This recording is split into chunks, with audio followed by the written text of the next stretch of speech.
Good morning to every one of you, and welcome on the occasion of the second day of our conference, organized jointly with the chair of Organization of the Arab World of Collège de France. This event is taking place at CAREP head office. I will start with our first panel, the colonial past, historical burden, and mobilization for Palestine. We'll have Gilbert Ashkar, Alvaro Oleart, soon, Okbel. Apologies for maybe mispronouncing some of your names. Thank you for joining us. Bonjour. Good morning. Can you hear me okay? Good morning to every one of you, and good morning, a very welcome to those of you who are following us online. We're going to be focusing this morning on the colonial past, historical burdens, and mobilizations for Palestine. We'll have three contributions, starting with Professor Gilbert Ashkar, my right, then Alvaro Oleart, a researcher, no, I didn't say to my far right, no. And to my left, we'll have Sune Ogbel, Professor Sune Ogbel. So, just for the sake of timekeeping, and I'd like to introduce you to Gilbert Ashkar, Professor of the Études Orientales Africaines at the London University, and he's the author of the Israeli-Arab War and Gaza and Genocide. A Global Turning Point has been published this year. Over to you, and you have 20 minutes.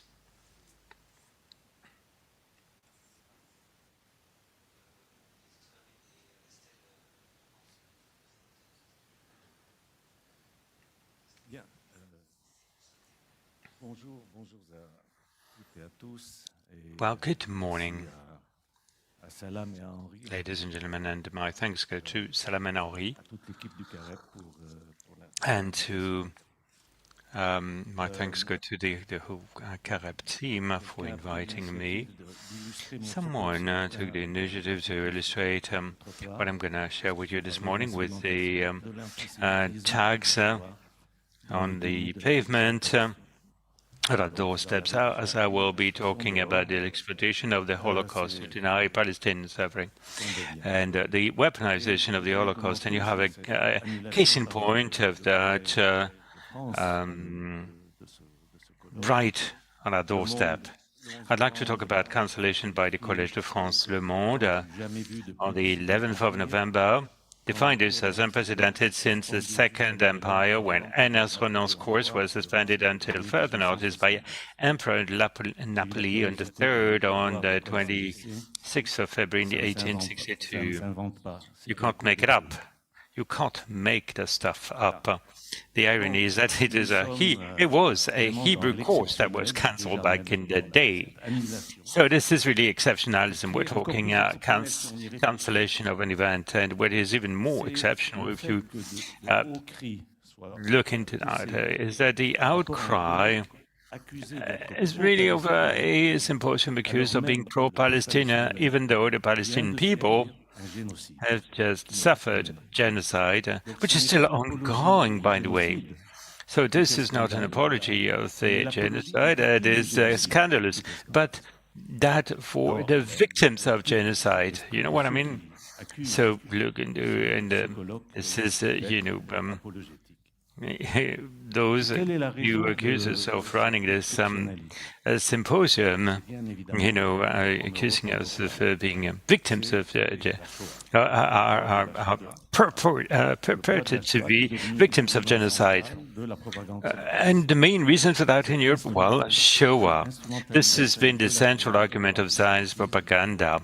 This has been the weaponization of Shoah and anti-Semitism, which has been since the Second World War, has become a highly defamatory accusation, and infamous for that, and for good reason. Let us take a look at the history of this weaponization of the Shoah, so as to get a better understanding of what is at stake. The Zionist movement puts itself forward as being at the leading edge of the struggle against Nazism and anti-Semitism. But in reality, prior to the Shoah, in the strictest sense of the term, prior to the genocide of European Jews by the Nazis, the Zionist movement was not at all at the leading edge of struggle against Nazism, quite the opposite. And it preferred to pursue its state development projects versus the production of European Jews, starting with cooperating with the Nazis through the Havara Agreement, the transfer agreement, and it was back in August 1933, soon after the Nazi came to power. And this was an agreement between the German Zionist Federation, the Jewish Agency, and the new Nazi authorities. This agreement came against the call for boycott of Nazi Germany from a number of Jewish organizations other than the Zionist organizations.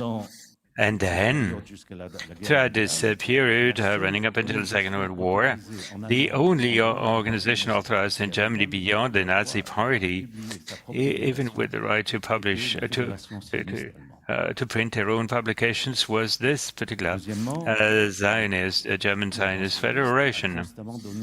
Secondly, priority, the Zionist movement gave priority to the immigration of refugees to Palestine at the expense of the battle to open the doors of the United States and Great Britain. There were even conflicts between Jewish organizations in the U.S. between the Zionists and non-Zionists and supporters. And the best expression of that is reflected in Ben-Gurion's own words, reported by Tom Segev.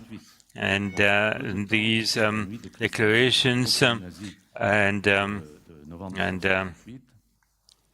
were reported in December 1938, shortly after Kristallnacht. I quote, "If I knew that it was possible to save all the children in Germany by transporting them to England, but only half of them by transporting them to Palestine, I would choose the second option, because we're not only facing the moment of truth for these children, but the historical moment of truth for the Jewish people." It says everything, it says it all. And it is about this de facto collaboration that ended in 1941, when the Nazis moved from ethnic cleansing to genocide, with the contribution to organize the bypassing of the quotas imposed by the British in 1939, and as is to send the German Jews to Palestine. And all of this in what came to an end in 1941, when the Nazis, as I stated, moved from ethnic cleansing, as we would call it today. The term back then was not coined. The Judenrein, Germany without Jews, when they shifted from that to genocide. On this collaboration, the best source is the work of the late Francis Nusa,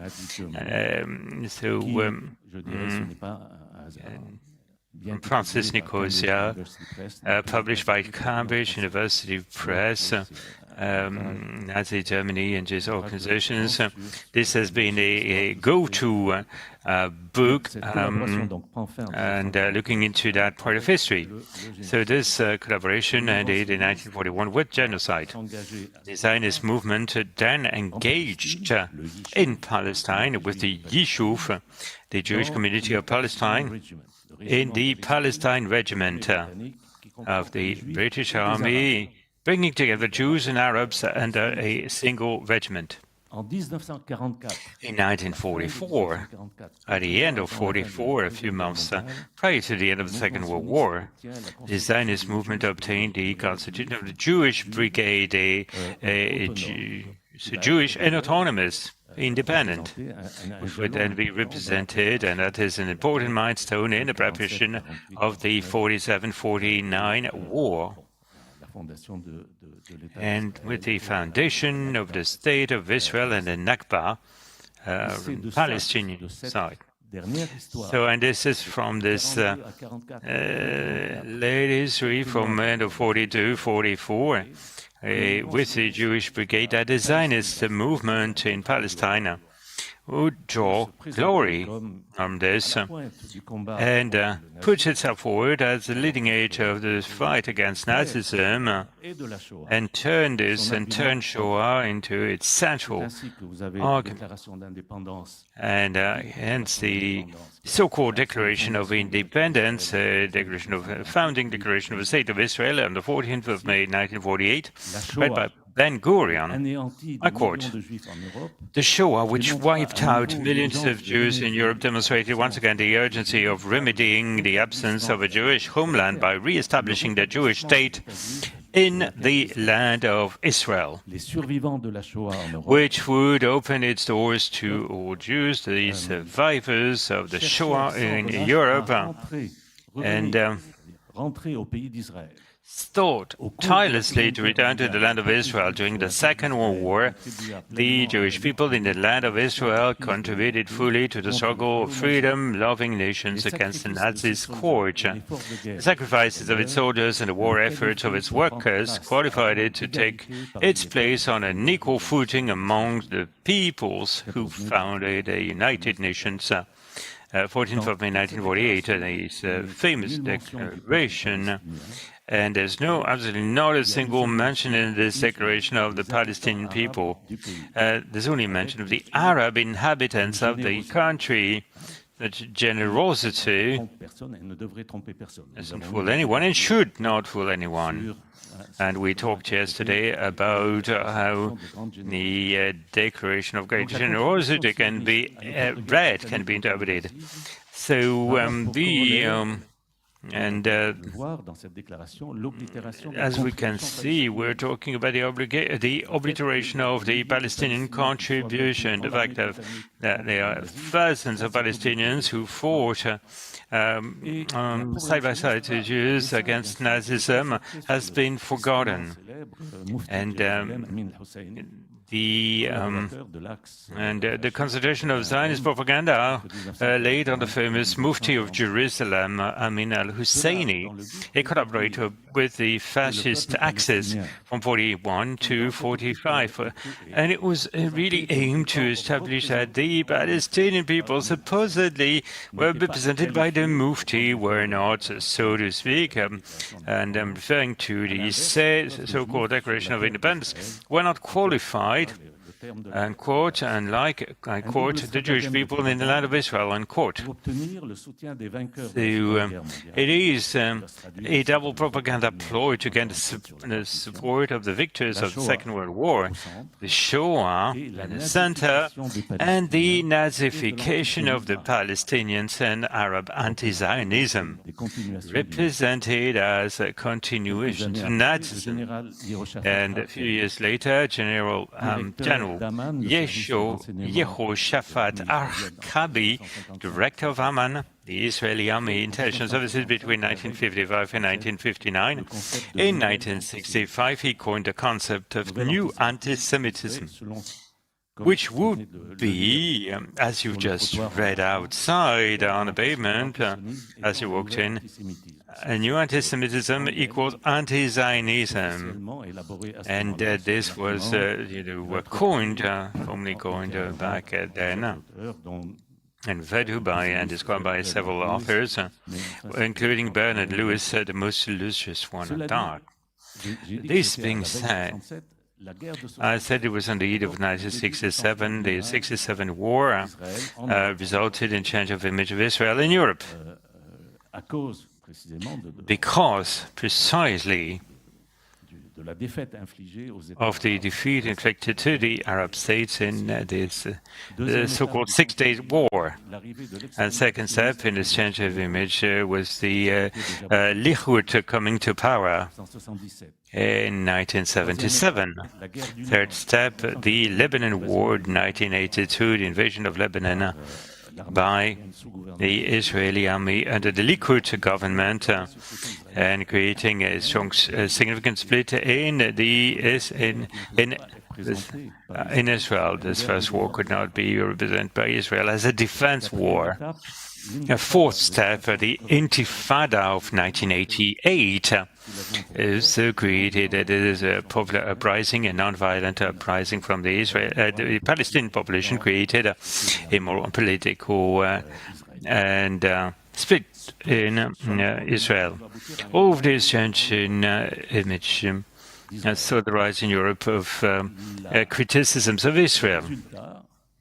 And this resulted in intensification, this rise in criticism, intensification of the weaponization of Shoah and anti-Semitism, notably by the successive Likud government, starting with the name, comparing Arafat in Beirut to Hitler in his bunker.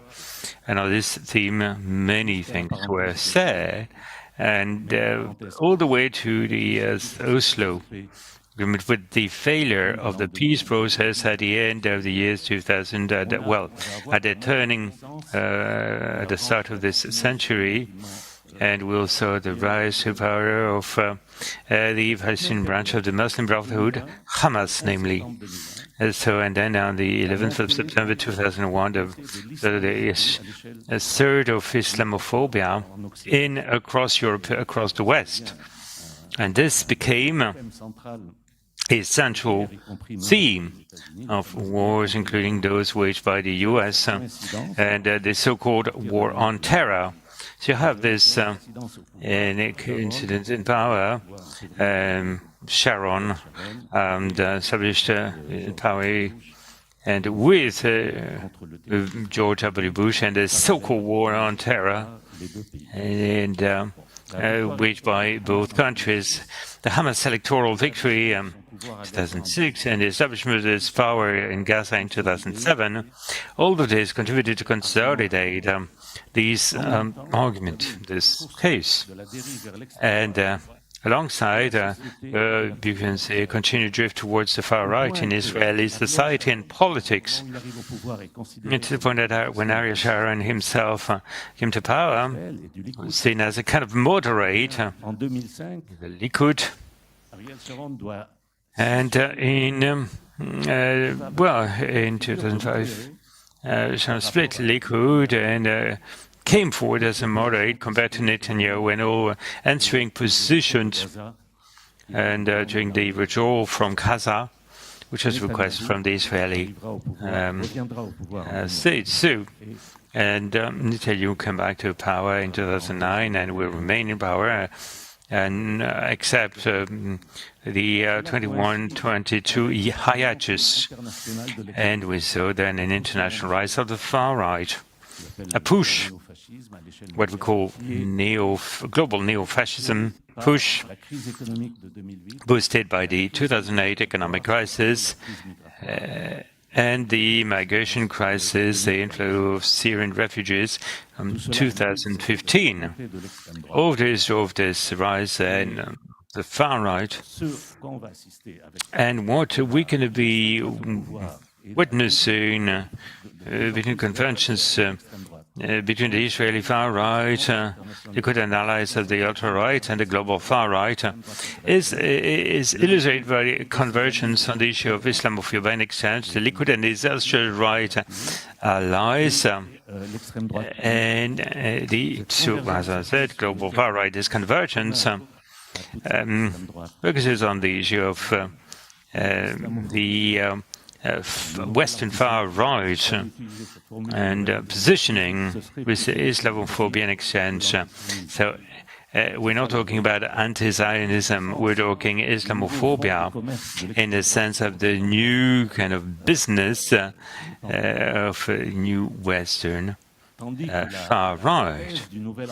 Was this thesis of anti-Semitism, would be anti-Zionism, it makes it possible to absorb the old anti-Semitism, or rather the anti-Semitism, traditional anti-Semitism, the European traditional anti-Semitism, and it will find its absolutions from this thesis of the new anti-Semitism.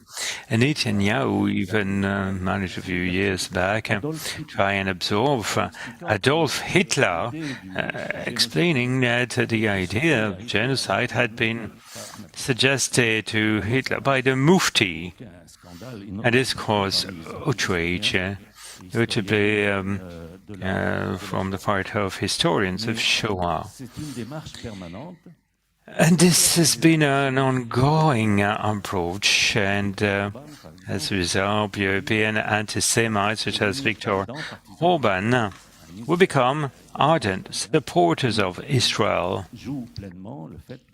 fully banking on the fact that it will be then washed over the years and cleansed of their anti-Semitism. It is in this context that 7th of October came about, and we saw the height of weaponization, hence this extreme tension, leading notably to the cancellation of our conference, of our symposium, and the representation of the 7th of October dominated in the West from Israel, and conveyed by Western government, is also the representation of the 7th of October as the continuation of the Shoah. Remember, the greatest massacre of Jews since the Shoah. What that means is that there's continuation between the Shoah and what is going on in Palestine, as though the context was the same. One is as though the 7th of October was only the expression of an anti-Semite rage, as though there was no problem with colonial expressions and of the territory, as we know it. And the UN General Secretariat got criticized for not having said that October 7th didn't come about just like that, just by chance. And then Israel just screamed out loud and was very much up against the statement. So the Nazification of the Hamas from the 7th of October will result to what we can see right now, which is a denial, which amounts to denial. As there's denial of the Shoah, as there's a denial of the Armenian genocide, and now we are witnessing the birth of the denial of Gaza genocide. And let's, call things for what they are. And Netanyahu has repeatedly referred to the war crimes of the Allies in the war against Nazism and the Axis to vindicate genocide. He reminded Westerners of the bombing of Dresden, 4 raids in 3 days, nearly 20,000 dead. So, yes, was humanly possible to limit damage and to cut losses. So, and privately, in response to Biden, he mentions Hiroshima and Nagasaki to show that what he's been doing is normal, is what it should be, following the logics of the struggle against Nazism. If we use his own terms, With Trump's return, there's been a qualitative leap in open convergence, more and more open, with Israeli government with the far right. And leading to the conference in March last, entitled Combating Anti-Semitism, a conference organized by the Ministry of Diaspora Affairs in Israel, with Jordan Bardella, Marion Maréchal Le Pen, and the leading figures of the far right in Europe and the Americas as guests. The Herzl prophecy is coming true. He wrote on the 12th of June 1895 in his diaries, "The anti-Semites will become our most reliable friends." Thank you.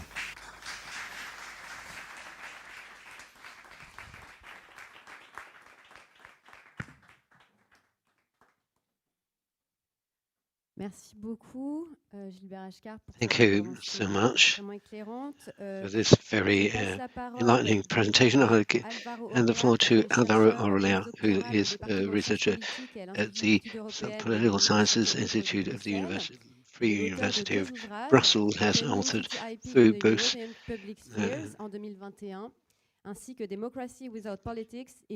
Democracy Without Politics, New Citizen Participation in 2023. And the title of his presentation is the Europe and the Dehumanization of the Palestinians. Thank you. You have 20 minutes. Yeah, well, I would start by just thanking the organizers. And one thing that is really interesting is that we're today here at Careb, because I really could not imagine an Institute for European Studies organizing this type of conference on Europe and Palestine. For the past couple of years, it's been really interesting to work, as I do, on the European Union, and at the same time to see that most European Studies associations, conferences, have entirely dismissed, ignored what is going on. So it's really good that at least we're able to put this on the agenda from this perspective. So really, thanks for the organizers for sticking up with the conference. All right, so today I am bringing mostly bad news, unfortunately, but I will end with some good news, so some optimism in there. How does it? Okay, perfect. Okay, so first I would like to say that the work that I'm presenting is a collective work. I mean, all academic work is collective work, but in this case, it's particularly the case. So I have worked with this with 2 colleagues, Juan Roch from Madrid and Lucrecia Rubio Grundey. So we have published like this article in El País and also this this paper in the Journal of Common Market Studies, and we have hopefully also other article coming up.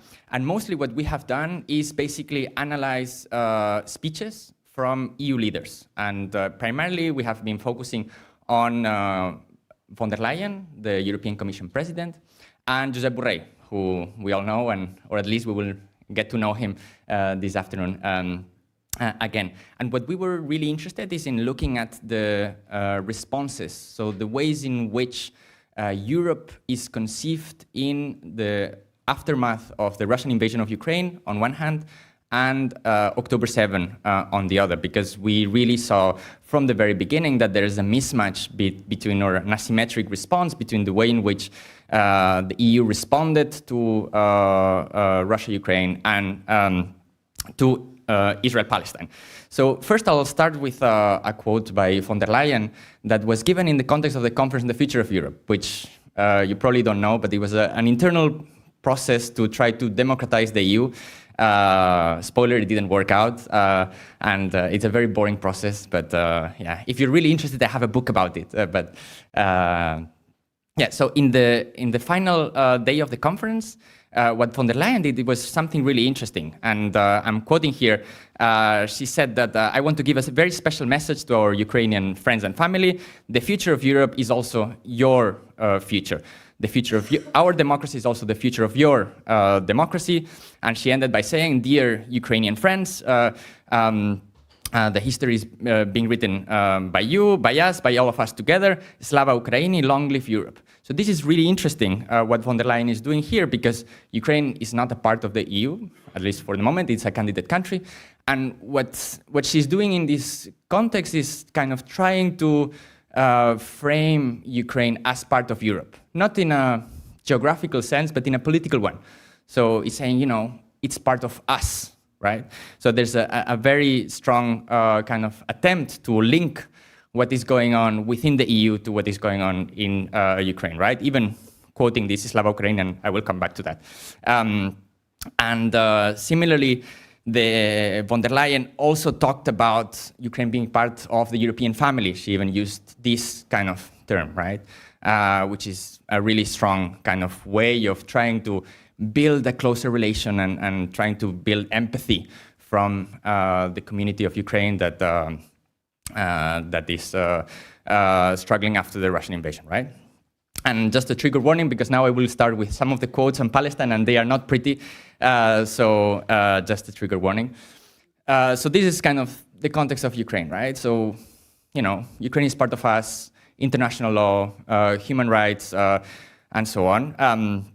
Well, as you can imagine, and I may have read too many speeches by von der Leyen, but what we saw is really problematic, right? So first, there's an entire kind of defense of the right to self-defense by Israel, and there's this kind of conflation of Palestinians with Hamas. So there's very few references to Palestine or Palestinian people. Most of the references are actually to Hamas. Or to Gaza, as we will see this, which plays a role of kind of fragmenting kind of Palestine. And even in this speech, she says literally, there is no contradiction in standing in solidarity with Israel and acting on the humanitarian needs of the Palestinian people. Europe stands with Israel in this dark moment. So what is interesting here in her speeches is that actually she relates very closely what we were seeing before with Ukraine, with Israel, in fact. And clearly situating Israel as a close friend and partner, etc., right? So this is some of the things that we see.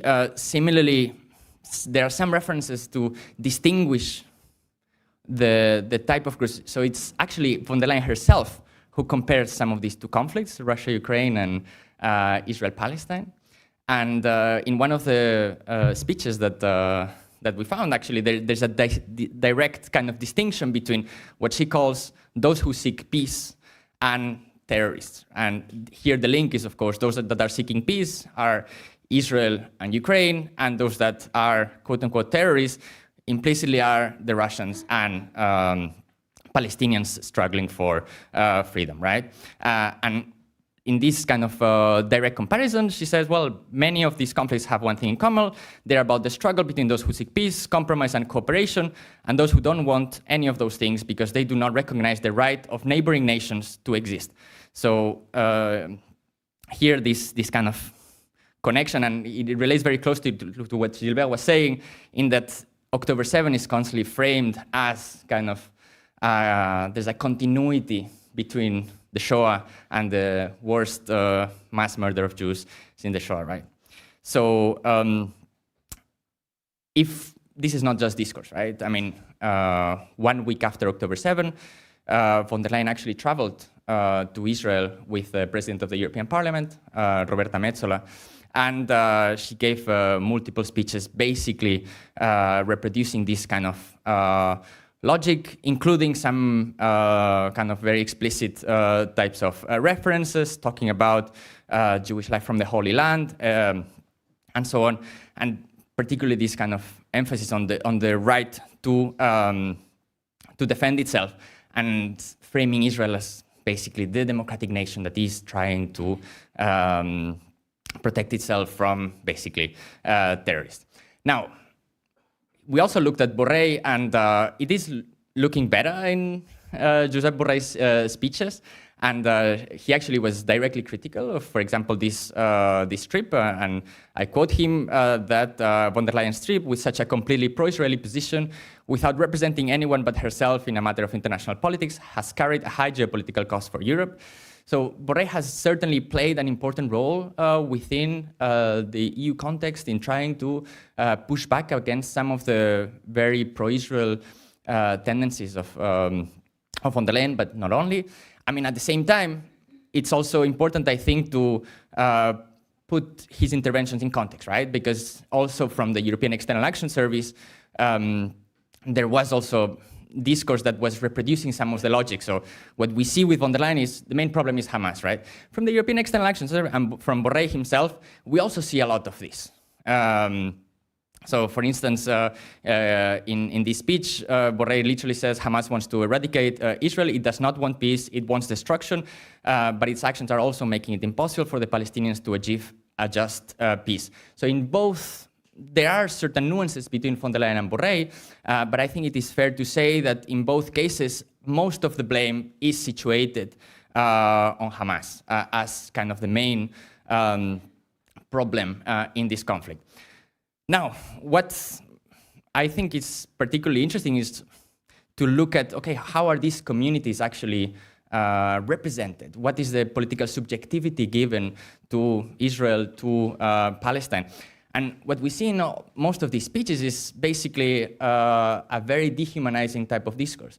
And I use the term dehumanizing to mean a way to use discourse to remove the human dimension of a political community, right? So there's no human rights are needed if a community is not considered to be human. And in this case, because of the conflation of terrorism and Hamas with the broader community of Palestine, we see really a lot of these kind of dynamics play along. And one of the things that, that is particularly relevant for the EU context is that Israel is perceived to be a women's rights champion. And Israel has a long history of using pink-washing strategies, basically the usage of, oops, sorry, the PowerPoint disappeared. Basically using references to women's rights and to protecting women as a way to justify a political regime. And this fits with broader anti-Arab, Islamophobic kind of discourses where Palestinians or Arab communities are framed indeed as barbarians that don't care about human rights, and it's Israel who is the one kind of protecting women. So it's working suddenly again. Okay, so what does this all mean in terms of the, why do we care about discourse? Why is it important? What I think is interesting is that basically this type of discourse that the EU has put forward, what it does is it reproduces the mechanism of settler colonialism that we were talking about yesterday, right? So on one hand, there's this epistemology of time. So the chronology of the conflict is always situated either on the Holocaust, that is perceived to be as an event that doesn't have a particular time, or on October 7. Everything else is sort of removed from the equation. And Israel is in this way situated as belonging to civilized Western nations, right? Second, what is really interesting is that, as I was mentioning earlier, Palestine is often not actually mentioned in most of the speeches. And this is, I think, because there's an attempt to territorialize Palestine. So a lot of the references are, for example, to Gaza and to Gazans, removing, let's say, the political community of which Gaza is part of from, the broader Palestinian community. And the next mechanism is the ungendering of Palestine. So Palestinians generally are depicted as barbaric in a way that, for instance, Israel is not, because Israel is democratic and it's woman and gay friendly, right? And I mean, we can all remember some of the kind of flags that the rainbow flags that some of the soldiers of Israel were kind of using when attacking Palestine. So yeah, these double standards are pretty glaring and obvious, right? Like it's, yeah. And here, one of the things that we include, okay, before, at the beginning of the presentation, I showed the quote where von der Leyen is literally talking in Ukrainian, right? Slava Ukraini. Like, could we imagine, von der Leyen saying "Free Palestine" in Arabic, in an official speech? well, the response is probably not, right? And I think much of the explanation actually comes from imagining Europe as a kind of still colonial project. So what I'm interested is in using or looking at the case of Palestine as a broader reflection of what the EU is and what the European project has been from the beginning. And this entails also reckoning with the very colonial past and present of the European integration. So in the early 50s, while now we try to reimagine the European Union as this kind of project of peace where different kind of countries are brought together to kind of avoid any war. Actually, if you look at the speeches already back in the 50s, and there's great historical work by colleagues like P.O. Hansen and Stefan Johnson, that actually many of the advocates of European integration actually imagined the European project as the joint colonization of Africa, what was called Eurafrica. For instance, a very obvious point is that Algeria was indeed part of the first European project because Algeria was part of France in the 50s, right? Similarly, in 1987, Morocco applied to be a member of the European Economic Community, and it was denied on the grounds that it's not a European country. And this all, we cannot, I think, disentangle a lot of these things from contemporary questions of race that are perhaps best illustrated by what is happening in the southern border, right, with Frontex and the ways in which constant discourse of the crisis of migration and refugees is actually reproducing colonial relations between Europe and its others. Okay, that's okay. So, ultimately, what I'm trying to say is that what we see in the EU's discourse on Palestine, and precisely when we compare the conflicts and the responses to Russia-Ukraine and Israel-Palestine, is that actually the imaginary of Europe remains a very kind of colonial one that is very rooted in kind of conceiving Europe as white, and that it links itself to the West, and that's why Israel is conceived to be, in some ways, as an outpost of the West. And I think that, that to some extent, helps to understand some of the reactions. I mean, we all remember the kind of famous phrase of Borrell, actually, of the garden and the jungle, right? And I don't mean to directly kind of refer to Borrell, but I think that kind of imagery remains very prominent when thinking of the relationship between Europe and its others. So Europe is conceived in a general sense to be kind of smarter, more educated, more civilized, and so on. And without this kind of understanding of Europe, we cannot understand some of the positions and politics that are happening not only in Palestine but also elsewhere. Okay, so what can we expect from what is going on at the moment? Because I mean, when we did all our work, we were focusing on the immediate responses, right? So it was late 2023, 2024. Since December 2024, we actually have a new commission. Von der Leyen is the same president, but with a different college. And we have a new high representative, Kaja Kallas, here in the picture. It's not looking good. I mean, yeah, Borrell, as I mentioned, I think his positions were generally not necessarily pro-Palestinian in many ways, but they were certainly more coherent than in the case of von der Leyen. In the case of Kaja Kallas, really there is a doubling down of double standards. So currently and right now, the European Union just unveiled the so-called European Democracy Shield, which is all about protecting European democracy and so on, but protecting from what? Well, the response is mostly protecting from Russia and sometimes China, but mostly kind of Russia. There's very little kind of reckoning from either kind of internal undemocratic politics going on within the EU, but also, about Palestine and there has been some attempts to move the EU to suspend the EU association agreement. But with the latest Trump ceasefire deal, this has been pushed back. So I don't really have good news on an institutional level. Okay, the last slide was the good news. So, unfortunately, you will have to just believe me.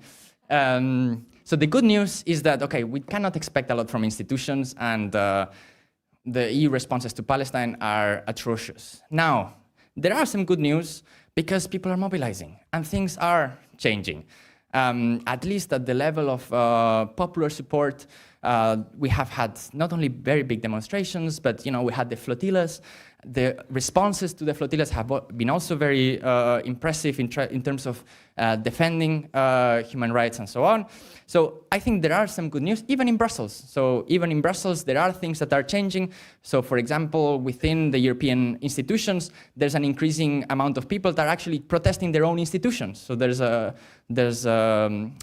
group called EU Staff for Peace that are literally protesting against their own institutions, and they are increasingly linking what is happening at the level of institutions with what is happening in the grassroots. And increasingly more groups from climate movement, from feminist groups, from digital rights are also connecting Palestine to all these other issues that I think it's some good news. So I'll end on that optimistic note. Thank you.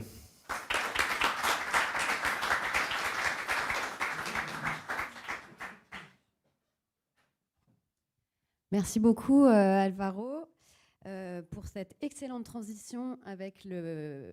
Many thanks, Alvaro, for this fine transition with our next contribution from Zunor Gulhe, Professor of Global Middle East Studies at the Roscoe University, sociologist in politics, specialized in social memory, history of the left, and Palestine. Is the author of several works, several in Lebanon, the Archive, Outer States, and the fate of what is going on in the Middle East. 2024, he's also the author of the Middle East Culture Communication Journal. So it's going to be focusing on the emergence of Palestine as a global cause and its echoes today. For inviting me here and for being part of this kind of counter manifestation, I guess, against those who want to shut down free speech. We just won't have that. Very much related to that, my paper here is about civil society. We've been talking a lot about the political developments and difficulties of arriving at a just solution in Palestine. There's a civil society dimension to that, which has to do with what Edward Said called the question of Palestine. And by calling it the question of Palestine, he very much situated Palestine alongside the Jewish question. So the need to pose the question of Palestine alongside the Jewish question has been a turning point for debates about Palestine in the last 100 years. And what I'll be doing in this paper is present some results from my research I've been doing over the last 10 years with a research group on the emergence of the question of Palestine globally. And I'll be telling it as a story in 5 chapters, I guess. So the first part is about the roots of Palestine solidarity. In many ways, the question of Palestine becomes a global question after 1967. But that doesn't mean that Palestine wasn't discussed before 1967. Indeed, even before 48, especially in the region, there was a lot of focus on Palestine. In particular, actually, in the Gulf, in countries like Bahrain and Kuwait, there's an interesting new research literature in Arabic on how Palestinian educators raised the issue of Palestine and the increasing Jewish colonization of Palestine before 48. But of course, it's particularly with the War of 48 and the aftermath of that Palestine becomes a question in the Arab world, first and foremost. And you can't speak about that debate without speaking about the political mobilizations of Palestinians themselves, in particular, first and foremost, in the Arab nationalist movement. People like George Habash and Hani al-Hindi, Ahmed al-Khatib, and Wadi Haddad, who founded this organization right after 48, but in different Arab countries. Some of the organization was in Beirut. It was very small in a way, but sort of very vanguardist, very intellectual, but formulating a clear path towards liberation of Palestine, which became, I suppose, much more efficient and militarized with the emergence of the PLO, first Fatah in Cairo in 57, 58, and then the Fedayeen organizations in the late 50s, early 60s, starting their attacks from Jordan, and then the foundation of the PLO in 64. So here you have a PLO poster from 65 commemorating 1948. What you begin to have is a vocabulary and an iconography of Palestine and a set political outline of what needs to be done. Now, some of that reverberated globally before 1967. Here is perhaps the most famous British Palestine novel, pro-Palestine novel by Ethel Mannon, The Road to Beersheba, written, I think, in 62. But you also have, in those years, an increasing intellectual, artistic, and journalistic interest in Palestine in other parts of the world. Here I'm talking outside of the region, right? Even in communist and labor union links, there was a growing awareness of Palestine in a place like South America, in the Mashar. There was a significant Palestinian representation, and they talked about Palestine and made labor unions aware of Palestine in meetings such as the Bandung meeting, where Palestine was not represented, but it was in the Tricontinental Conference. In these conferences of formerly colonized countries, Palestine begins to become an issue on the radar as part of a larger picture of decolonization. During those years, actually, the struggle in Algeria was much more iconic, you could say, but Palestine was situated alongside with that, and then with the, I suppose, success of the FLN in Algeria, and with the war in Vietnam, Palestine began to have a causes to look up to and compare themselves to. What you begin to have in those years is also the emergence of a global new left, an intellectual new left and a political new left, trying to find a space between the communist left and the social democratic left.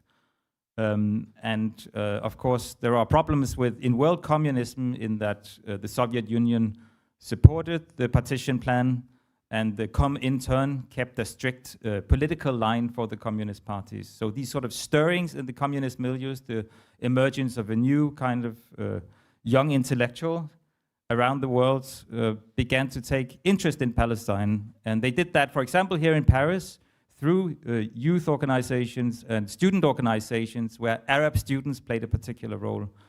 And then we get to the second part, which is the discovery of Palestine. The big global discovery of Palestine happens as a direct consequence of 1967, June 1967. You have the Sorbonne moment, which is not just a moment, of course, in Paris, France. It's a moment globally of youth rebellion and student organizations who become very political and begin to change their view on Palestine. What I show you here is a picture of a Danish New Left journal called Politisk Revue, Political Review. Before 67, they still wrote about Arabs in Israel, and then after 67, it was the brave revolutionary Palestinian freedom fighters, right? So a remarkable change of view and understanding, new rhetoric, new iconography, also new ideological frameworks that begin to become globalized. And that's really what I've been very interested in. How does that globalization happen? How does Palestine become an issue across the world? You begin to see graffiti, very relevant to the graffiti we have outside. Palestine, Vietnam, same struggle. This is from 1970 in downtown Copenhagen. Aligning Palestine with other anti-colonial struggles, seeing Palestine as a frontline war against colonialism, but also increasingly against capitalism and imperialism. And these things make Palestine a cause to follow and be inspired by. And what happens is you begin to have a global iconography also of the struggle. For example, the Battle of Karame in Jordan in March 68 is iconized, and it's partly iconized by the PLO itself. So the PLO begins to organize a global campaign of outreach, but it's also interpreted in various places in different ways. So the iconography, of course, relates to the common ideology of what Palestine means. It's not just a liberation struggle, it's not just a nationalist struggle, it's a universalist struggle that relates to universal ideas that can help other struggles that are ongoing. In that way, sort of frame bridges and segues with other struggles. Now, what I've looked at is how that happened at the very micro level. So I've made a lot of interviews with former activists who were the very first generation. Many of them, surprisingly, many of them were in a kibbutz in the 60s. So they were part of this generation of European leftists who saw Israel as a continuation of the anti-fascist struggle in the Second World War. So they viewed Israel as surrounded by fascist countries and fascist ideologies, and especially the kibbutz as an example of lived socialism, where you could interact with the Israeli socialism and learn from them also. And what happened with surprisingly many of them is that they went to the kibbutz and then they discovered Palestine by being there. For example, Norwegian activists that I'll show in a second. One of them, Peter Martin Lysestøl, who wrote this book, Palestinerne, the first book in Norwegian about Palestine. He was in a kibbutz, and he told me about how one day he borrowed a bicycle from one of his kibbutz friends and cycled 5 kilometers down to a Palestinian village, and was sort of shocked to find that they were there, and began to talk to them and understand where they came from and what their history was. So simply by the fact of being there and also having a leftist socialist sensibility, they discovered Palestine in Israel, very many of them. Here's the early Palestine Committee in Norway. So that's an example of the many committees and Palestine groups that emerged virtually everywhere. Most of them actually in 1970. That's the big birth pang. But leading up to 1970, there were years where they were preparing to make these committees. Here's a poster from the very beginning of it. You can see some of the slogan, against the imperialist superpowers, USA and Soviet Union. And part of the reason for those slogans is that these particular guys that you see on the left, sort of posing Monty Python-like, very young, right, students, they were Maoists, most of them. In many countries, the Maoist moment influenced the early Palestine support. So they articulated it as a struggle against all superpowers, a solidarity with the people, an ability to learn how to mobilize the people against the power, and then very much an understanding of what Zionism is and why it's necessary to criticize Zionism.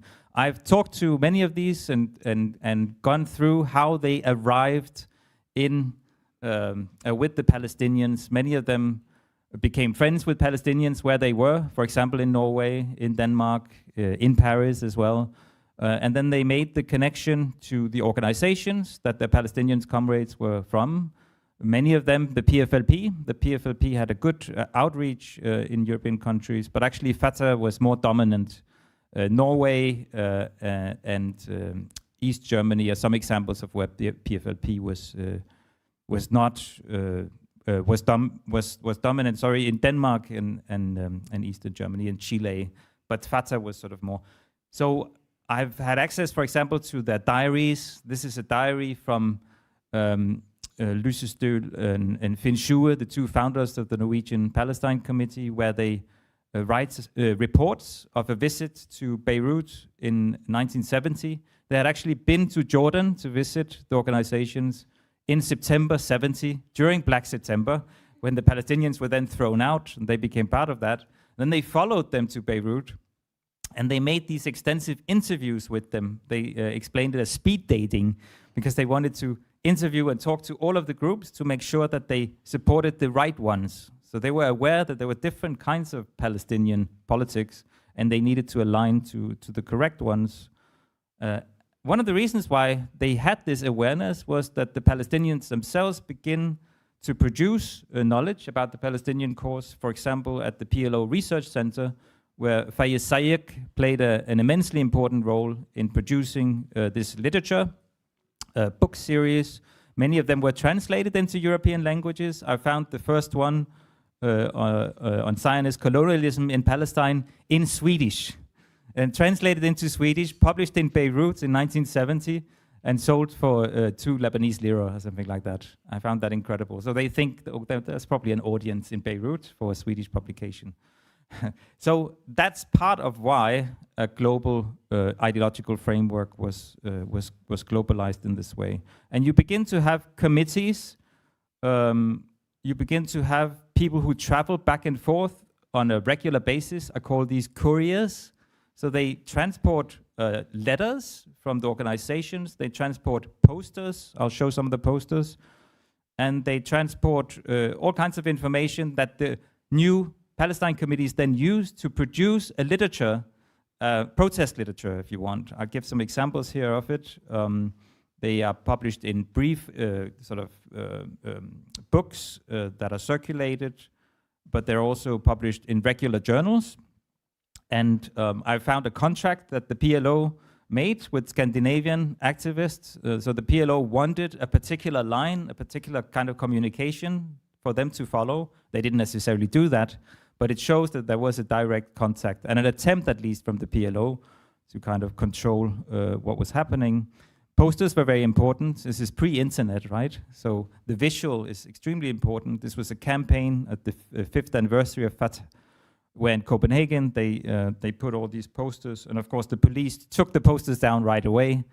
I've collected a lot of these posters, and they tell their own story. In the magazines, one of them is Palestine in Denmark.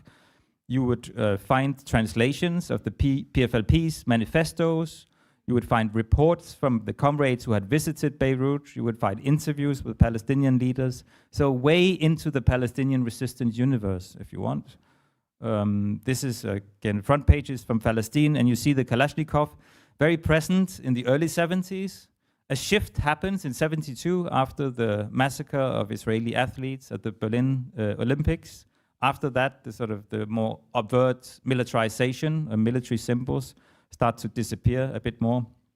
But you see it here also in the Norwegian magazine, Free Palestine.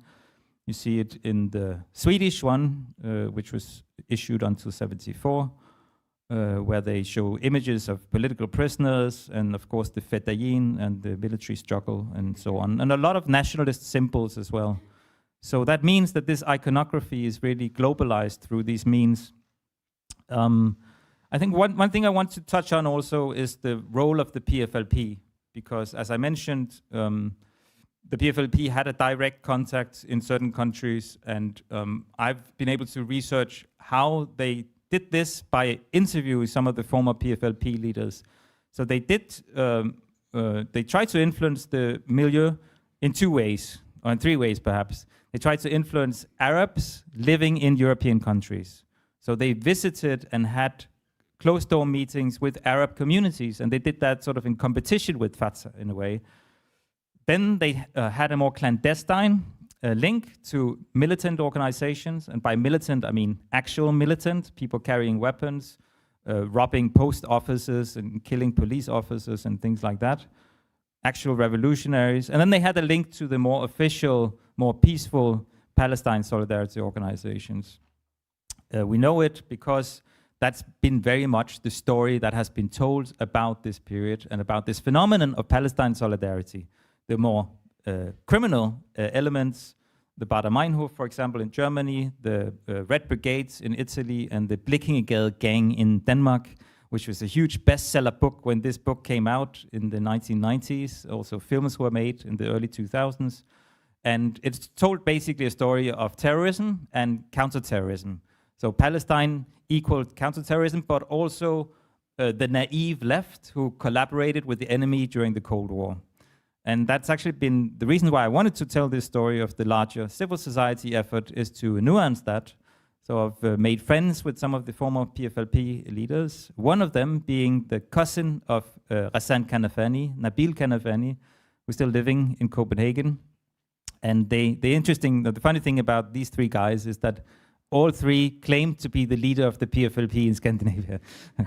So they had a little discussion about that when we met all together. And it's just to show that memories are a little bit fuzzy sometimes, and you know, they tell a story about themselves also. But when you look at the literature from the movements, you can really see how the PFLP's ideological understanding was transferred almost one-to-one to the resistance community. Here you have this graffiti from Beirut: "Our weapon is scientific socialist ideology and the gun." That sums it up nicely in this phase of the struggle, right? Because it's a phase that changes over time. But Ghassan Kanafani played an important role, not just for the PFLP, but for many people who visited Beirut. So Beirut became this entrepot, this enormously important place for people to come and visit and learn about the revolution. They would visit his office, and you can see all the heroes he has hanging in his office. You see him also here with Norwegian activists in Oslo, admiring Free Palestine, the Free Palestine paper that they had produced. And of course, they look at him as a Jesus figure, as you can see in the picture here. So that gives you a visceral understanding of how this transfer of knowledge happened. Here's a picture of some of the PFLP folks who then went to Lebanon. They continued to visit Lebanon even after the civil war broke out in '75. Here they are in the so-called Fakahani Republic, right, at the PLO's headquarters. In 1978, at a wedding, you can see them up to the left, sort of so they were very close to these friends who became comrades. They spent a whole year, some of them, just traveling around with the PFLP, and all of that just to learn what the Palestinian cause actually meant. So there's a big, big personal investment in all of this. Just to conclude, some of the key points from my research here is that solidarity was a product of friendship. It was a product of close personal relations, and not just abstract ideas about the struggle and so on. People were quite close. And if we look at the Palestine solidarity movement as a global phenomenon that continues today, I think we need to understand it as what I call an entangled or an ecology, a movement of movements, many different movements who are situated together with a lot of disagreement, but also some core agreement on Palestinian liberation. So you see that today, that sometimes the clashes, internal clashes, are still present. Started out very much as a Maoist, Marxist-Leninist tendency. After the 80s, it continued in different ways, but that's a different discussion. I focused mostly on the 70s in my short presentation. Last point is that this massive mobilization produced a counter-mobilization, which is what we see on the sidewalk outside. So the pro-Zionist organization globally was a response to Palestine solidarity. Those two things are in complete synergy in a way. They respond back and forth to each other. The question of Palestine and the Jewish question are part of the same problem space, if you want. And if we want to solve that problem space, we have to solve it together. Thank you.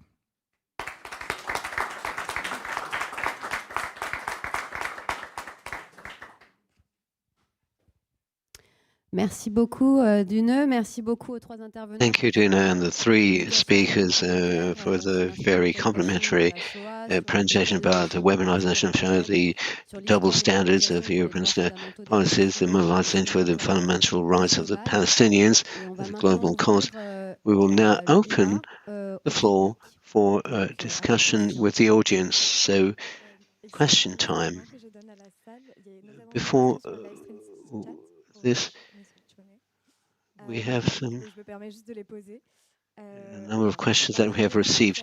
The first one is one in English. Thanks to the panelists. What is the right group of Palestinians? And did you investigate how this European friendship group were financed?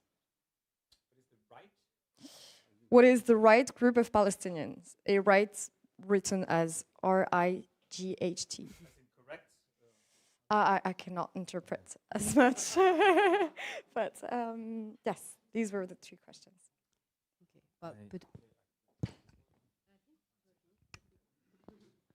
I mean, there's no right group of Palestinians. Maybe the question means the right wing of the Palestinians.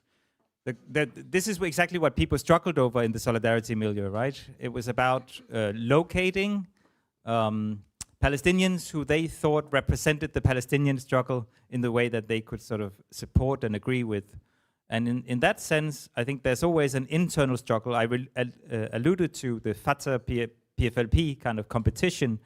Of course, what happens in Palestinian politics is that Arafat dominates the PLO increasingly, and he takes it in a direction of a two-state solution. And he does that quite early on, actually. He wants the state that he sets up inside Lebanon to become a proto-state that can then be transferred back to the West Bank. And this is what happens. Against that, you have a group of organizations who are critical of that, including the PFLP. So you begin also to have 2 or 3 different factions or branches in Palestine solidarity. That doesn't mean that they can't work together at all. I mean, on the street level, they would often organize protests together, but there is an ideological disagreement as an undercurrent of all this. And who's right and who's wrong, that's not for me to say.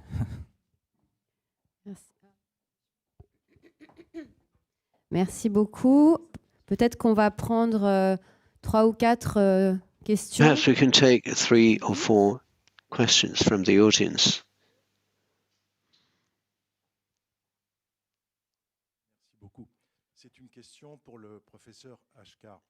Question for Professor Haskar, who described the weaponization of Shoah and this new anti-Semitism. It so happens that clearly in France it is doing well that we have had demonstrations of this day after day. When you see the hysterical reactions as soon as the name of Dimrasen is pronounced, there's a demonization, and that is incredible that is going on. Is that a situation that is specific? What about the other European countries, in particular where you live, Mr. Haskar? Are there different trends in terms of perception? Thank you. Any other questions that we could take so that we can respond globally? Oh, perhaps. Yes, referring back to the first 2 presentations, I would like to ask the question about the evolution of immigration waves into Israel. The first wave with the kibbutz was more like socialist people moving there.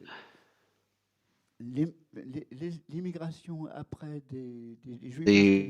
wave that followed with the Ashkenaz Sepharad Jews in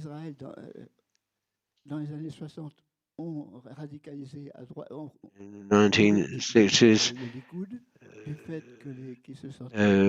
veered towards the Likud because they felt excluded by the others. And after the fall of Berlin Wall, there was a wave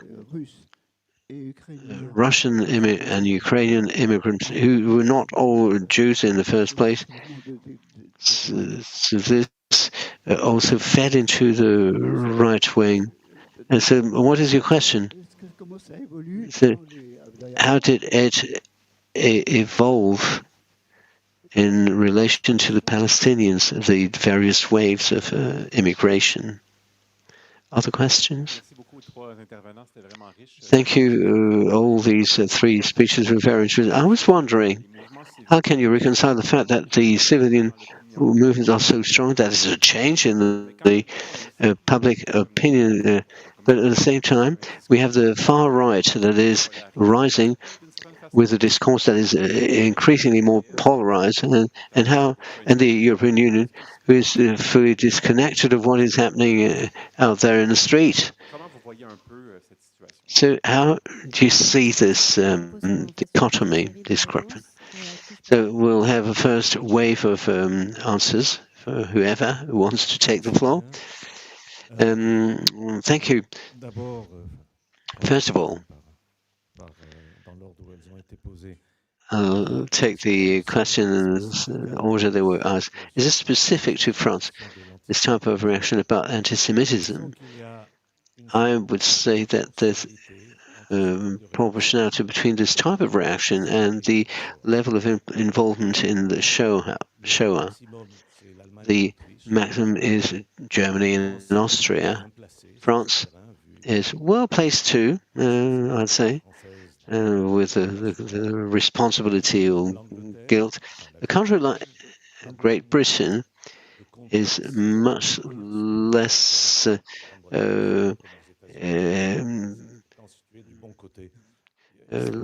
laden with the guilt, for instance. So in the public opinion, and even at an institutional level, there's much less pressure than what you have in France. The relation of power is quite different. So you need to take every country separately. Spain is a case of its own, different from Germany, which is different from Great Britain, and so on. Now, about the immigration waves, of course, the prevailing policy in Israel will interact permanently with the nature of the immigration.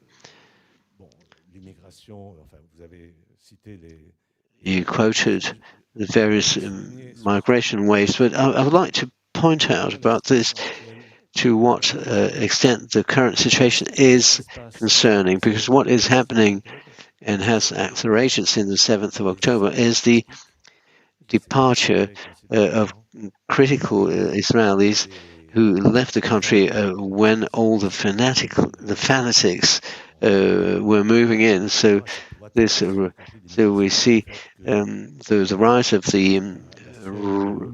the far right, so that to the point that the only community abroad that voted 53% for Eric Zemmour, not Marine Le Pen, Eric Zemmour is French Israelis, which goes to show that the immigration is a tricky issue, and the polarization in the public opinion is very much a reflection of the polarization of the political landscape.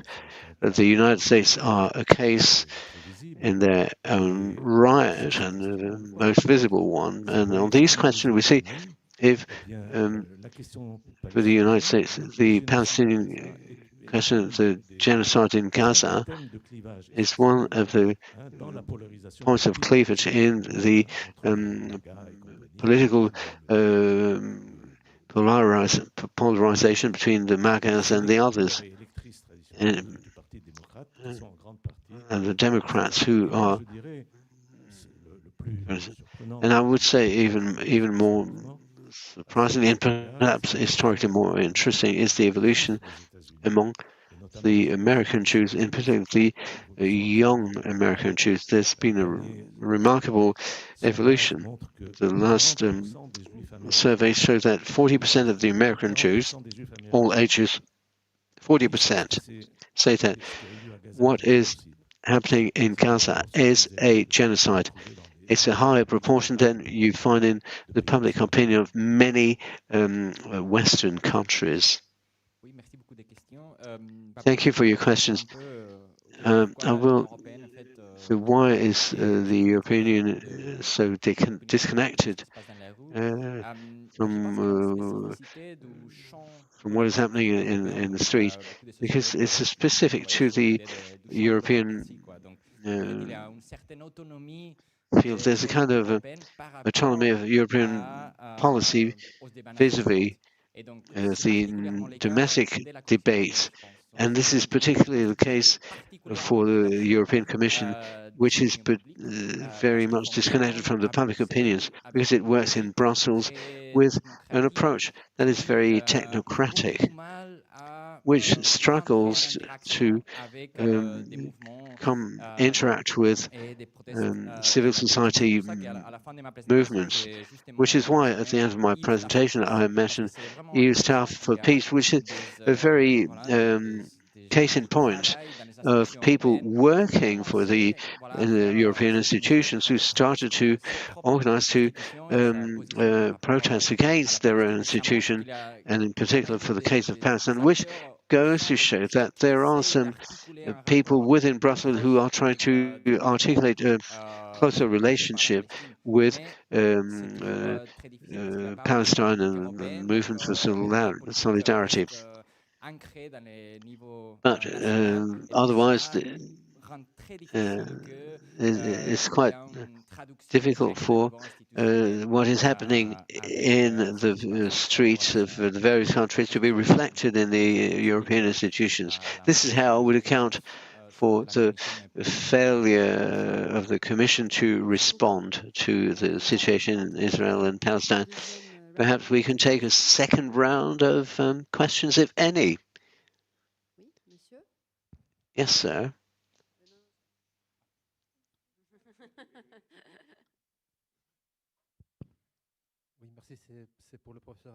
Thank you. It's for Professor Askar. This message about identification between or assimilation between anti-Zionism and anti-Semitism, it seems it has even come into the normative world. The International Association on the Memory of Genocide has enshrined that the principles would incorporate the criticism of Israel, and it does not remain only as a proposal of a non-governmental organization. It is now affecting the Agency for Fundamental Rights of the European Union, and it's also a reference for judges in Italy and Portugal. If there's a case involving anti-Semitism, they will apply these principles because the European agency has enshrined this principle. And so, in a way, this assimilation of anti-Zionism and anti-Semitism has been assimilated. What is your question? I would like to hear Mr. Askar's thoughts about this.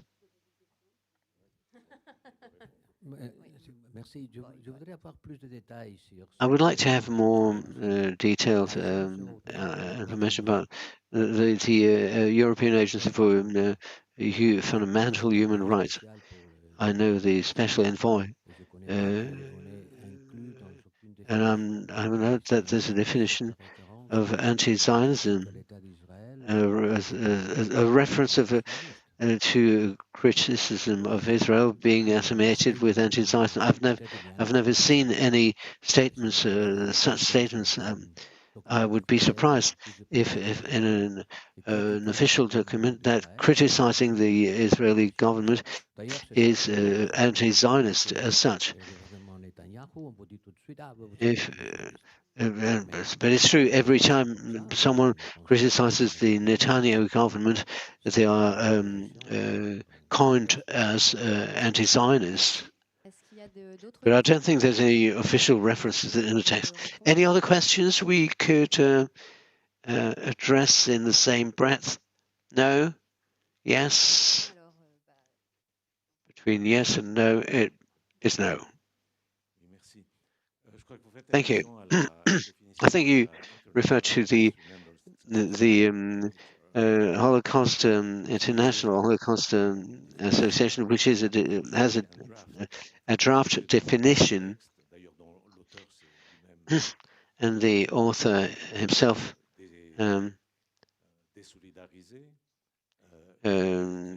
actually stepped back, and it was before the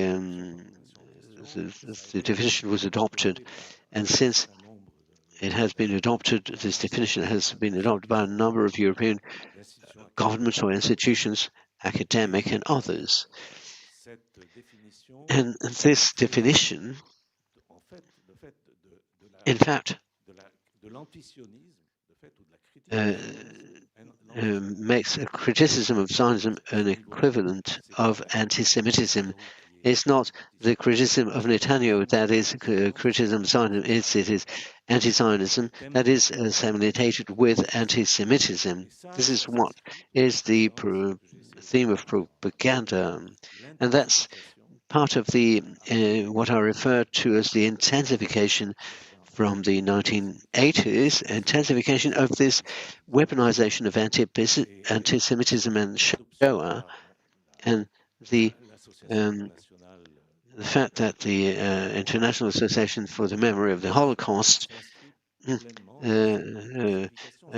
embracing this definition, because we have the Israeli communists afraid of having his image losing positivity, so therefore it uses this device to get European institutions and others to adopt this definition. And the United States, it was adopted officially by the White House.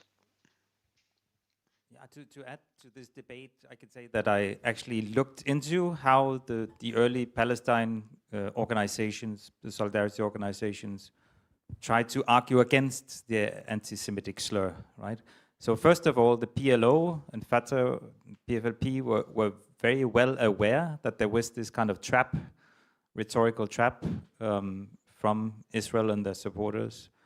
And so they tried to make an argumentation of why anti-Zionism is not anti-Semitism. So all the argumentation is made, but it's not been successful. So we could just observe the fact that decade after decade, this has been a very successful way of framing Palestine solidarity as problematic, and just making the argument in sort of rational terms is not enough. So there's something else going on, which has to do with feelings and emotions and guilt, and we can't seem to get out of that as Europeans. And also you have to add to it that there are very efficient organizations whose sole purpose it is to perpetuate and continue making the argument like they do on the sidewalk right now, despite the fact that Palestinian organizations themselves are explicitly not anti-Semitic, and they even laugh at it, at that accusation. So, you know, in terms of thinking about what's an efficient counter strategy, I don't know. I mean, maybe it has to take seriously that it has to do with emotions, not just abstract, rational ideas. How to do that, I'm not sure. Merci. On a le temps de prendre encore 2 ou 3 questions. S'il y en a. We still have time for 1, 2, or 3 questions, perhaps. Sir? Thank you. Thank you, Sonia, for that comment, and thank you, everyone. I wanted to ask you actually on this note, and this is a question for all of the panelists. What I'm noticing in a lot of these conversations in Europe is a lack of centering of Palestinians. I mean, we're in the middle of a genocide. The genocide is affecting Palestinians, and we're still talking about anti-Semitism. It's unbelievable. It is actually horrific and a very explicit case of severe racism towards a population that is thoroughly dehumanized and that has been victimized by Europe. This is relevant to Europe because it's Europe's fault from the very beginning. So how do we center Palestinians, and how do we stop actually engaging this very, very dangerous trend of outsourcing Europe's guilt onto Palestinians while ignoring their own suffering? Thank you. Est-ce qu'il y a une autre question, une dernière question, avant que je passe la parole au panel? Would there be a last question before I hand over to the panelists? Une dernière question. Last question, very last question.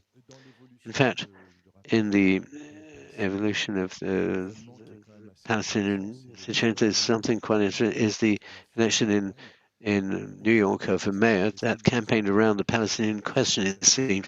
I just wanted to throw this into the discussion. Oh, Mandy has something to say. No question, but I'd quite like to hear Sonia's response to it. So I've been looking in the archives in Britain on the solidarity movement, and they're very interesting. Right from the get-go in the 60s, you see all of the pro-Palestinian organizations in solidarity having a part of their constitution which is against anti-Jewish racism. It's very explicit. And what you see in Britain, and particularly in London, is a very strong involvement of Jewish Israeli anti-Zionist activists. A lot of Matt's Pen activists ended up in London. So I just wondered if you saw that in the European archives as well, whether there was anti-Zionist Jews that were involved, because I definitely saw it in the UK case. Thank you. Who wants to start? Yeah, I can start with Mandy and then a short comment on Abed's point. For sure, Mandy, it's a global pattern, and it's in the past and it's today. So you have these contingents of anti-Zionist Jews. Not all of them actually anti-Zionist, but Jews who are part of the protest movement for Palestine. And of course, you could make the argument that they're being used strategically, but that's not the case. They insert themselves and they're welcomed in the movement. And in the 60s, yes, Matt's Pen, refugees if you want, but also there was a conscious attempt to reach out to groups in Israel, including the Black Panther group, the Israeli Black Panther group, who were then invited to go on speaking tours in Europe and be part of the demonstrations and so on. And of course, this was part of the vision of a one-state solution, a democratic state in Palestine for all. In terms of centering Palestinian voices, I think there's a conscious effort to do that, again, both historically and today in Palestine solidarity movements. Not all of them, but many of them. But that doesn't mean that in society we don't have a problem. I think this is the problem is in particular in mass media. And for example, in Denmark, we have a big debate about that and an attempt to make the mainstream media use Palestinians living in Denmark as part of the coverage of the conflict and the commentary on the conflict. And there certainly are many. Yeah.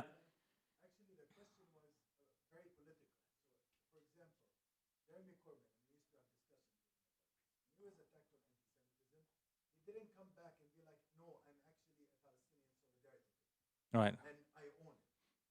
Compare with Zoran Mamdani or even Bernie Sanders in 2016. They were owning it. They're saying, no, there's a genocide going on.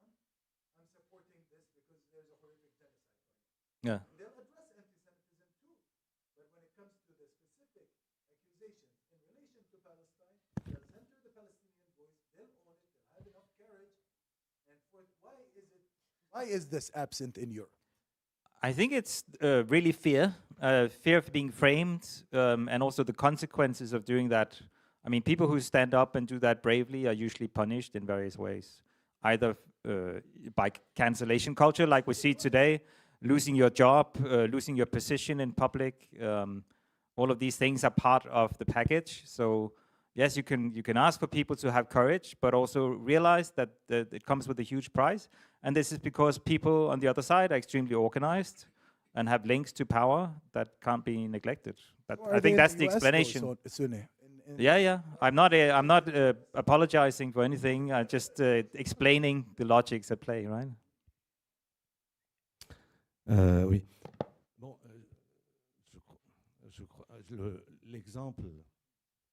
the example of Corbyn is the example of bad way to respond to an accusation. And there was much written about this, and when I say Corbyn and his team, in the way they respond by, for instance, suspending Ken Livingstone, who was a pillar of the Labour left, to say that there was a collaboration between the Zionist movement and the Nazi authority. It was a very ill-fated statement, of course. Now,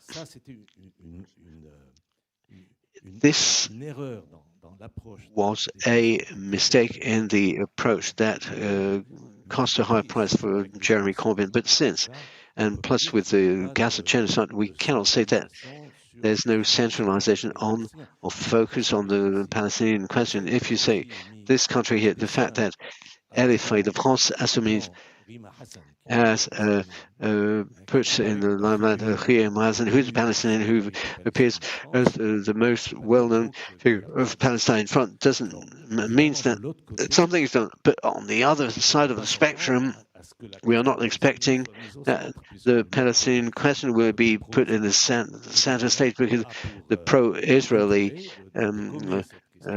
lobby will try to obscure this question, like I tried to explain.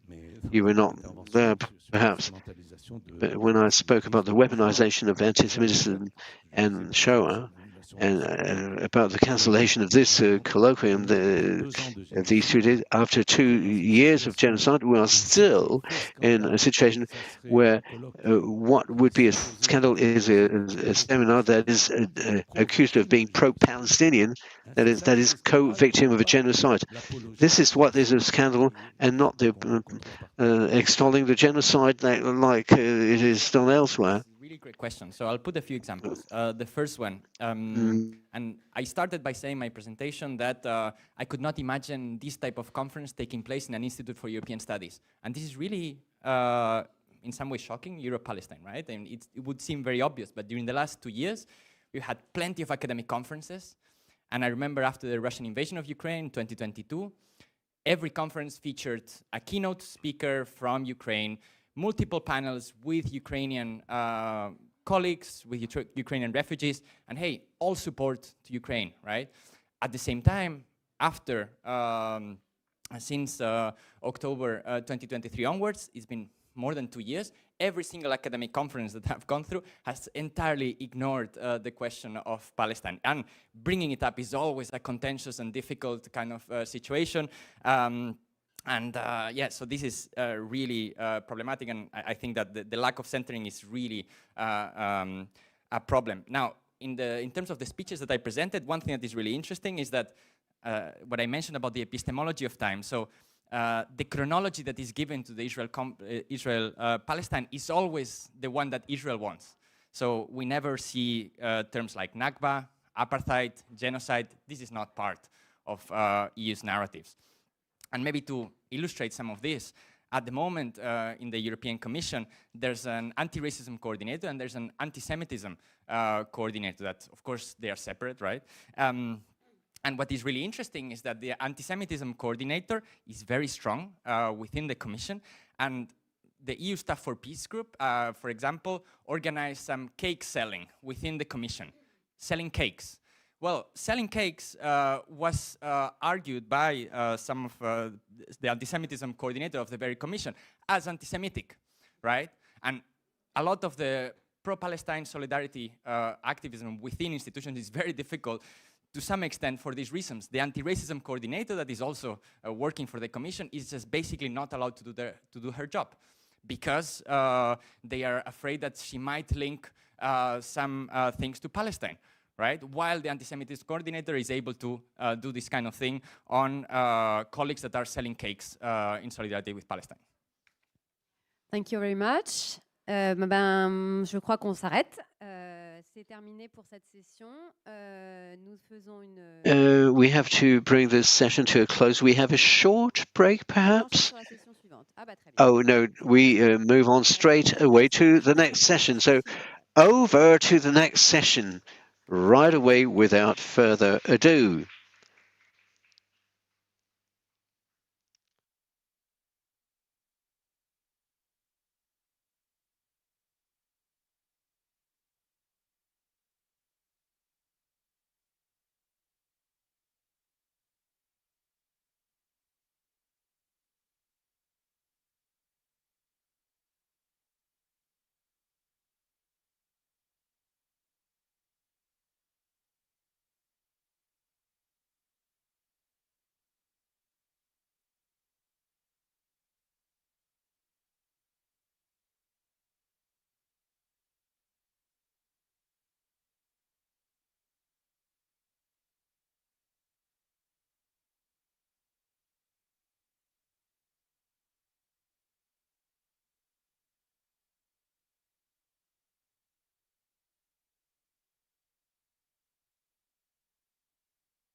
C'est bon. S'il vous plaît, nous allons commencer.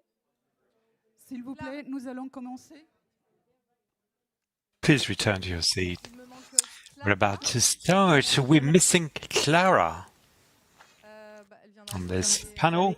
Well, she will join us later on. I can't see her.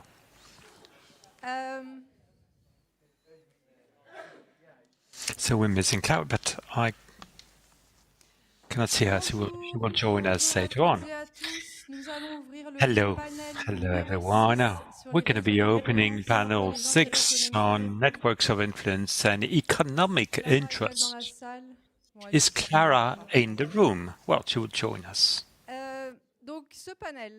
This panel, number 6, our conference examines the complex and multifaceted entanglements between the European Union, its member states, and Israel. The genocidal war engaged by Israel against Palestinians from October 23, popularized among the French public at these two organizations, Elnet and Elbit Systems. Elnet is a pro-Israeli lobby and facilitating on a community level and internationally as well. When it has local ramifications, such as Elnet France, it is mostly focused on organizing trips for European parliamentarians, as well as organizing events, such as the one that took place last week at the Senate. Elbit is an Israeli society of production, and that has a woven partnership with a number of European and French companies, such as Euroleaks, authorized by France, to sell components of arms, of weapons to Elbit Systems, a subsidiary of Elbit, and Airbus assigned infrared production anti-missile systems to Elbit.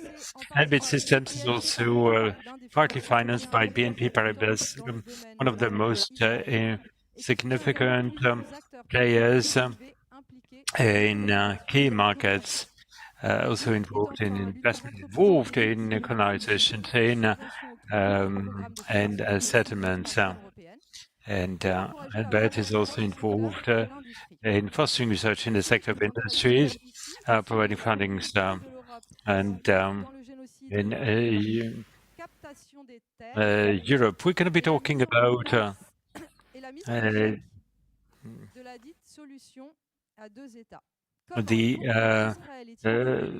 how Israel has become the first economic partners of Europe, and what are the impacts when it comes to the non-implementation or the failure of the two-state solutions.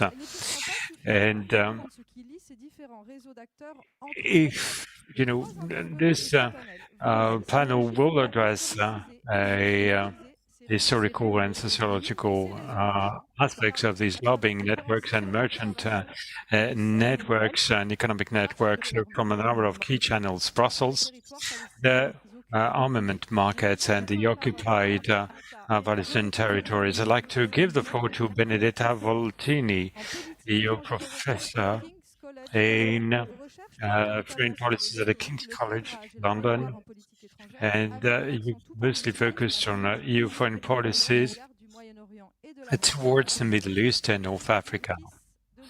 You're the author of Lobbying and EU Foreign Policy, the case of the Israel-Palestine conflict. Your works have been published, amongst others, on the journal European Integration and Mediterranean Politics, amongst other publications.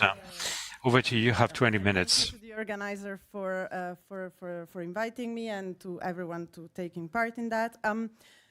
I would like to give you a bit of an insight into the role of lobbying in EU foreign policy towards Israel and Palestine, looking at both sides that lobby on EU foreign policy on this issue. I started to investigate this topic about 15 years ago, and even then, the Israeli-Palestinian issue was one of the most lobbied issues related on the Middle East, in North Africa, even compared to other outstanding issues that were going on at the time. And of course, this is true even today, especially after 7 October. So what I would like to do here are three things. First, I would like to give you a landscape, or show you what is the landscape of the lobbying that takes place in Europe, and especially at the Brussels level, the strategies and the frames that we find mainly among lobby groups, and a little bit about the context, and this will lead me to some concluding remarks on how recent events are shaping lobbying nowadays. So it's probably not surprising, but the most active non-state actors that lobby on this issue are NGOs, organizations representing churches and religious communities as registered in the EU Transparency Register, and think tanks. Here, for example, I did a quick search on the EU Transparency Register a few days ago, and I could find at least 60, 70 registered interest representatives that were expressing Israel or Palestine as an aspect of their lobbying activities. And of course, these figures are not probably exact, also because of how the EU Transparency Register is set up.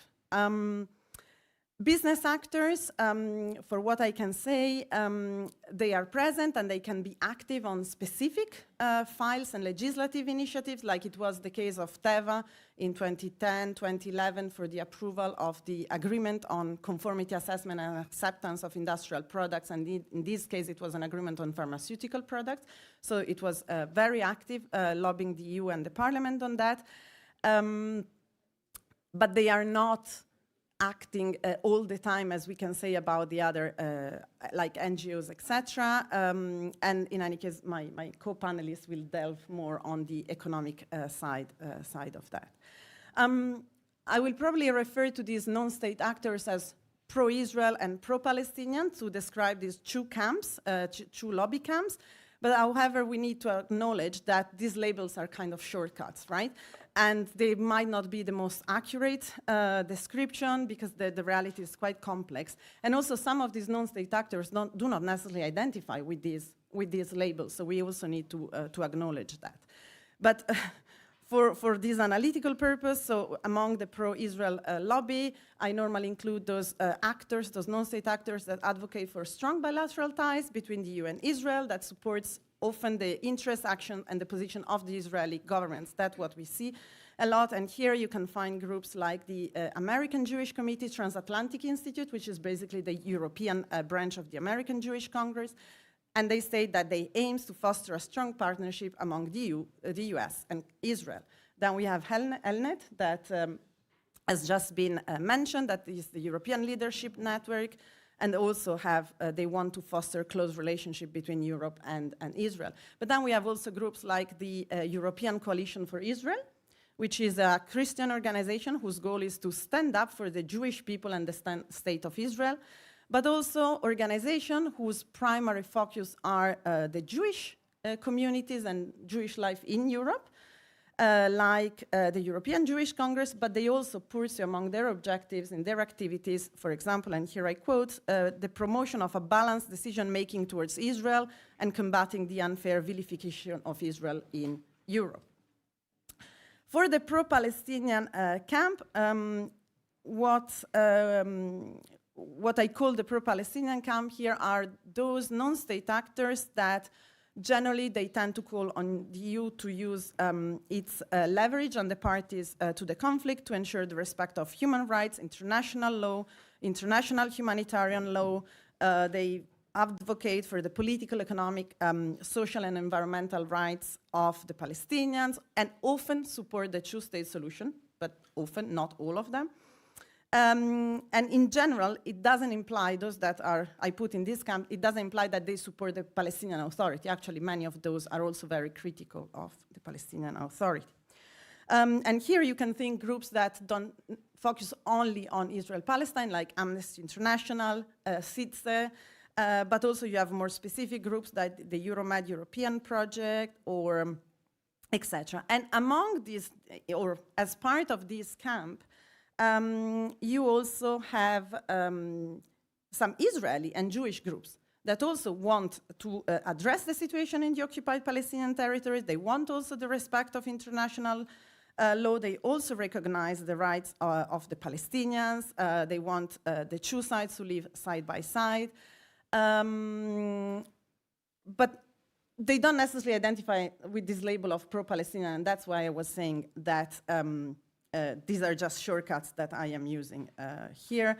And here you have groups like The Platform, which is an Israeli NGO, a group of Israeli NGOs for human rights.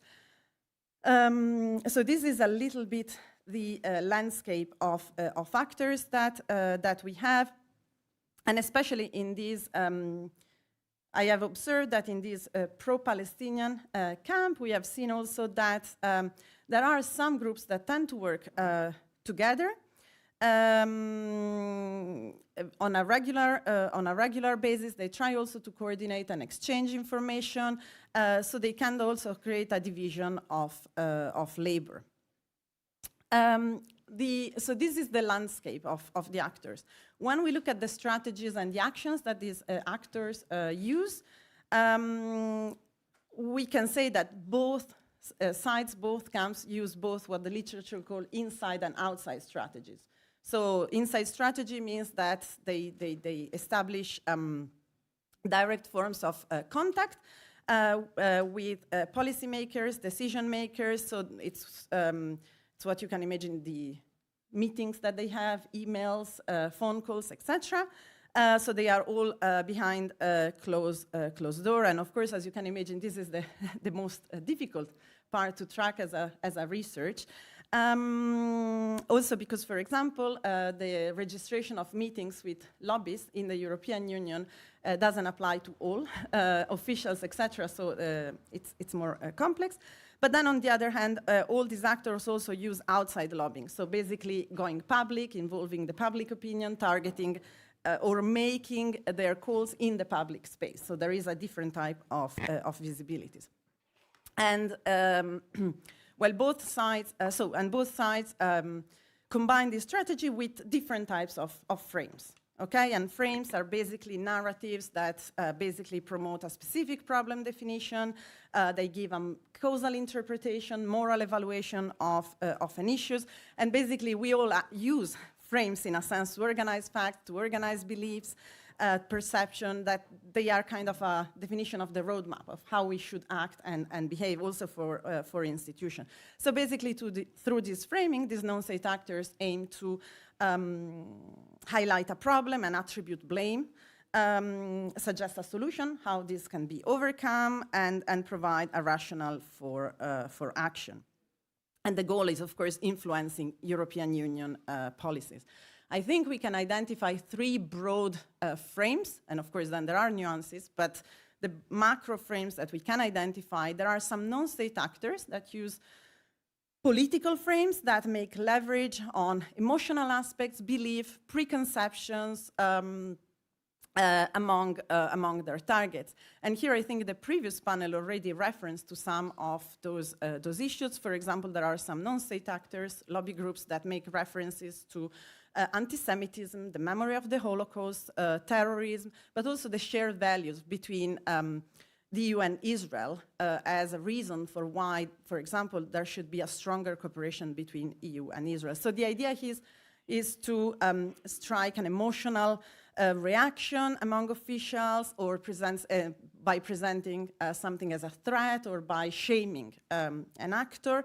And here, for example, if we think at what happened when the European Union published the interpretative notice on labeling in 2015, so basically the European Union clarified how goods coming into Europe had to be labeled to ensure that consumer could make informed choices. And what was explained was that the origin from settlements had to identify as settlement. Here, for example, many pro-Israel NGO basically followed the narrative that already the Israeli government was kind of promoting, saying that these guidelines were disguised anti-Semitism, a repetition of history, making, of course, reference to the Nazi. And it was a boycott of Israel. And here we see that, for example, the American Jewish Committee Transatlantic Institute also said that this decision, they say that, and here I quote, that the decision is not taking place within a political vacuum, but against the background of persistent efforts by an extremist movement that seeks to boycott, divest, and sanction Israel, whose activists reject Israel's very right to exist. But also, the then director of the European Jewish Congress stated that Israel is singled out for special treatment about all other nations of the world, and this is clearly discriminatory. And then he also added that this is in stark contradiction to the European Union's our mandate to be fair and free of prejudice. So that's one example of this type of frame, but also, as was referenced before in one of the other panel about Islamophobia and the link to terrorism, etc. So we see, for example, the American Jewish Committee, the Transatlantic Institute, referring to the comprehensive support package by the Commission to the Palestinian Authority in 2025. They basically have a title on their website that says, "No EU funds should fuel hate or terror." Suggesting that basically the EU needs to insist that the PA dismantles these pay-for-slay programs and replaces them with initiatives that promote coexistence with Israel, referring to the stipends to political prisoners. So that's one type of frame that you can find among lobby groups. A second type of frame that is also used is based more on this idea of moral accountability and political responsibility, that basically focusing on the values and the norm that the EU is supposed to follow.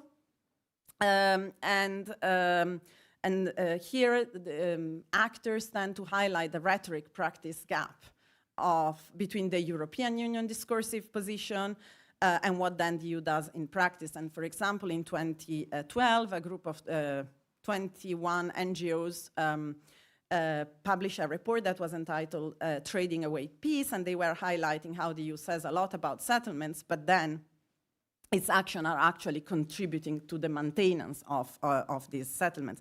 But even more recently, Médecins Sans Frontières in June 2025 highlighted the hypocrisy and inaction of the European Union that basically was allowed in Israel to act in Gaza with total impunity, and that basically was suggesting that the European Union could have the means, right, to react, but then they say, and here I quote, "The EU and its member states appear to have abdicated their political leadership to do so." So that there is this type of framing. And same also, Amnesty International in July 2025 said that the EU, and here I quote, "The EU's refusal to suspend its agreement with Israel is a cruel and unlawful betrayal of the European project and vision predicated on upholding international law and fighting authoritarian practices, and a betrayal also of the European Union own rules and human rights of Palestinians." And then it continues and also speaks of political cowardice, etc. So this is my second frame that I think we can identify, and then there is a third one that is what I would say a legal frame. And here there is the use of law, but it's not just an invocation of law as a moral principle of reference, but is basically it makes leverage on the ontological need that law has for the European own existence as a community of law. And here, from this perspective, from this frame, EU-Israeli relations are conceptualized from the perspective of legal necessity. So the idea is that the European Union cannot give legal effect to Israel's violation of law of occupation and violation of the Palestinian rights of self-determination without compromising the integrity of its own legal order, and hence its raison d'etre as a community of law. And here we see this frame used quite effectively by the Matin Group, which is a Palestinian NGO, that basically over time has shown and has advocated with as lobbied officials in the Commission and MEPs, etc., to demonstrate how the EU engagement with Israel basically was threatening the legal integrity of the European Union itself, because it was the European Union was allowing Israel to implement the association agreement, but also other EU-Israeli agreements in ways that were not compatible with EU law itself and also international law, and this was leading to the deficient implementation of the European Union legislation itself. And this was because there was no clearly geographically explicit specification of the territorial scope of the State of Israel. And this basically led to what is called in the literature the differentiation policy, so the clear distinction in EU agreements with Israel of what is Israel as internationally recognized and the occupied territory. And the third point that I would like to make is, so these strategies, these frames take place, of course, in a context, right? They are not acting in a vacuum. We have to consider that this conflict of course has always been very polarized. Also, the polarization has always been quite strong. But of course, with the Hamas attacks and the ensuing war and genocide in Gaza, this has created an even further polarization and politicization of position, as also other colleagues have suggested in other panels. And of course, some actors in the, for example, pro-Palestinian camp said that, of course, while they might not have always, while they have never been on the winning side, that's what some of them say, their position, they suggest, have been further weakened in the past 2 years due to the demonization of pro-Palestinian advocacy group and activists and the links that have been made with terrorism and being equated as Hamas supporters. So especially after 7/11, in the few months after that, it was very, very difficult to lobby if you are on the other side. And of course, we start now seeing some change, but the process is still a bit slow.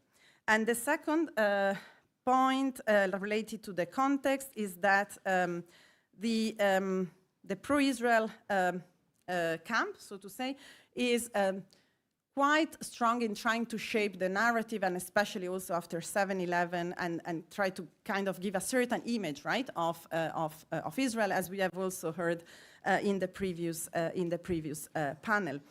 And we see a lot of activity by this pro-Israeli camp, especially in the European Parliament. They also have, they also work with the Israeli embassy.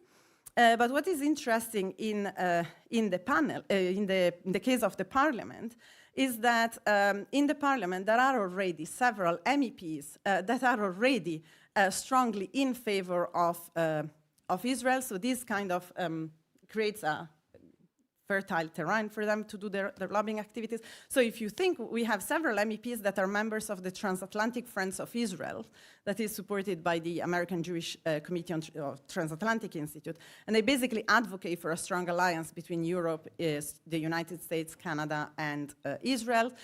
And also, interviews have also suggested that, for example, there is a small group of 10, 20 MEPs in the EPP that are strongly aligned with the position of the Israeli government, and these actors are quite vocal, right? So they kind of shape the agenda much more than others because they don't have a strong pushback, because others might not be interested in the issue, or they might not want to spend political capital to push back. And we see that because there are certain issues that come popping up on the EP agenda, despite their kind of marginal role in the grand scheme of things, such as the issue of the Palestinian textbooks that was mentioned yesterday. But basically, since 2018, 2019, the issue as coming up regularly, and the Parliament has become the main arena of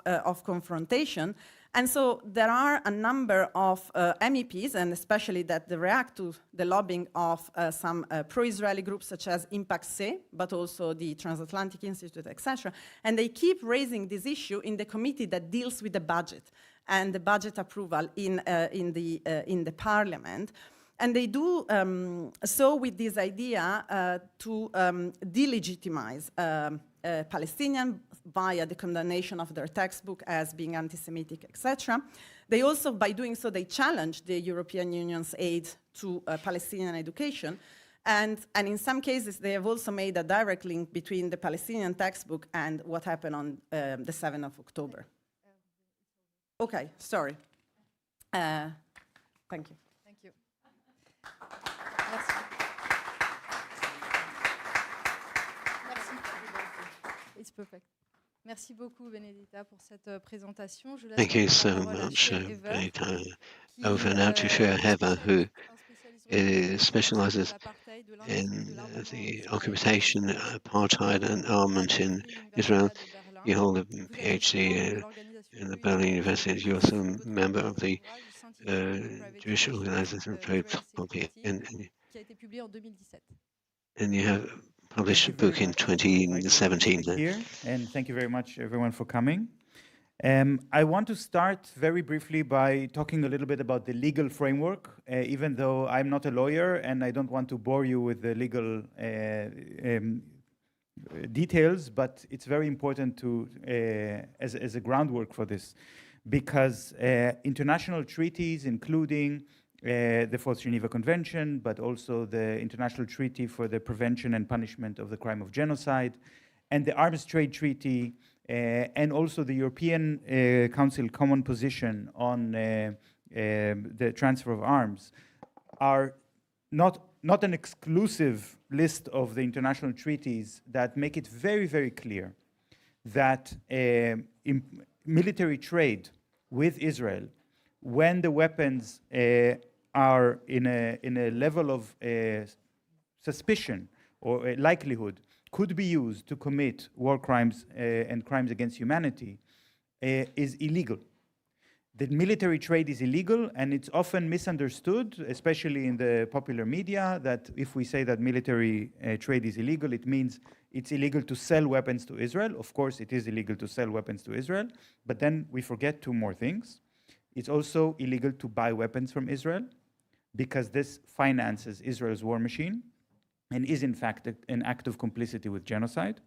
And it is also illegal to transit weapons to Israel through the sovereign territory of states. So when we are, and if you want to have a full list of all of the international treaties and why it's illegal and under what article exactly, all of this is described in great detail in an article by Irina Pietrapaoli, which is available online. It's 40 pages of legal text, so I'm not going to summarize it here. But it's very important to understand this legal groundwork, every lawyer knows it. And the lawyers that advise the European governments know it as well. So this is a challenge to the international law based order in which we allegedly live, which was established after the Second World War. And in fact, it is not as relevant for France as it is for the neighboring country, Germany, which is a country that was established based on these agreements, and which only has a right to exist as a state in as much as it respects international law. France existed also before these international organizations and agreements. But nevertheless, the European Union is based on this language of international law and an international law-based order. So even though the United States, which is the biggest supplier of weapons to Israel, is openly saying that international law does not apply to the United States and it doesn't consider itself to be subject and even sanctions the ICC as part of its campaign against international law, it doesn't mean that the international law doesn't impact the United States policy, because there is no border between the United States and Israel. And the only way that the United States is able to deliver the weapons is through European territory. And every weapon delivery is a violation of international law, which causes the complicity of the states in Europe, which are allowing the transit of the weapons. So this is a crisis. And today I want to talk to you about this crisis. Now, from a different angle to look at this, I want to say something that I don't think is enough discussed or mentioned even in the Palestinian solidarity groups, because maybe we're not paying attention enough to the fact that when Israel embarked on a genocide in Gaza, one of the first things that it did was put aside the Israeli weapons made by the Israeli arms companies and marginalized the use of these weapons and took mainly international weapons, mostly from the United States, but also a lot of weapons from Europe, especially Germany, but also from France, a lot from Serbia. And this was not because, this is because of the type of weapons that Israel specializes in producing, as opposed to the type of weapons that it chose to use against Palestinians in Gaza. The weapons that Israel specializes are weapons of control, suppression, domination, surveillance, incarceration. These are the weapons that enable an apartheid system and military occupation. These are weapons that are exported to the rest of the world under the brand tested on Palestinians.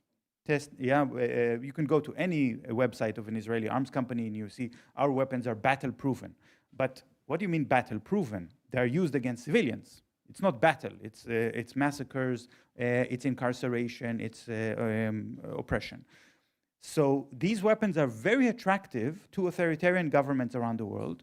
And when we see the European governments showing a lot of interest and desire to buy these weapons from Israel, of course, it's a very clear red flag for us. This is an alarm that we see, for example, the French government, which collaborated with the German government, in order to undermine civil liberty mechanisms in Europe, in the European Union, in order to facilitate the import of spyware weapons from Israel, which are used to violate our privacy and our rights in Europe. But when Israel decided to embark on a genocide in Gaza, they don't want this kind of technology. They wanted mass carpet bombing of Gaza, the destruction of the infrastructure and the destruction of humanity in Gaza. For this, they wanted the 155 millimeter shells, which almost all of them are produced by an American company called General Dynamics. Now, it's true also that there's a German company that makes these shells, but it was quickly understood that Germany cannot sell those shells to Israel because of the legal problems, so they will sell them to Ukraine, and General Dynamics will divert the production lines no more to Ukraine, but instead to Israel, in order to provide enough shells to completely destroy the Gaza Strip. And of course, also the Mk-84 bombs that weigh 1 ton, they're very famous as well, the drones, and even the rifles. And here I think it's worth mentioning the heavy machine gun that Israeli soldiers are using on the battlefield, even now, every day, which is called Mini-Me, which is imported from France. So when you have this exchange, the European governments want to have weapons of control and surveillance and to violate the rights of European citizens. And Israel wants weapons of mass destruction. Then you can already understand the interests of the two sides. And it goes more than just the lobby and the corruption. Of course, this is a big part of it. And the immediate economic interests of the arms companies themselves. It goes also to the level of ideology and the fact that especially the right wing in Germany is looking to Israel as a model for how to deal with Muslims, how to deal with Arabs, how to deal with a population that is stripped of its rights. This is the structure of the arms industry. And here I want to go back to the problem of the legal structure, because of course it's illegal. Of course, even the French government said that it will stop selling weapons to Israel because they have to say it. All the governments in Europe said it one way or another, but at the same time, all of them are breaking this promise. So it is a crisis, it's a constitutional crisis in those countries. And at the same time, there's also a crisis happening inside Israel, which maybe we're not paying attention to, because those arms companies in Israel that produce this technology of suppression and domination are in the hands of a small group of Israelis, the security elite of Israelis, the politicians that are often associated more with the Labour Party, the former commanders of the army. I think we all know Ehud Barak, Shimon Peres, Yitzhak Rabin. This is a long tradition of Jewish Israelis, all of them Ashkenazi, all of them secular, all of them military officers of some kind. But this group inside Israel has been marginalized very much. And they have been pushed away from decision-making positions in the government and replaced by the populist right. The populist right, by embarking on a genocide, has actually undermined the interests of this group. One of the first things they did was to stop using these weapons. And now, Elbit Systems, for example, can no longer say our technology, all of our technology is battle-tested. Only some of their technology can be used in Gaza, but a lot of it can no longer be used in Gaza. And so they are not able to sell it anymore. So they are having a crisis as well, but nevertheless, even though there is this crisis, they haven't turned against the state of Israel. They haven't turned against the genocide. They continue to come to Europe and continue to pretend that everything is fine. And then we see these two crises happening at the same time. In Europe, it's a deep citizenship crisis, constitutional and legal crisis. In Israel, it's more about the crisis of different competing power elites. But it does create this crisis a problem in Europe of the complicity, which is also motivated by a colonial mindset. And this complicity has legal problems. And I think and the reason that I'm focusing on this is because I want you to think a little bit what it means for the French authorities who know that they are breaking the law, know that there is a real risk that if the international law-based order will somehow persevere and survive this crisis, then there will be also personal consequences. Maybe they can say, oh, I gave the order to stop selling weapons, but my deputy did it anyway, so this deputy has to go to prison. But the deputy is already thinking, should I obey this order or should I go to the press and to save myself? This is the crisis, and the alternative is, why not just silence this whole discussion and ban the conference that we are having today? So I am not surprised that they tried to ban this event. And we can see these banning effects also in Germany and in other places, mainly motivated by the very real fear and very justified fear that this crisis will cause problems to the European state of status quo and power. Okay, I did want to very briefly mention that France, in addition to the mini-me that I already mentioned, is selling other kinds of components and weapons illegally to Israel, and also that thanks to the investigation of the Irish newspaper The Ditch, it has become clear that Charles de Gaulle Airport is used to transit weapons to Israel illegally. And this is very interesting. Already the Union of Workers at the airport in Charles de Gaulle Airport issued a statement. They know it's illegal, and they refuse to do it. But just as it was, and there was an appeal to the court in France to stop the shipment. Before the court had the chance to make a ruling, Israel attacked Iran. This was in June this year, and the airports were closed anyway. And so, like in every legal case in Europe, when it comes to the question of complicity with genocide, the court will always say, we would rather not discuss it unless it's completely concrete. If you want us to say that, of course it's illegal to send weapons to Israel, but if you want to have a discussion in court about it, you have to prove that a specific weapon from this specific country was used in a specific place in Gaza in a specific time, and then we can talk about it. And when Palestinian organizations who organize these lawsuits say, well, we find a witness from Gaza who can tell us and give us this information, Israel has murdered his children. So now, not only, of course, as a message for people in Gaza not to testify, but also as a message to the organizations in Europe if you find a witness in Gaza, you will have it on your conscience also that Israel will murder this person's family. Now, I should also mention very briefly that the second violation that Europe is doing is also to buy weapons from Israel. So, and we should not forget this. And it's interesting to see how the three biggest arms companies in Israel are also, all three of them are making, having large contracts with European customers.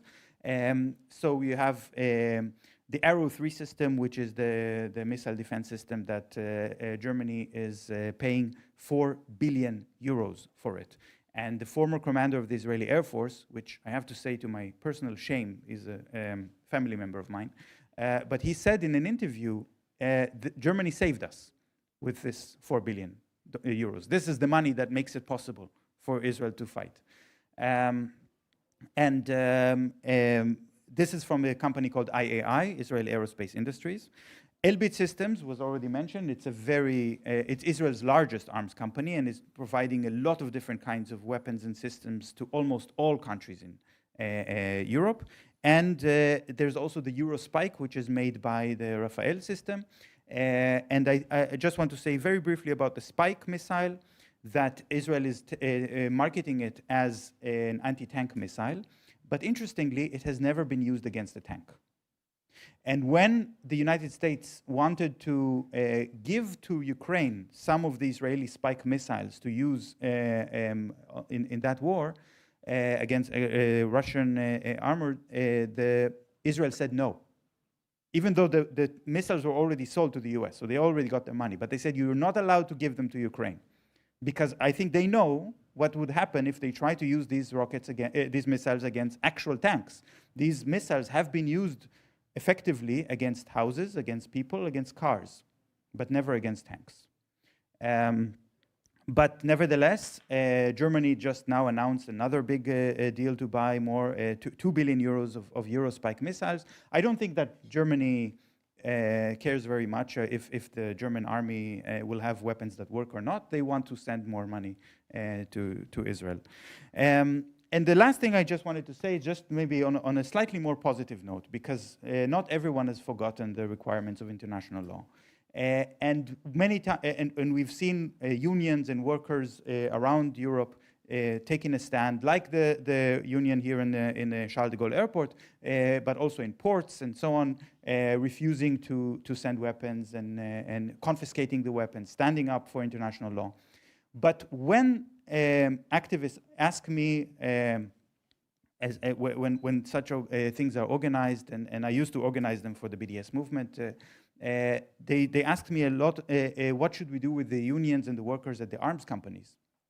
And I said, actually, I don't think it's worth our time and effort, because I don't know of any case in history in which the workers of an arms company spoke up for the immoral use of their weapons in a certain... It's just never happened before, but I stand corrected, because it did happen for the first time in history, as far as I know, in the French company Thales, or Thales, I think it's pronounced Thales, where the workers published a letter and they say they don't want their weapons to be used in Gaza. And okay, it's just a letter, and it's one letter, and they haven't really made a revolution, but it is an unprecedented act of the workers of an arms company speaking out for humanity. And maybe we should not lose hope that the international law-based world order cannot be saved. Thank you. Thank you. Thank you so much. Merci beaucoup, Shir, pour cet exposé extrêmement éclairant. Je laisse maintenant la parole à la troisième intervenante de ce panel, Clara Wolfel. Vous êtes doctorante. Many thanks for this enlightening contribution. We're going to be moving to our next speaker from Quebec, focusing work on diplomatic relationship between Israel and Palestine. And your field of research has been developed with INALCO, as well as the University of Jerusalem. I'd like to extend my thanks to the organizers of this conference for organizing this meeting given the current context. So I started my doctoral project on the focusing on the evolution of business relationships, economic relations between France and the State of Israel. Since the 70s, the disconnect between the diplomatic discourse of the French diplomatic sphere. Is that okay? Yeah.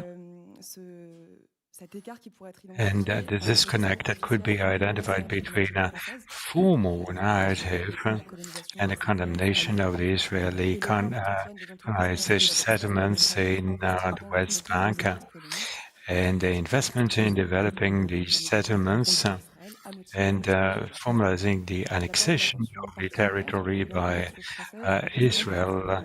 I've drawn particular focus on these issues since the years 2000 as these relationships are framed with the European Union for the purpose of cooperation with Israel. As you're aware of, this is about regulating free trade agreements and with the European member states under Article 2, it is reminded that relationship with the EU rests upon democratic principles and respect of human rights. Despite that, the ownership policies and possession policies in Israel have strengthened.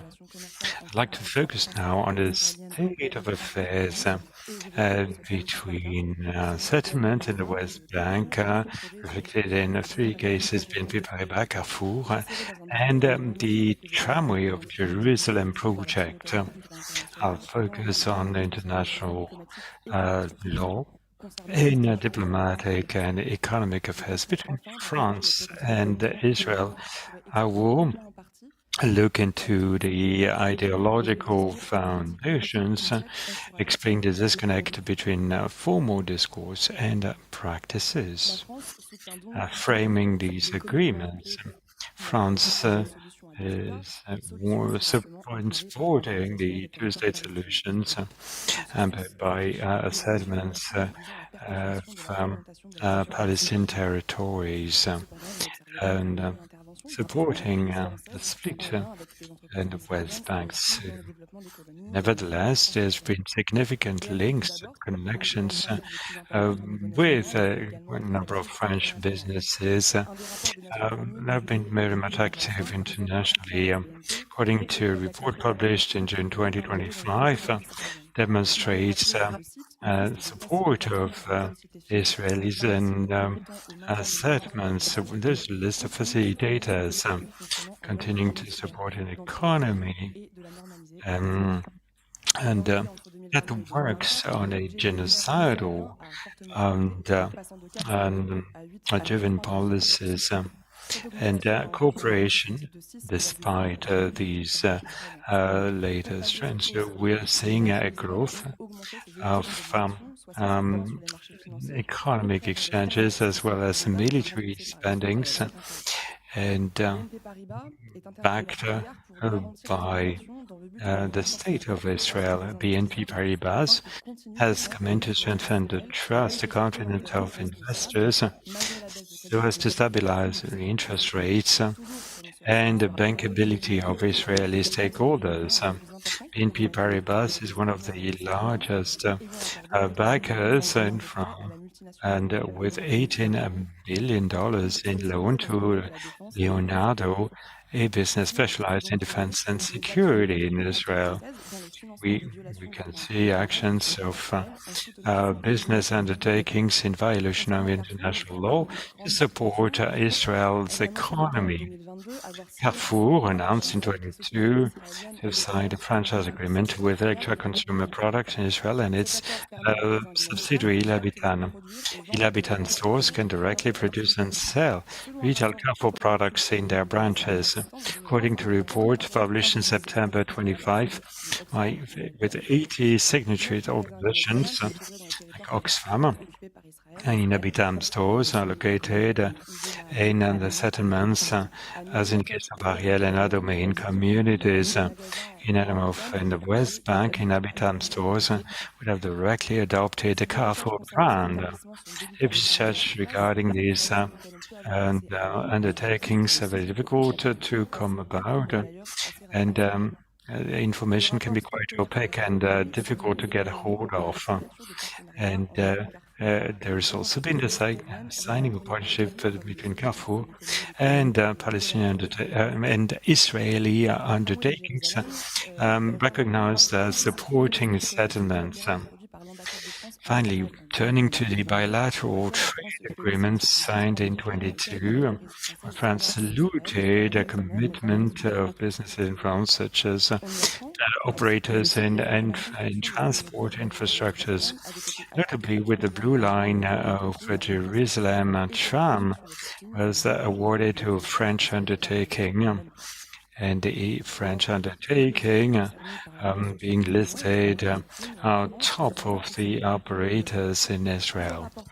So several reports published in France remind the presence of line operators for the purpose of building and maintaining those links, these tramway links like a blue line between Oudela, for instance, to connect Gilo to the Ramat settlement in the West Bank, Sisral, French undertaking, the general project managers for the implementation of the TNT tramway line, while Sistra carried out preliminary studies of this metro line.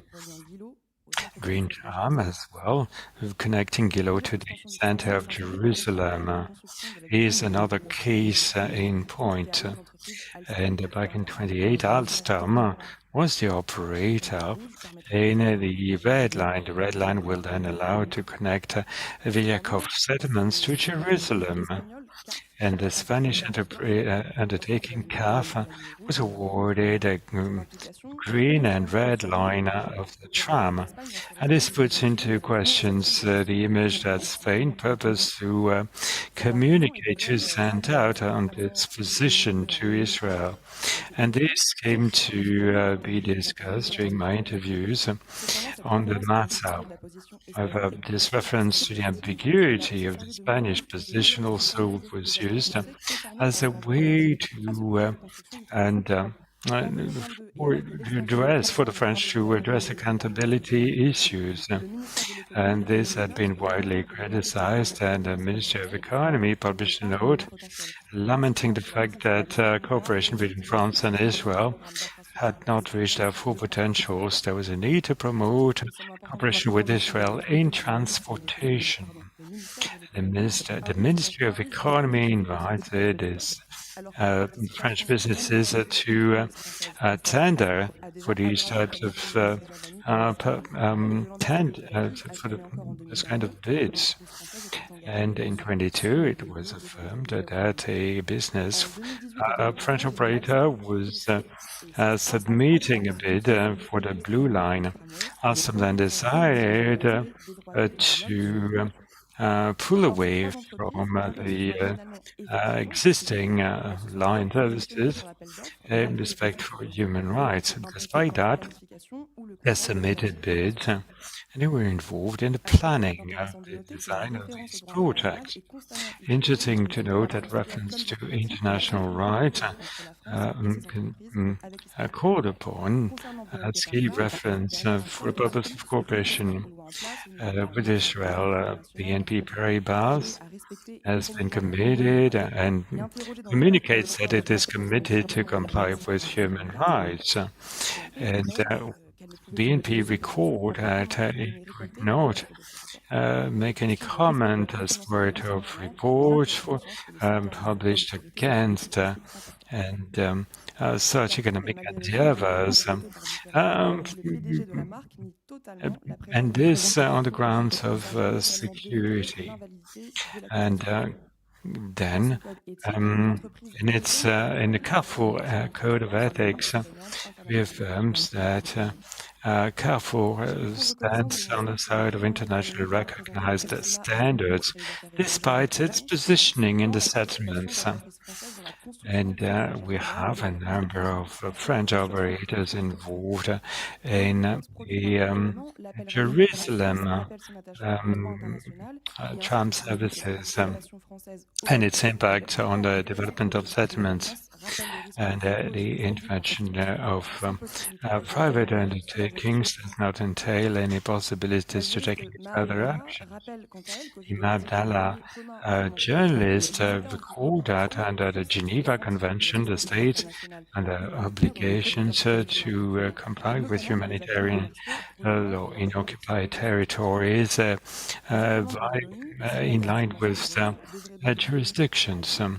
So, signatory of the Geneva Convention should take action to compel commercial agreements with Israeli players delivering their products in the settlements of the West Bank. It's about a political will from the part of France and focusing on private undertakings as opposed to state actions. And in simple terms, inactions is politically driven. The French Minister of Foreign Affairs in 2018 affirmed that the French presence in the Jerusalem tram was only an economic matter and should not be read from a political angle. The protection of these commercial logics actually reveals the political positioning, the non-binding positioning, decision of the state calls upon legal benchmarks, taking away French responsibility and moving away from accountability with regards to respect of human rights in the territories.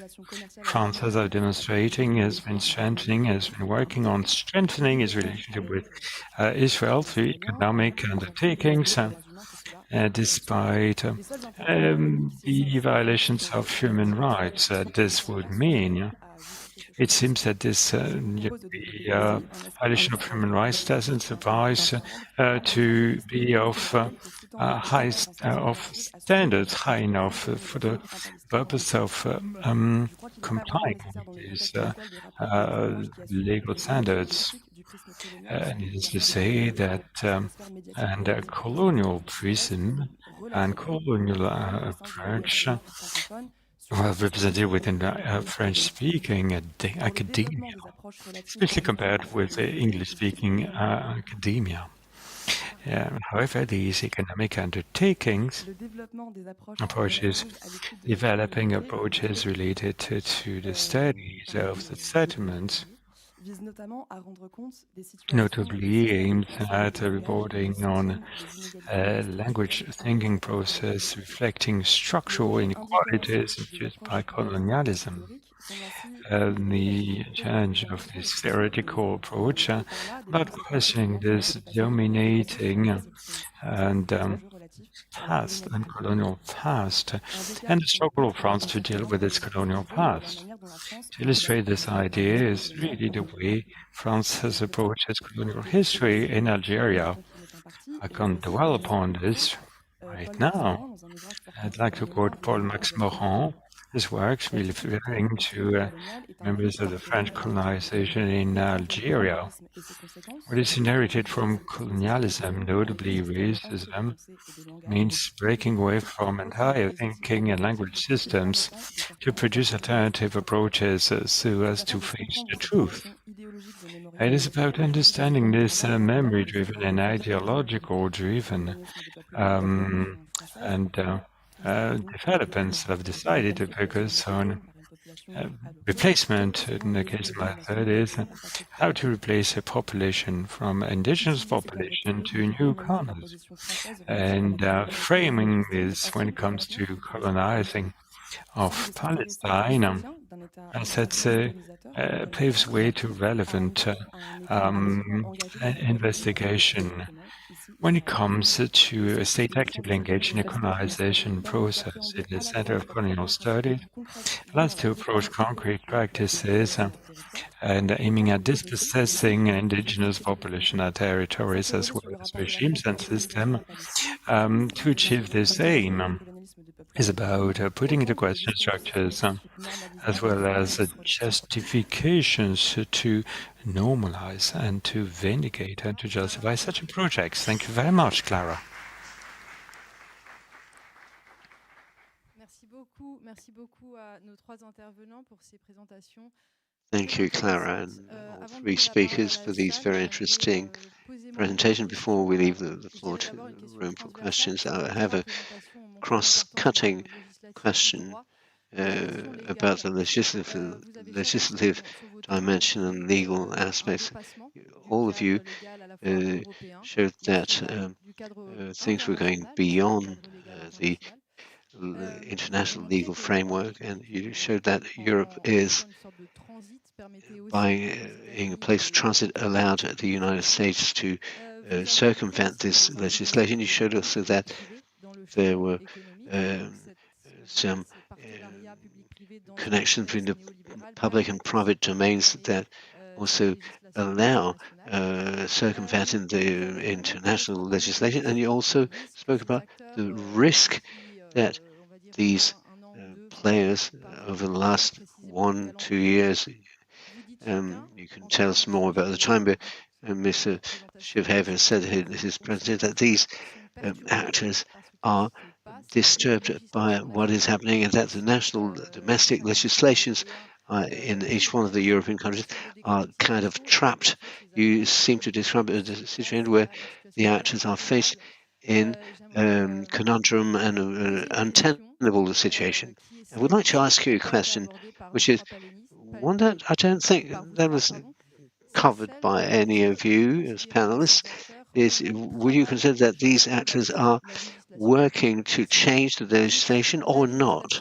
Because you're saying legislation is something that means that actors have to conform to international law, but are these actors not trying to themselves act to try and change the legislation? So whether from you have you seen that there's any lobbying activity that is aiming to alter the legislation? And another question for you, Benedetta, is to know whether, well, because here you focus your presentation on the discourse, or discourses, but have you seen other sociologists working on the field of lobbying and pharmaceuticals? Have you any information about the background of these and the profile of these people and actors? And if you have studied, or anybody has studied these profiles, does that not challenge the framing that you showed with, on the one hand, the pro-Palestinian lobbyists, and on the other hand of the spectrum, the pro-Israeli lobbyists? Could these lobbyists not present as one and the same category? So it's just a question as to the framing and packaging of the topic, if you will. Okay, thank you. First of all, the language of the law is something that the Israelis are not using at all. In fact, I want to give the example of an article that was published in The Economist this August, where they said Europe wants to impose a military embargo on Israel, but it cannot because it depends so much on the Israeli weapons. This is exactly the language that comes from the Israeli generals. And in fact, it's like a summary of the Israeli argument, but it's not true that Europe wants to implement a military embargo. Europe has to do it. Whether they want to or not, it's irrelevant. Probably most governments don't want to do it, but they have to do it because that's the law. And the Israeli argument is not, let's send our lobbyists in order to get the law changed. but instead, let's ignore the law, ignore the moral argument, and just use the utility argument. You need these weapons. Now, this article by The Economist is trying to convince us as Europeans that it's impossible to impose a military embargo on Israel. But this is not how it works. In fact, what it means is that for European armies that rely, like the Eurofighter, which relies on a Rafael radar, or the missile defense system that relies on the Arrow 3 from IAI, then Europe will just stay without these systems. So maybe the airplanes will not have a radar. You know, it's not. Why should international law care if the European governments are not being careful about who they are buying their components from? This is the argument of Israel has always been to try to turn a blind eye to the international law. And I think that the best example of this is from Ireland. I don't know if I have time to give this example from Ireland, because in Ireland there is actually a law that bans the transiting of weapons from Shannon Airport. And the US, what they did is always they sent their C-17 cargo planes full of bombs, and they call Ireland and say, we have a technical problem on the plane, please let us land, it's an emergency. Otherwise, if the plane falls, it could destroy a whole European city, it's full of bombs. And Ireland every time says, okay, you can land. I had the privilege to talk to a woman called Catherine Connolly, a senator in Ireland at the time, who answered my emails on Christmas. I will never forget that. On Christmas, she said, we will do what we can to stop those planes. And what they did is they said, okay, let's have a bill to present to the Irish Parliament to say, if there is an emergency and the plane has a technical problem, okay, they can land in Shannon Airport, but then we confiscate the weapons. And now the bill hasn't passed yet, but the message was loud and clear. And the US is trying to find other ways to send the weapons. And Catherine Connolly, I'm very happy to say, has become the president of Ireland. Okay.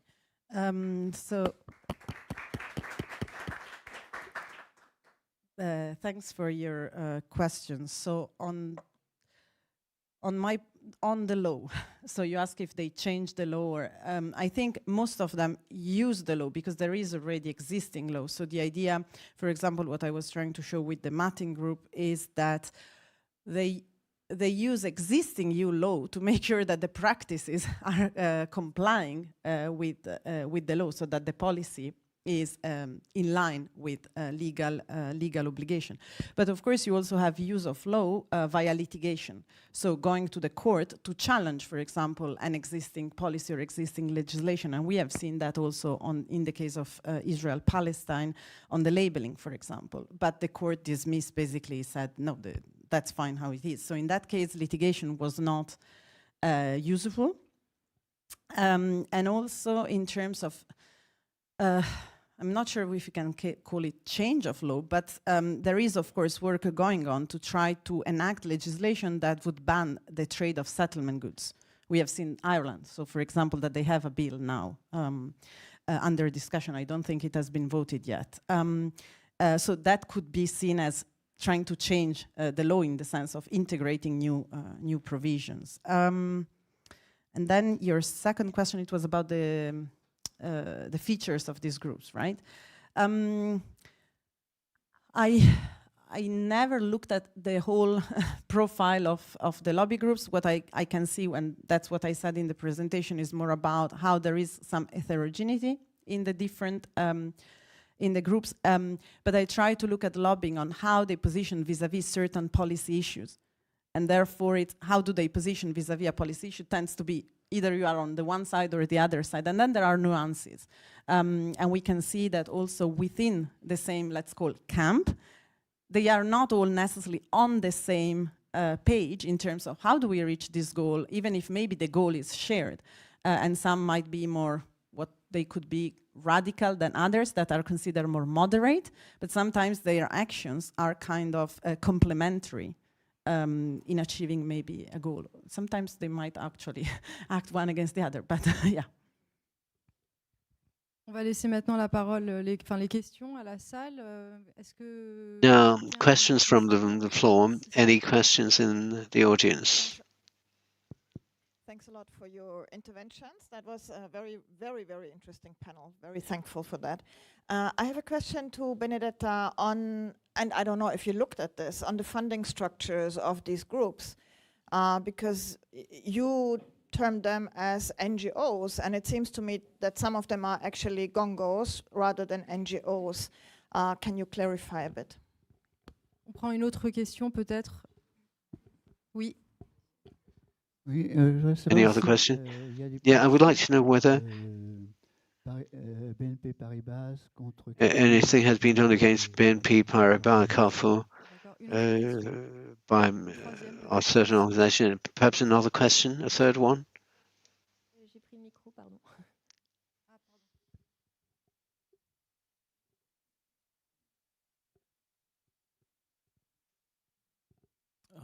I guess it's for Shia. Could you explain a little bit how you see the mechanisms of keeping this information out of the public realm that you're researching, that you laid out very clearly? Très bien, je vous passe la parole. So on the funding structure, yes, so I try to also look at how they are registered in the EU Transparency Register, so I try to use that as the definition. And of course, there is not always, they are not always very transparent on where the funds come from. And of course, we know that some are funded also or have strong links with governments, etc. And in that sense, I agree with you. But so on the Transparency Register, more these organizations are either classified as NGOs, organization representing churches and religious groups or think tanks. So that's why I stick to that. But I agree that things are a bit more complex. Yes, the question about how the information is kept from us, I have to answer exactly the opposite question, because obviously when we're talking about military transfers, they are by definition always secret. Nothing is reported to the media. The mechanisms to expose the information are actually very interesting. So I will answer this question, I apologize. But because I think we see, first of all, I mentioned the crisis inside Israel, where a lot of Israelis are having a crisis of faith as well, and they sometimes leak information to us. And it's very interesting that the Israeli military censorship, which regulates all of the media, is not very effective. And especially after October 7, the Israeli military censorship became a tool of ideological language control, but not of the control of information. So you many times have even generals from the army giving interviews and saying why they think it's absolutely fine to use these weapons and kill civilians. But in the process of saying this, they are also giving us some hints, what weapon they're using, how they're using it, and so on. And the censorship is not doing anything. But I think more importantly, especially for our context here, and for those of us who don't speak Hebrew, that the fact that there is a BDS movement, the fact that there is protest on the ground, people are crying out against the genocide, is also reaching a lot of the workers in this supply chain of the weapons. And they then sometimes become informants.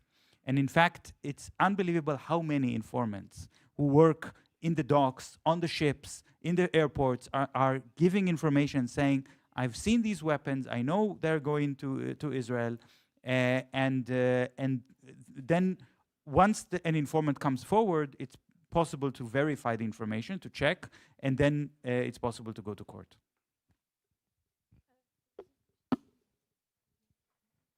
Oui, juste sur la réponse donc concernant les actions, alors il y a une diversité. About the action, we have a diversity of actions against the companies I mentioned, like public awareness. First of all, we also have boycott campaigns against these companies. Concerning legal action, it is possible various French NGOs have taken these problems to court, but these are very costly and lengthy procedures for these NGOs. There can be some discussion, like SPF had ran a campaign with Orange and talked to their representatives, and this brought about a change of posture from the company. Another round of questions, perhaps. I have two questions for Shir. You said courts in Europe often say they can't take a case pushed by an NGO on weapons exports because they say they want concrete examples. One thing I heard a lot as well is that the courts say it's not up to them to comment on foreign policy. It's up to the executive power to do that, and they have no power on it. We heard this in France. We heard it recently in the Netherlands on the genocide case. And I just wanted to know if you'd studied the legal implications of that. Does it mean that basically the Foreign Affairs Ministry's legal department is the ultimate arbitrator in this? And what does it mean? Also, I wanted to know if you had any clear understanding you could maybe share with us on how dependent Israel actually is on weapons exports from Europe, because European governments downplay it. They say it's nothing, especially in France, you know. It's really nothing, they don't need it, they don't use it much or whatever. Yeah, I don't know, they use arguments downplaying it, and then we hear in the press, actually, no, it was really important, we got those German weapons. So to what extent do they actually need them? Thanks.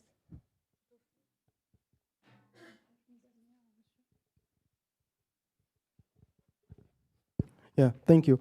My question also goes to Mr. Haver. I'd like to ask about the Arab side of this collaboration, especially Morocco and its collaboration with Al-Bayt system.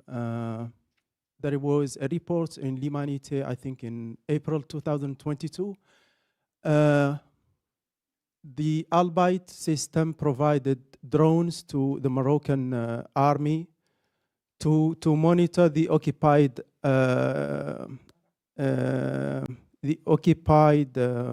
territories of Western Sahara, and killed, I think, according to the report, about 40 artisan miners. And also this developed during the genocide to Mauritania, to certain parts of Mauritania where I come from. Thank you. We have two additional questions here, three, I think, and then it's over.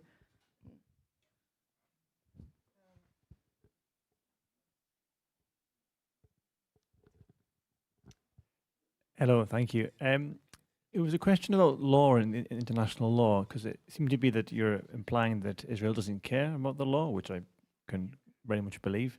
But at the same time, they also seem very scared of the law. I think in a way that they accuse Palestinians of using lawfare, somehow that they are abusing the law by trying to internationalize the conflict. So I wonder whether you could kind of address that tension where at the one hand ignoring law, but at the same time being very scared of the law. Une question là devant, s'il vous plaît.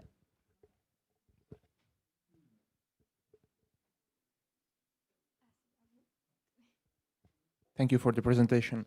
I have a question, maybe silly for Mr. Shearhever. You explain how to bring an institution to the court for selling weapons. You need to prove, of course, that that weapon was used that time in that place. But how can you actually prove that? Because Gaza now is closed, of course, for journalists and especially for foreign. So that's my question. Is there a way to prove that? Mandy, Abderrazak, and then it's done.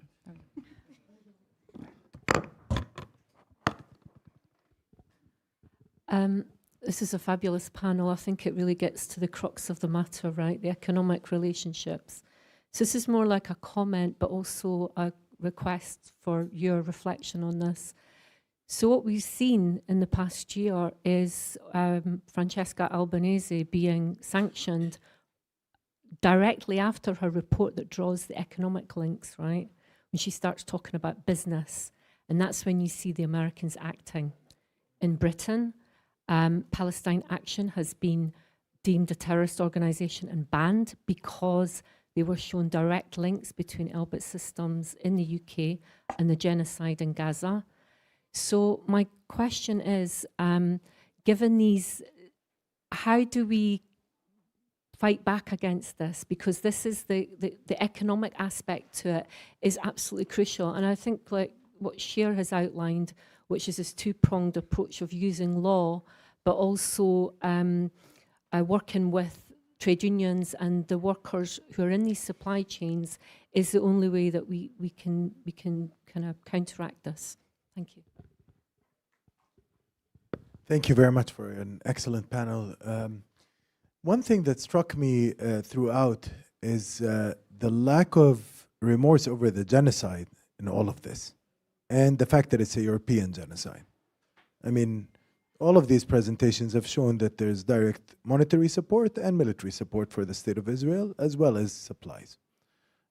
So how do we reframe it from just a question of you're breaking human rights and you're breaking your own legal codes, to actually taking it a step further and being like, you've committed the greatest sin in human history? Because this is political contestation. Yes, there is a technical legal aspect, but the real story behind it is, of course, the overall political scene. And I know that there are lots of complexities. There's the Murdoch press. There's the equivalent here in France. There's all sorts of parties that we talked about throughout this conference, the far right, you know.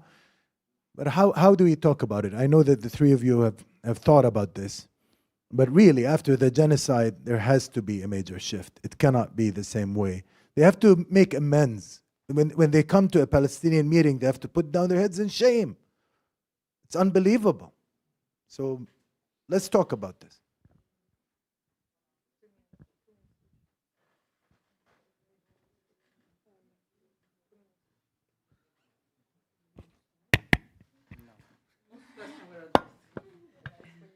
Okay, yeah, I'm sorry. It looks like the questions are now opening such huge topics that we could talk about them for hours, but we don't. I won't have time to answer the questions.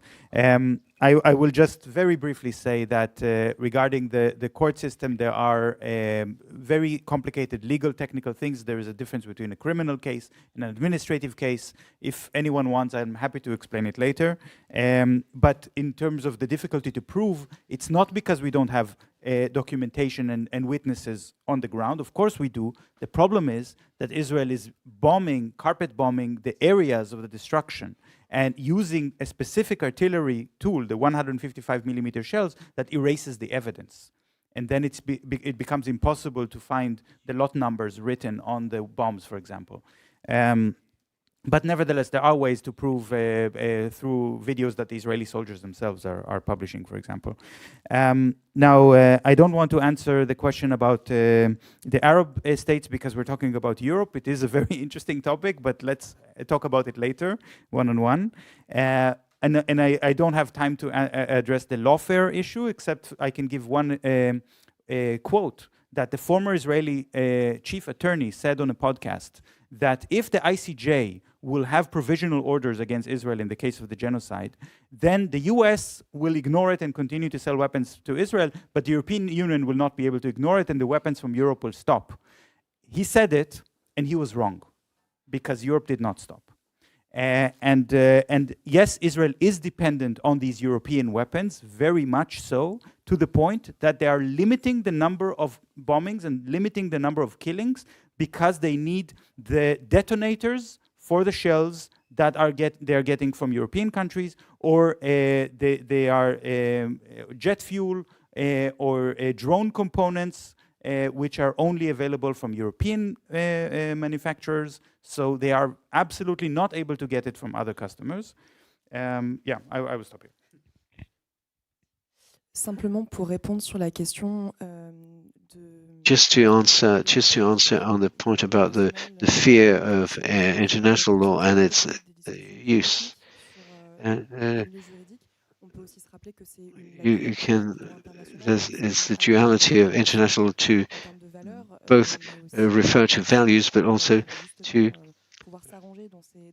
make it possible to find arrangements between states, whereas it's also a lever for action for the populations that have in common. So there's a duality in international law from this point of view.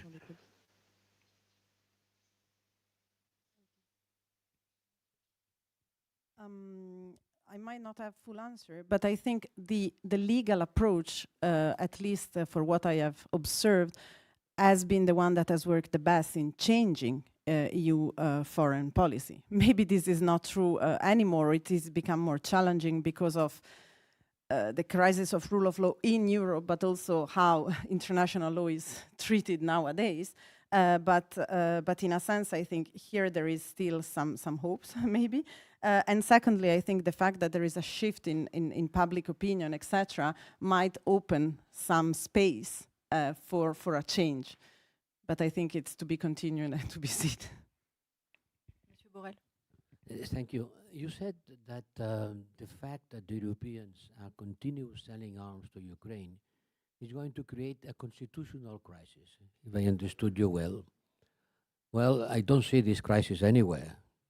I don't see any crisis in any country because we continue selling arms. I can't. In Spain, yes, it was a strong contestation and criticism to the government, and the government has approved a law forbidding to sell arms to Israel by law. And half of the parliament voted against the law. And then was the issue of buying arms from Israel, or components for arms.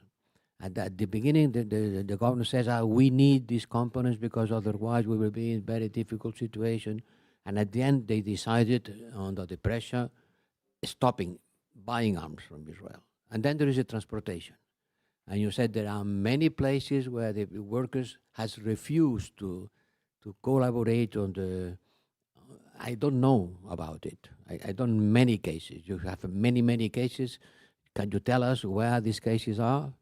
And third, most of the American arms goes to American bases in Europe, where there is no workers. There is the U.S. Army and the American Army, and they go through a circuit which avoids trade unions and these kind of things. And the last consideration, answering your question, in Spain, in Europe, there is no an agreement to say that human rights are being violated by Israel. As sad as this, but it is the fact. If there were some statement or some political agreement that Israel is violating human rights, then it would be a legal basis to act. But neither the Commission nor the Council has never taken a political decision saying Israel is violating human rights. Never. That's the situation, and that's the consequences is these kind of things about selling arms or just trading, not arms, just trading. It has never been a position of the European institutions saying, oh, Israel is violating human rights in Gaza. Any answer? A very long answer to it. You asked a lot of different questions, but yeah, we don't have time for it. I can share with you reports that will answer your points in great detail, and I'm happy to share them with everyone.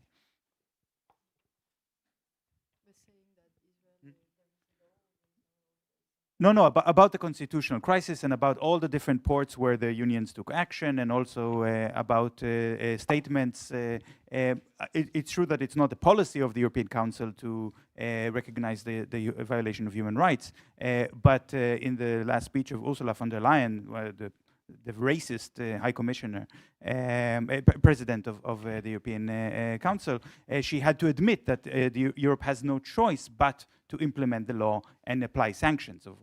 Of course, it's an implicit acknowledgement, but from the member states, you have, of course, the position and also court decisions that are binding in courts in other states.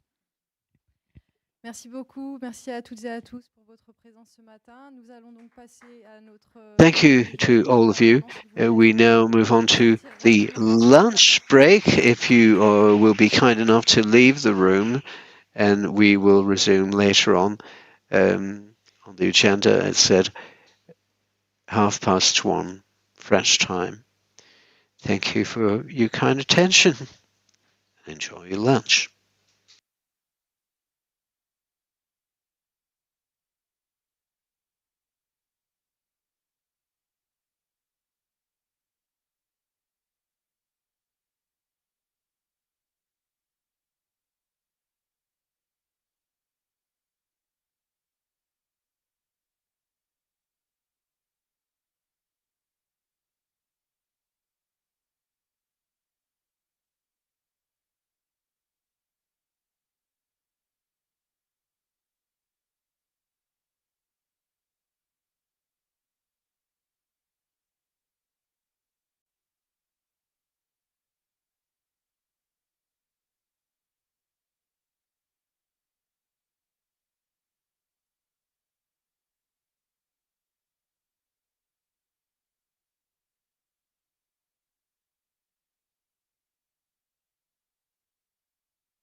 Good afternoon to all of you, and welcome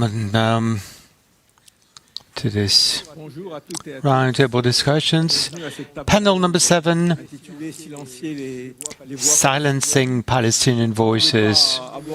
So panel number 7 will focus on silencing Palestinian voices.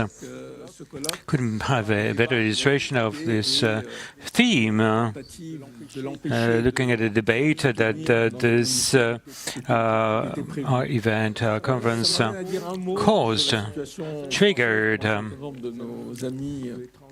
And it makes me ponder over the French side of things, which is quite a unique situation. Never, since the end of the Algerian War, the war of Algeria, have we ever experienced such an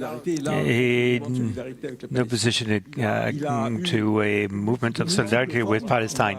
It has taken many forms, from the total ban of protesting to charging hundreds of people for apology of terrorism, to softer moves, so to speak, but it reflects something in society. On Monday, Orient 21 review, which I am heading, published an Sanafi article, a Franco-Palestinian scholar. Le Monde had contacted Salmi for an article, and he sent this through, and this article was turned down for the reason that we've reproduced, and a quote on Orient 21, the themes do not reflect and not fit for our publication, talking about armed resistance, to describe Hamas, are not appropriate to our way of thinking. This perspective, yours and ours, are too far apart to be reconciled. And for those who know Sami Sahafi, will know that he's absolutely not a supporter of Hamas. He's quite moderate and subdued. He really looks into the armed resistance, which is the right of any people living under occupation. But as to the fact that is this efficient today? But the fact that there's a real fear in hearing a different discourse, especially from Franco-Palestinian or Palestinian intellectuals. Questions that will never be asked if this is a Franco-Israeli intellectual, a reflection of what has been going on in our country. And this is what we're going to be discussing today. I'd like to hand over to Anna Tayed from the Technological University of Dresden and from the Queen Mary University in London for the first contribution in this panel. Thank you very much indeed.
I have a question first. What is there left to say, really, about Palestine, especially when we're talking about the topic of this panel, which is silence. So a part of me thought it would be the best to just stand here for 20 minutes and say nothing, because we've been speaking for 2 years, 10 years, 20 years, a century, and the problem isn't really that we're silent, but that even when we talk, the reaction is most of the time nil.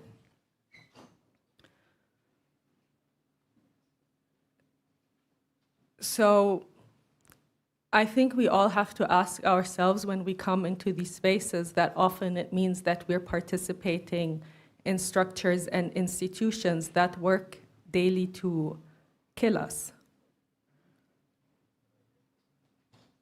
And before I continue, I would like to ask you, this is something, so I'm academic by day and a theater maker and sometimes paramedic by night.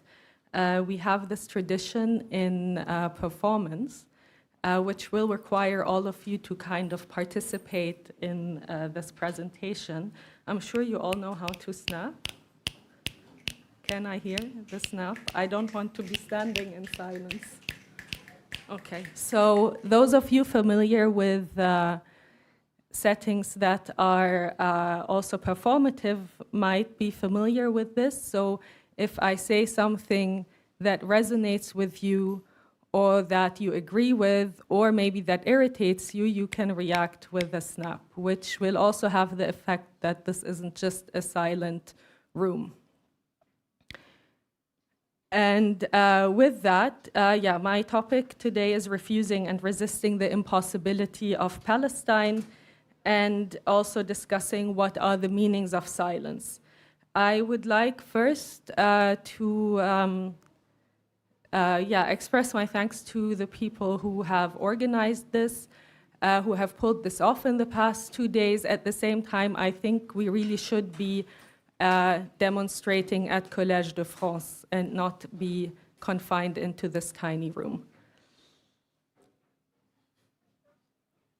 I would also like to share that Palestine is a liberation project, and because it is a liberation project, we see attempts to silence it.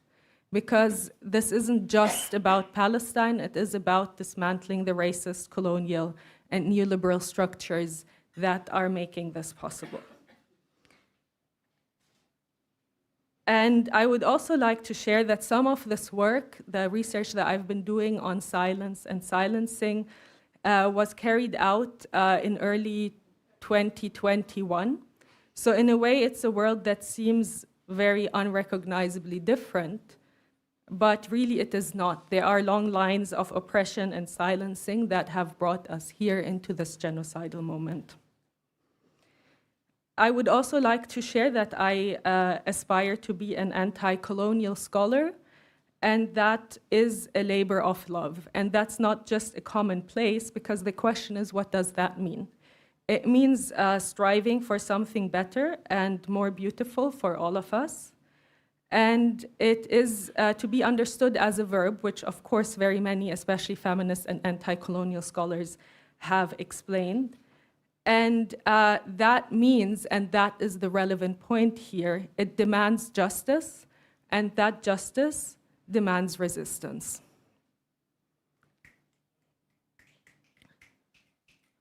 So let me talk about silence. The silence encountered in the academic sphere reflects both a symbolic and a political silence regarding Palestinian narratives.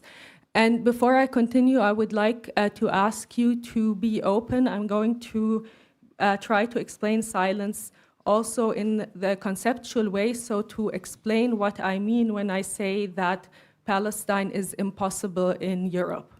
And I think the way that this conference has been canceled is an example for how it is being made impossible as a thought. So,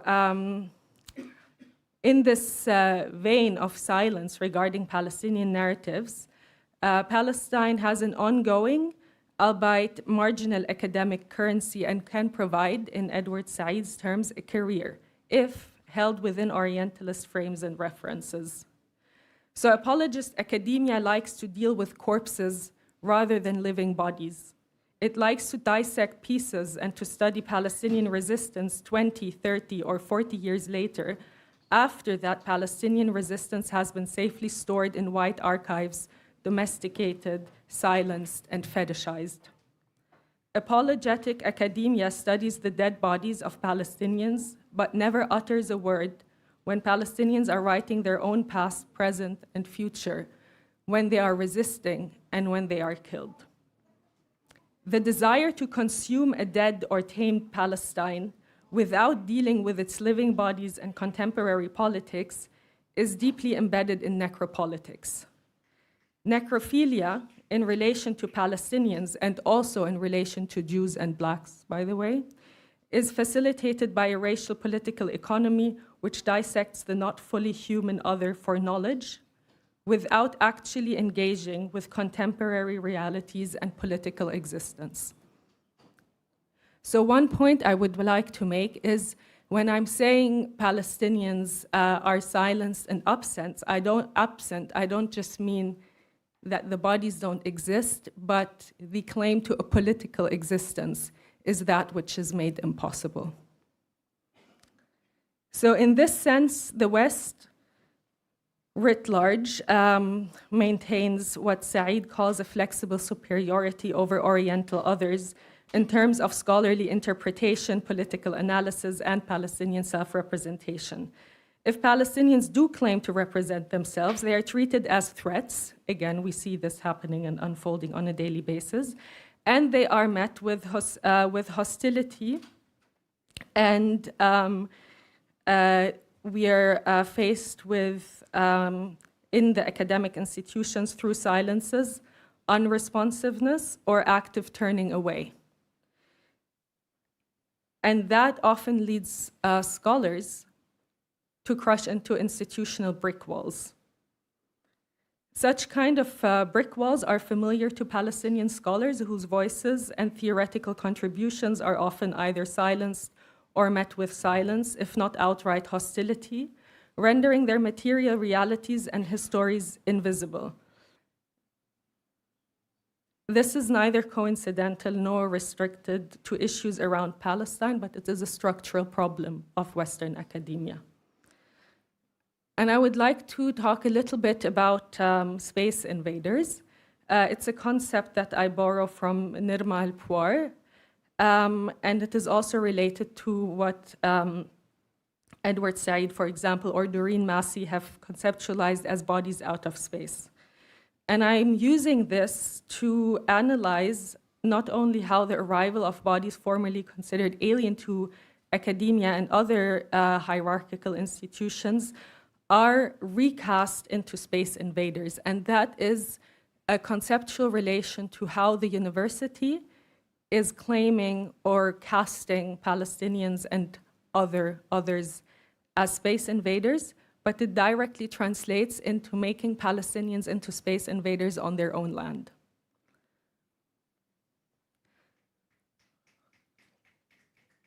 So some bodies are deemed as having a right to belong and exist, but others are marked out as trespassers. They are imagined as being out of place, and their presence causes dissonance, unleashes shock and surprise, even terror.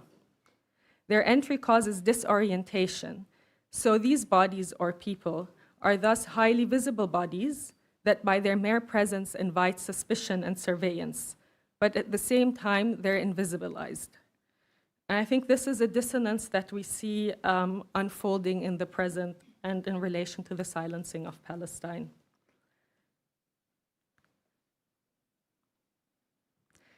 And of course, and here I come again to academia, space is not just there and neutral, it's normed as white, adult, and male.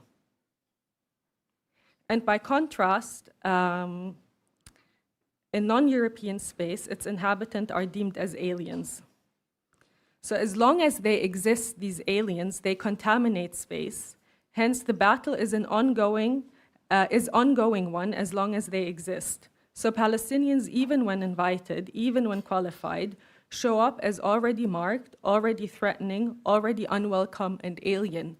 That means that to maintain what is being understood as the norm, as the neutral norm, already preconditions that it can only continue to exist, the neoliberal order that we have, if the Palestinian is exterminated. So it becomes the opposite of what we've been hearing in the past 2 days. The genocide that is unfolding in Palestine is not an accident, is not a sort of error in the humane European human rights framework, it's actually its basis.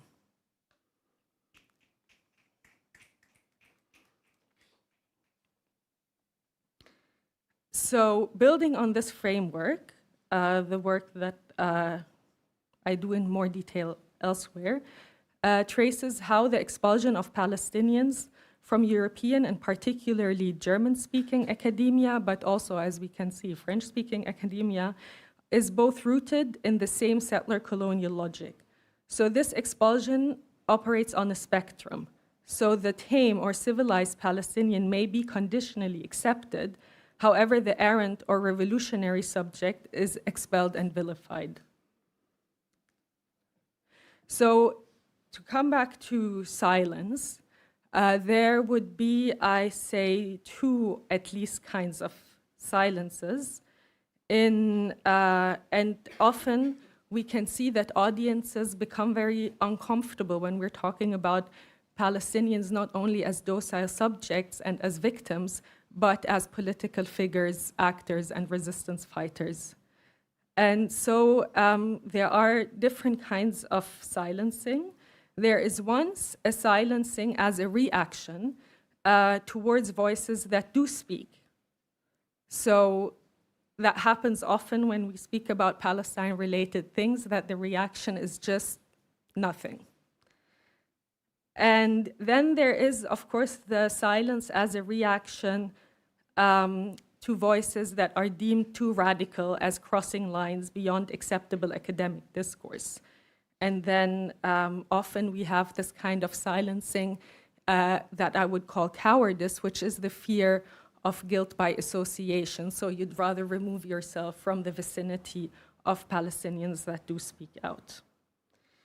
And that brings me to some of my closing points, which is the ideological erasure and how it is connected to educational territory and the actual territory of Palestine, which I hope I've been able to at least lay out the basis of that. So I think we have to be very clear that the university, although it does have pockets and people that resist, and I think you might be talking about that later, but I want to reiterate that being in these academic spaces, and as we've heard also with the talks earlier about the economic relations between not only the weapons industry, but also the universities that are supporting the weapons industry and the research about it, means that it isn't just a metaphor to say that being in academic spaces means participating in a system that works tirelessly to kill us. So since academia is colonially constituted, separating state-sponsored education from the state's desires and logics of annihilation is not possible. We are expelled from curricula, from conferences, from hiring processes, not because we are unqualified, but often because we're too Palestinian. And I mean that in the political sense. So this is an ideological erasure of what Ted Swedenborg called the erasure of Palestinian history and life via settler colonial logic, extended through education, institutional funding, and disciplinary boundaries. So settler colonial logic, especially in European higher education, excludes Palestinians from the academic landscapes or threatens them with expulsion, while at the same time facilitating the genocide in Palestine. So these kinds of relations force us to rethink the existence and how we are operating within these spaces. And I want to come to how this isn't just a theoretical debate, right? Casting Palestinians as monsters has very practical implications. It's not abstract. But denying people's humanity first often begins by framing them through animality and monstrosity, and to make the violence, as I explained before, appear as a necessity to maintain the order that we live in. This is not abstract. For example, and these are just a few examples of, unfortunately, very many more, in 2014, during Israel's war on Gaza, Deputy Knesset Speaker Feiglin wrote a letter to Netanyahu proposing conquest of the entire Gaza Strip, annihilation of Hamas, cutting electricity and water, concentration of civilians into camps for deportation, shelling formerly populated areas with maximum firepower. As we can see, these are not metaphors. These are blueprints for erasure. Denying people's humanity and framing them through animality is often the pretext to materialize the imposition of unspeakable violence, cruelty, and degradation through the optics of security, health necessity, and a larger argument about the defense of humanity. So it is no coincidence that during Israel's 2014 war on Gaza, for instance, the deputy speaker made those comments that we are now seeing unfold again and again and again. So these proposed fantasies of annihilation existed and continue to exist within a larger context.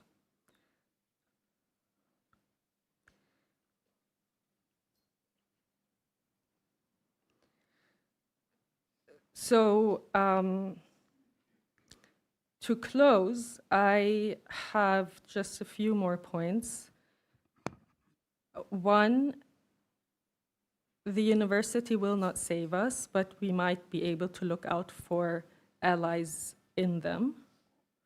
I like how Fred Moten phrases it, to be in but not off, to steal from it what we can, to paraphrase. And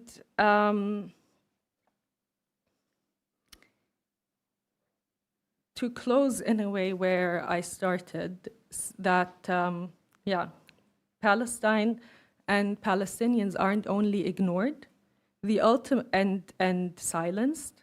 The ultimate silence is that the academic system and structure prefers to deal with dead or silenced Palestinians rather than with living and breathing ones. And this preference is not abstract or metaphorical, as we are witnessing, because this violence has been normalized and is understood and recast as the self-defense of not only Israel, but the European and Western order. Thank you.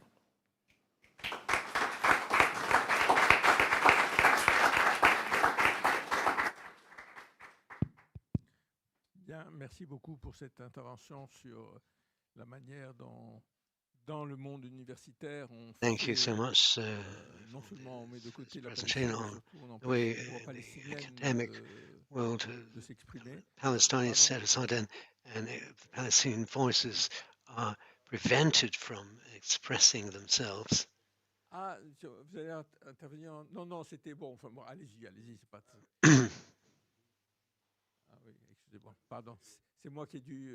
Je pensais alterner le français et l'anglais, mais c'est pas grave. So I thought we were supposed to wait for the translation. Thanks for that beautiful presentation, Hannah, and also for breaking the strict academic conventions that continue to constrain a bit our spaces of work. Good afternoon, everybody. I would like to, first of all, thank Leila Surat and the entire team of Carib for the invitation and for navigating in the urgency the scandalous political maneuvering and cowardly cancellation of this gathering at the Collège de France. I would also like to apologize to the translators because I have not given the notes and I have a lot of things to say and I tend to speak very quickly, so my apologies in advance. Yes, Josep was telling us that we should do that differently. I'll try to do my best. We meet today not in a moment of ordinary political tension, but to borrow from Gramsci, in a time of monsters, a time when the old world of liberal fictions is dying and the new, grounded in moral and political clarity, has not yet been born. Nowhere is this more visible than in the European University today, where the masks have fallen with disarming speed. What happened at the Collège de France is not just another case in a long history of Palestinian repression, it is symptomatic of the fascist upsurge we're witnessing across Europe and the globe. Over the past 2 years, 770 days of a live stream genocide in Gaza have revealed something essential. It is not ignorance that silenced Palestinian voices in our institutions. It is cowardice, self-censorship, power, and the political economy that increasingly drives our institutions, even in places where the university remains a public asset, under threat, I would add. Today, I want to discuss 3 things under a presentation that is titled very ambitiously, When Masks Fall, the European University in the Time of Monsters. And the points I want to discuss is that the silencing of Palestine is not an aberration, as Hannah was saying, but a structural feature of the European University. That students have historically been the vanguard challenging this structure. And finally, that this moment, terrifying as it is, also opens an unprecedented horizon of political clarity and responsibility for us and for the university. Before delving into the more substantial aspects of my presentation, I would like to begin by reading a fragment of a piece I wrote with Poonam Khosla and Natasha Aruri a few months after the Al-Aqsa flood. The piece was titled, It's Been 164 Days and a Long Century, Notes on Genocide, Solidarity, and Liberation. It was published in Antipol, the radical journal of geography. And to begin with these fragments, which I did not mean to include in my presentation, is to foreground the political juncture and realities that have kept many of us awake in sleepless nights over the past 2 years, informing our work and practice in and beyond the university. And as I was saying, I was not planning to add these notes, but it feels to me that it's important to remind ourselves why we must continue to gather today and why we gather today. Not only to have conversations that make abstractions of the world we are part of, but rather to produce form of knowledge that can help us to change it and that are steer, as Hannah was saying as well, towards the liberation of Palestine. So I'm going to read about that text because I guess just to make sure it informs a lot of the work we've been doing, and I think it's important because we are still in that moment. How does one write in the midst of an ongoing genocide, when the contours of Palestine are being redrawn in blood, and when unconscionable images of starving, injured, and dead children, women and men have become our daily breakfast? How do we register the indignities, dehumanization, and sadism being unleashed on the Palestinian people? Where does one begin to chronicle the cumulative calculus of 164 days of genocide compounded by the invisibilized cruelties of a long century of Zionist settler colonialism and imperial capture?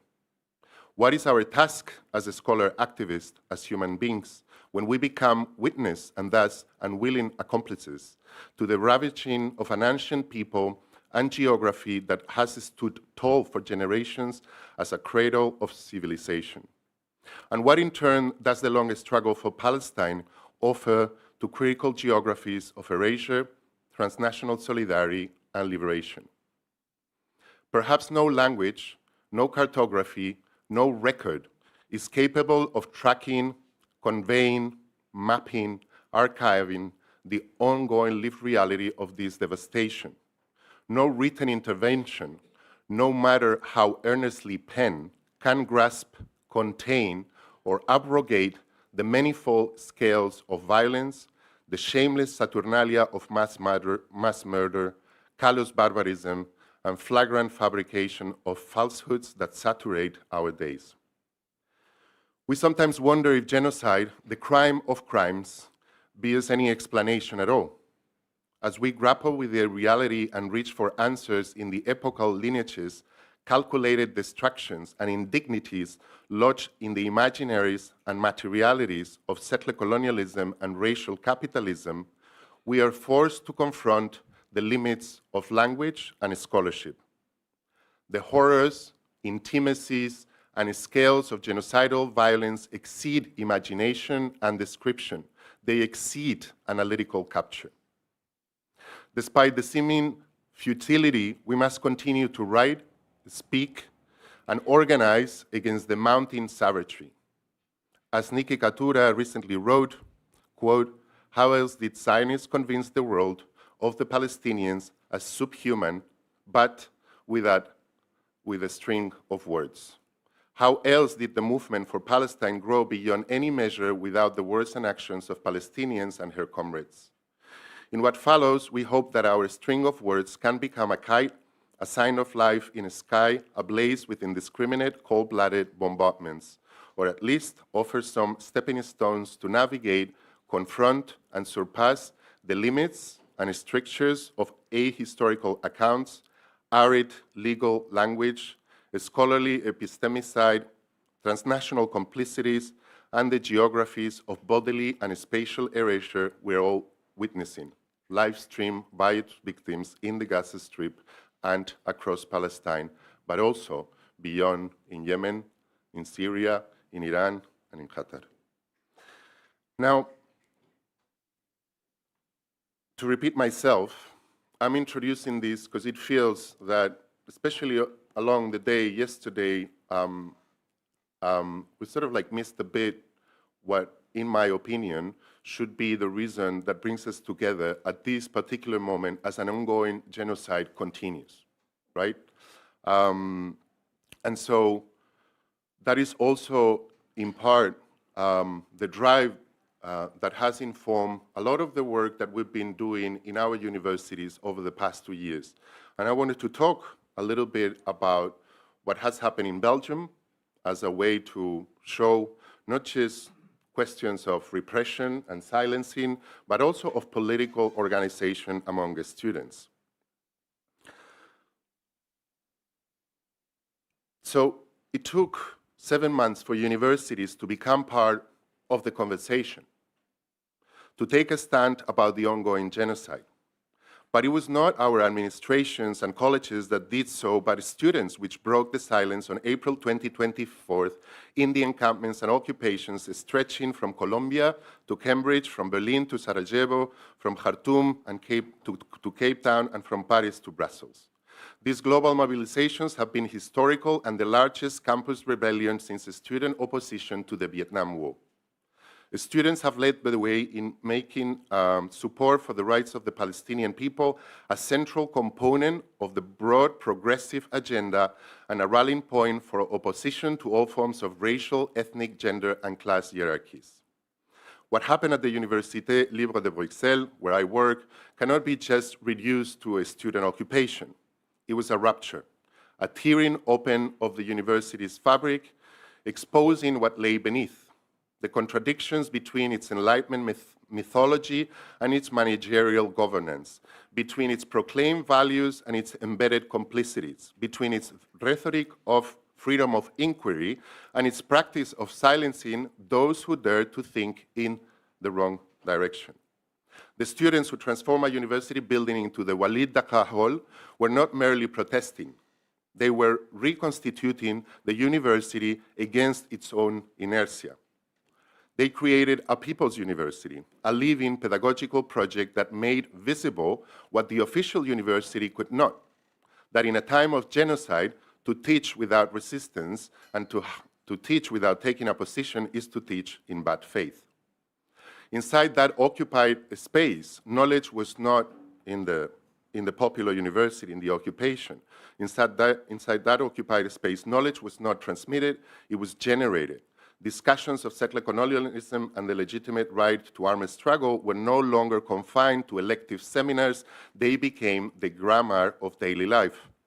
Workshops on international law, abolition, and transnational solidarity were held beside and during shared meals. Students translated documents, mapped financial flows, dissected Horizon Europe partnerships, studied the political economy that sustained the supply chains of genocide, debated the meaning of refusal.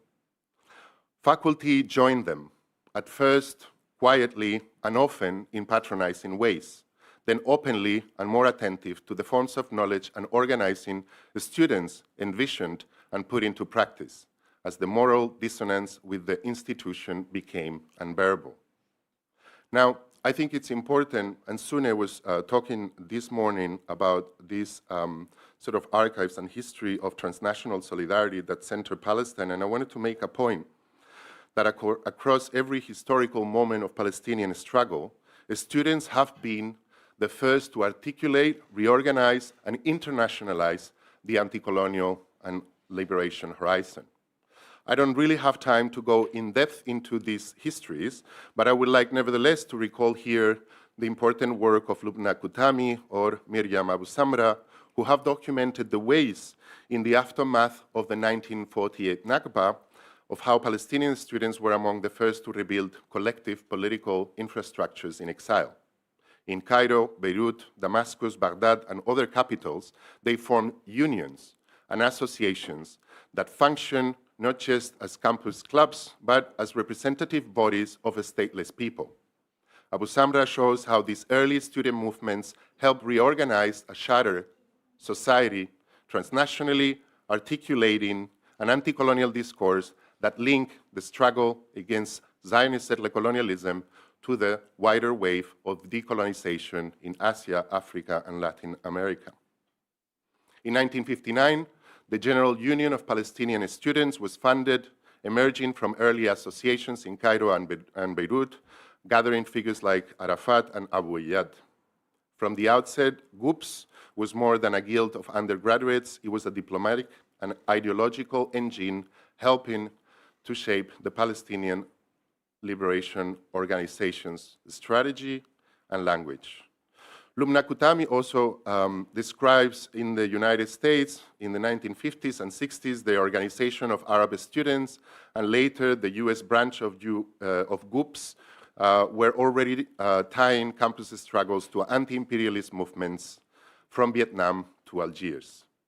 The same pattern repeats across decades, and we saw that after Oslo fragmented Palestine and dismantled many Palestinian diaspora institutions, a new generation convened in Barcelona and Madrid in the 2000s to found the Palestinian Youth Movement, explicitly positioning itself as the inheritor and the continuer of GUPS and OAS.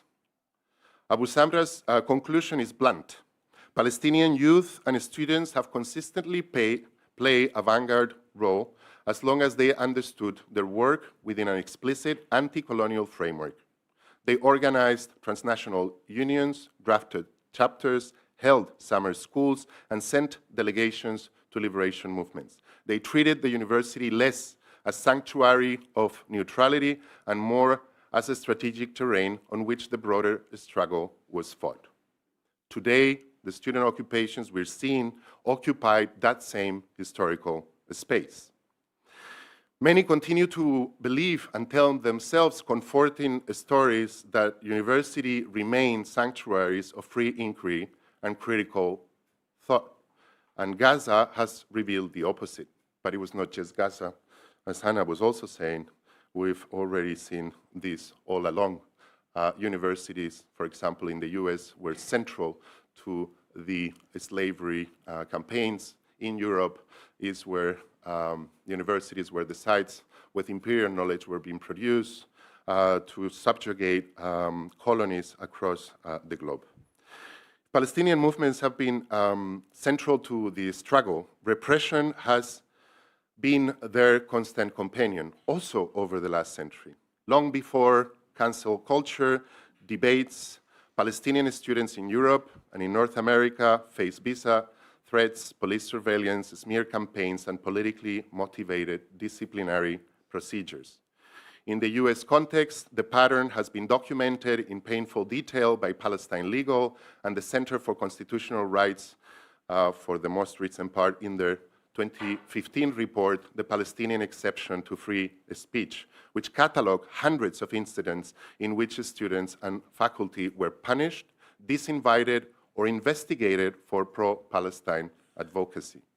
The mechanisms range from donor pressure and civility codes to accusation of anti-Semitism and terrorism. That report was 2015. In Europe, the same architecture has taken shape, often with a human rights veneer. The European Legal Support Center has recorded over 1,000 incidents of repression against Palestine solidarity in Europe in just a few years. Event cancellations, student group bans, disciplinary cases, and police interventions. In Germany, a 2019 Bundestag resolution labeling the BDS movement anti-Semitic has been used by city councils and universities to deny rooms, funding, and even jobs to those associated with it. The same goes in the UK and in many other parts of Europe.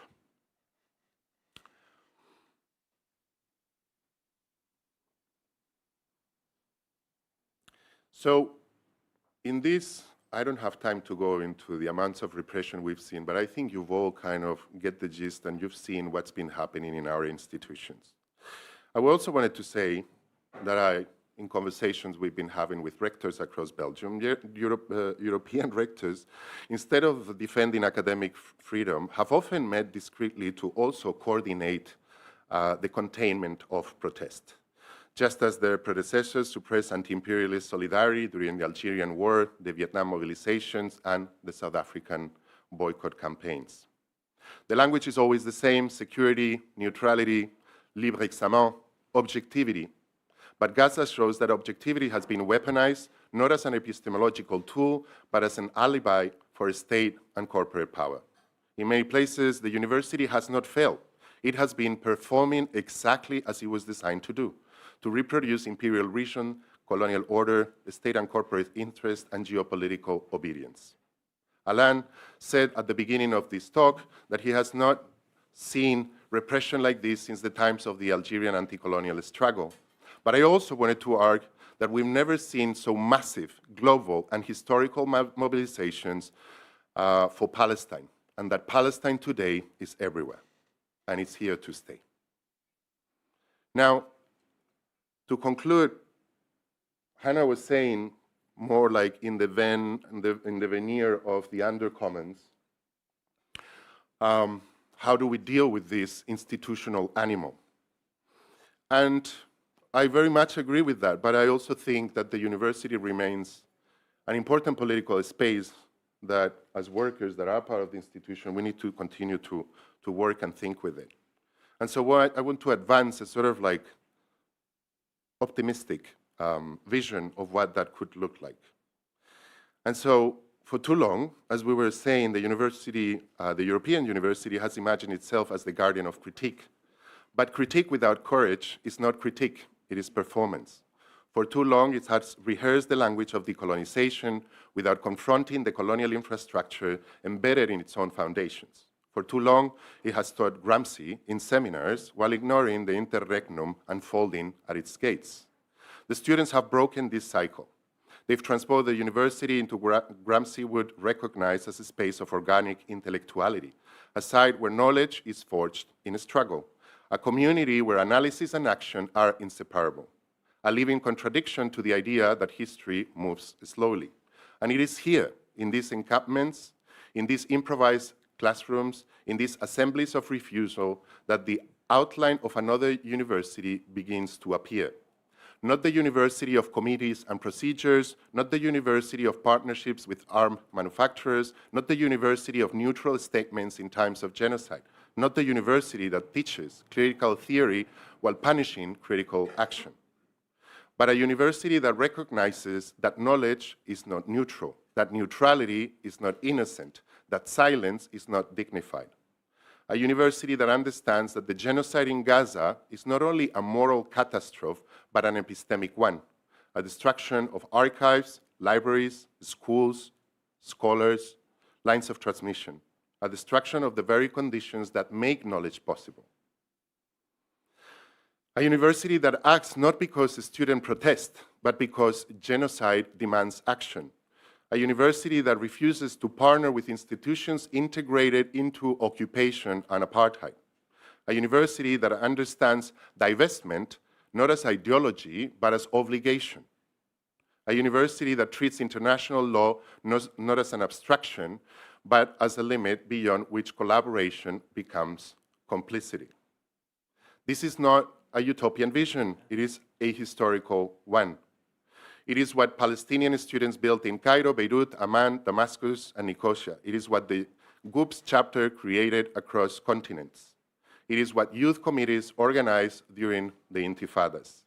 It is what the Palestinian youth movement cultivates across exile geographies. It is what ULB students revive in the Walid Dakat Hall. I'm finishing. Because the world has entered the university and the university can no longer pretend otherwise. And so we return to Gramsci. The old world is dying. The new world struggles to be born. Monsters roam in the interregnum. A university that understands the time of monsters and chooses to side with those trying to birth the world that must come after them. This is not a manifesto. This is a responsibility, and it belongs to all of us. Thank you.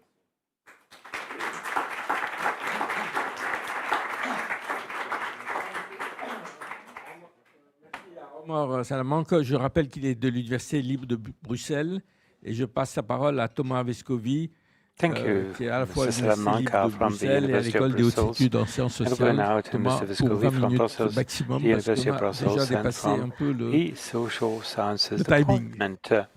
And please do stick to your 20 minutes if we run over time. So I just need to click, right? Says the speaker. Bon, c'est pas grave. On peut aller en arrière ou pas? No. Ah, No super, problem. merci. I guess we can Merci. scroll back. Okay.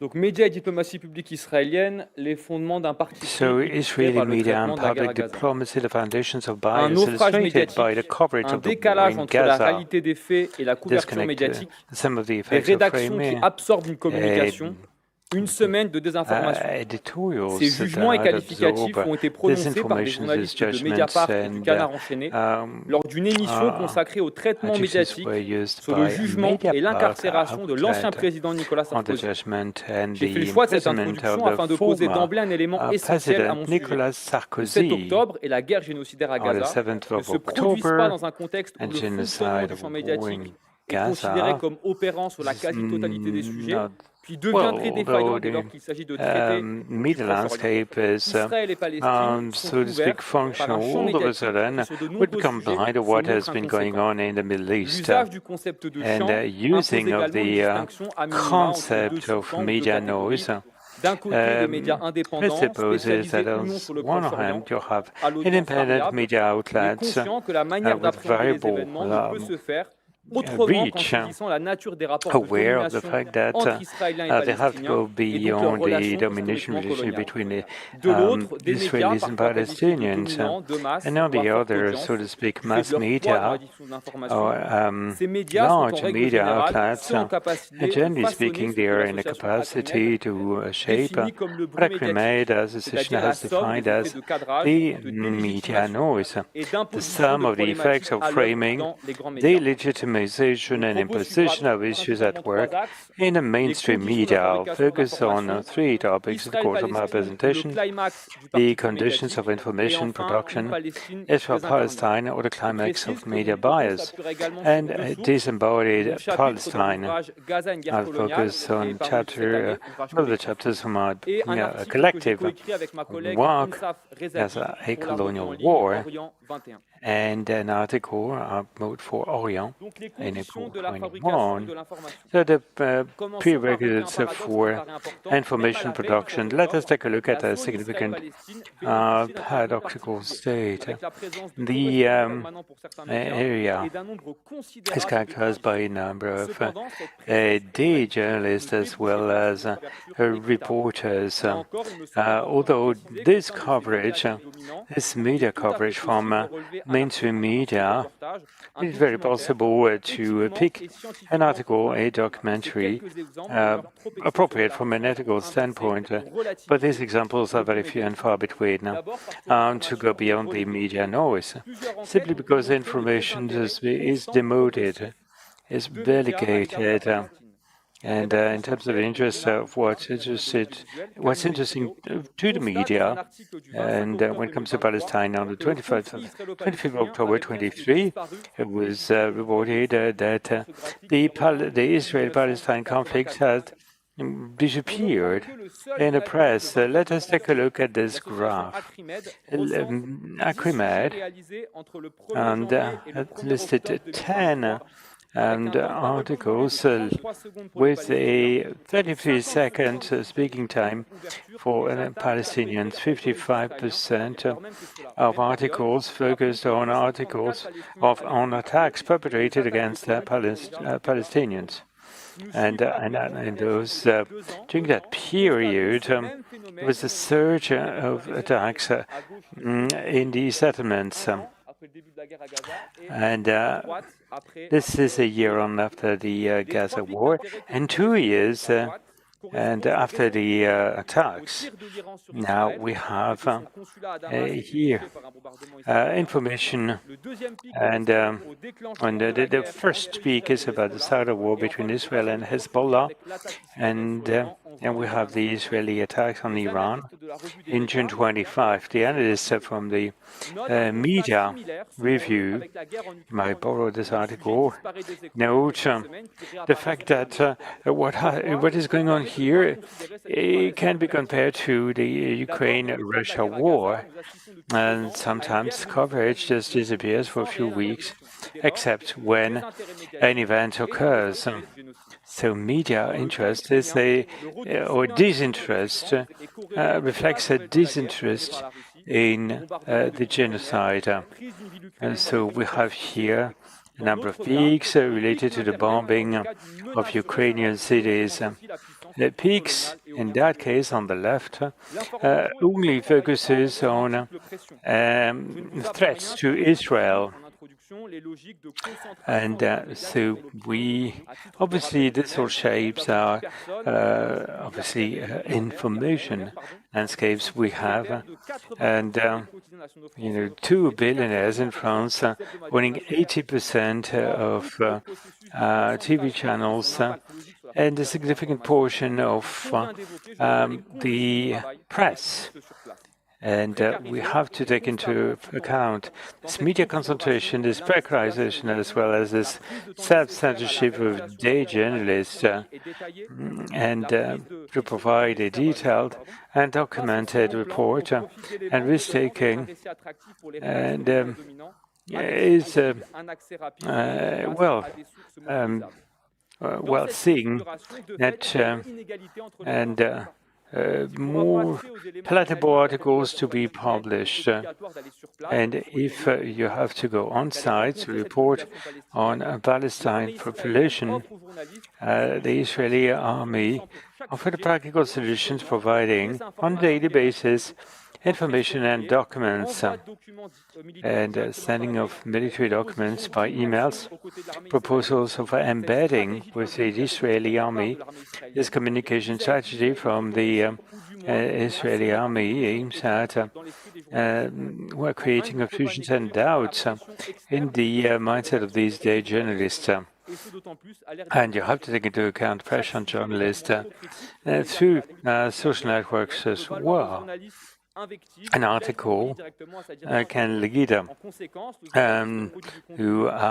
condemnations and obviously impacts, immediate impacts on the journalist. And obviously this leads, as I was telling you about, to self-censorship and to biased storytelling. So journalists have to, for an article to be approved, and an article has to be shaped by multiple pressures, and producing bias media coverage, balancing an asymmetrical conflict. And obviously this produces misinformation. This reflected in such terms as a war against Hamas. Palestinians died, they're not killed, and a rape becomes a treatment.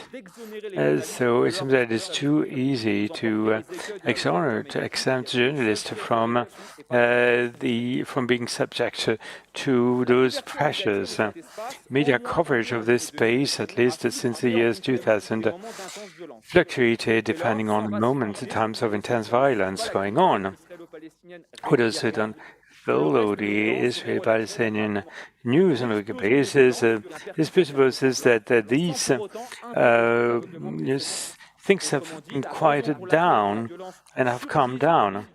But all of a sudden, violence surge in a situation regarded as calm, nevertheless, astonished all the media, all the mass media, this leading to a historicized media approach. Everything started on October 7th, and therefore, we don't talk about context, we don't talk about putting things into perspective, historicizing. And the 7th of October is presented as a pogrom, anti-Semitic attack led by a totalitarian terrorist organization. This is about obviously voting on the Israeli narratives, and often there's a repeat effect to that narrative. I believe, and even more so, this relates to a matter of class between the media. The mainstream media come from reporters come from the same words as politicians, the same classes, educations, same places where they socialized, neoconservative, Arabo-Islamophobic feelings, a bourgeoisie at the service of the media, caught up with narcissistic confusion, focusing on what is like them and not what is different. They know what world they're talking to and what world they'd like to project into the public imagination. If that was a matter of caste, I think we've seen more empathy with the 200 odd Palestinian journalists murdered in Gaza. This is not sufficient for me to really. Recent articles are not enough for me to reconsider my views on that. So you've scrolled down too far, it seems.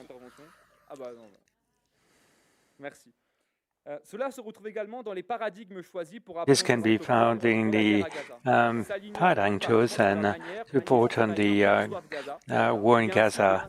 This is about the perception and the projection of the mental mindset of Israelis with the paradigm of the shock of civilization or war against terror that imposes itself 7th of October, trauma and hope.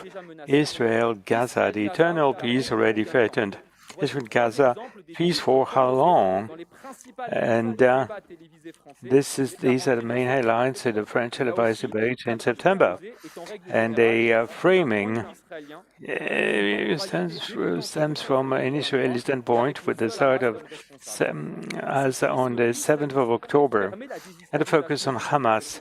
It allows historization, as previously described, applying groundless analogies and driven the dominating party. So comparing the attacks with the focus on Hamas, on the comparison with the attacks in Paris in 2015, comparison with Ukraine-Russia context with a similar war from Ukraine to between Ukraine and Russia and Israel and Palestine and Palestinians. So this approach should raise questions because, look, a 45-minute movie was produced for the attention of academics, and this is a kind of a video reporting of absolute violence. Screenings took place in Israel, and journalists were convened to these events as well as to the Embassy of Israel in France. Images relayed by reporters as well as testimonials and report from the NGOs and shattered that space and created more space for critical voices. But obviously, media framing invariably does not allow for the reality to be fully represented. So we have a state of apartheid, colonialist, and strategies. And what we're talking about? No, we're talking about a legitimate state fighting terror attacks. So actions of the Israeli state can all be vindicated, justified, and it can all be reasoned, explained, or rational. And Israeli voices invariably benefit from a presumptions of credibility. So we're witnessing lobbying, as the American Jewish Committee, representing the state of Israel so they can explain, meaning Asbara in Hebrew. LCI, for instance, invited in Netanyahu to a long interview the day he was condemned by the ICC, and when the ICC issued a warrant. Then the Israeli ambassador was interviewed and by France Inter the day of the publication of the UN reporting on a genocide in Gaza. And so LCI and we saw the denial of Gaza based on 4 pictures to thwart the publication of scientific reviews. And then Israelis are home in Samaritan Judea, as reported in French outlets. And finally, disembodied Palestine. The principle of editorial teams, when we question them on this point, are really amounting to double standards. So what is on here is never engaged for any other context. And the journalists have to report on facts, empirically established facts, and can go for adversarial without any notion of equivalence. So in terms of sound time or airtime with the interviewee, and the distortion of reality. Israeli voices have a presumption, benefit from a presumption of credibility. Those Palestinian voices have to prove what they're bringing forward to this is pretty obscene and clear double standards. The quality of Palestinian reporting has been put into question, and as they were regarded as voices of Hamas. This can be understood because paradigms don't work. Reporting in the media as a Palestinian, even if you're an expert or critic of the Israeli policy, means accepting the framework of debate, hoping to get into this as much elements in your experience as colonized, or exploring this framework as a continuous Nakba, environmental colonist, and you will be exposed as a spiteful activist. challenging reality, or move away from this media framework where your words can and take a fuller dimension. We can see an imbalance in access to Gaza. Although all journalists were able to access the areas attacked on October 7th, Gaza remain uncharted territories, prohibited territories for journalists and reporters. As Christine Rafto reported, the distance to a certain reality is made less tangible. We want to keep Gaza out of the table, and we don't want for people to represent the horror that has taken place in Gaza, that has gripped Gaza. And Palestinians are made invisible. We're talking about the numbers of victims which numbers fluctuate, and people tear up in front of mortal bags of corpses and cry out loud. But sometimes, soundbite has not been given an opportunity to express and communicate information. This has been a disembodied corpses and disembodied Palestinians. And all forms of identification is possible for the viewer, for the TV viewer. And this shaping of what's happening out there, since the absence of Palestinian voices in the mainstream media. Some independent outlets sometimes broadcast publications of their Palestinian counterparts. At the end of this presentation, it is obviously there's an obvious bias and double standards. Let me be clear, it shouldn't be the case that, whether you're partisan or not of the shock of civilizations, opposed or not to conservative views, but choices operated by editorial teams of the main medias build the media perceptions and marginalizes the possibility to hear or read dissenting voices, journalists, external contributors, occasional speakers, and the necessity to adapt to guarantee access to the dominating media outlets.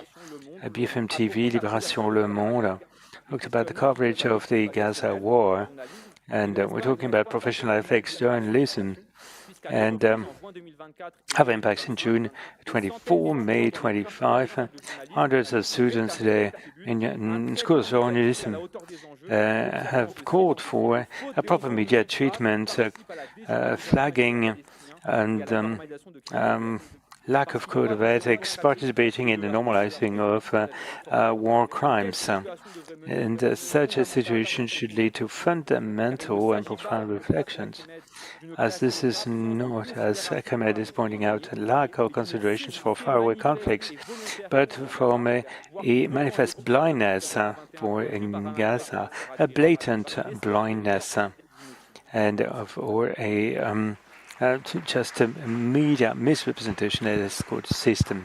Merci Thomas. Il nous reste peu de temps. Peut-être on va prendre une ou deux questions, s'il y a des questions ou des...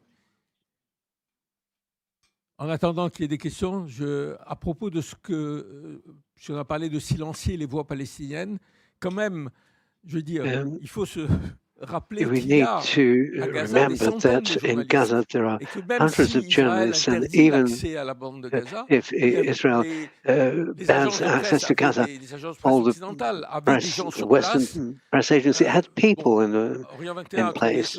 ce journaliste francophone Rami Aboujamous qui a rendu compte French speaking, like Rabbi who reported day to day. There was possibility for this, but they did not report, not because they didn't know, but because if you large part of the journalists in Israel are Franco-Israeli, and their objectivity, quote unquote, is never challenged. But a Palestinian voice is related to lies, like the Point journalists. There are no journalists in Gaza. is also due to the fact that they're killed massively, and it's very important to look at in the way the conflicts was covered for the last 2 years. I find this shameful. And no questions. Are there any questions? So let me add something. Yeah, just one word.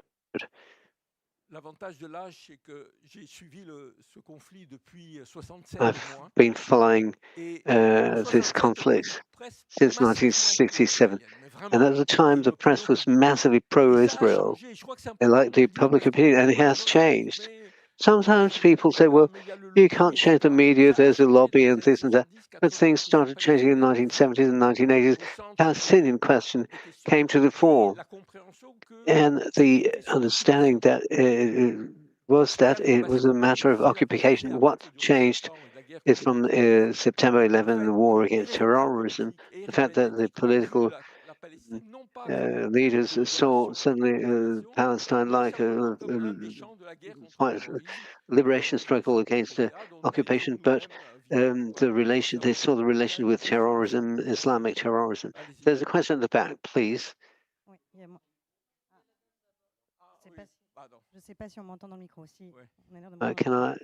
Am I heard? Yeah. Good afternoon. Thank you so much for these stimulating interventions. I'm worried about the semantic shift that I noted after the attack in 2023, how the media most generally, but the television channels most importantly, embraced pro-Israeli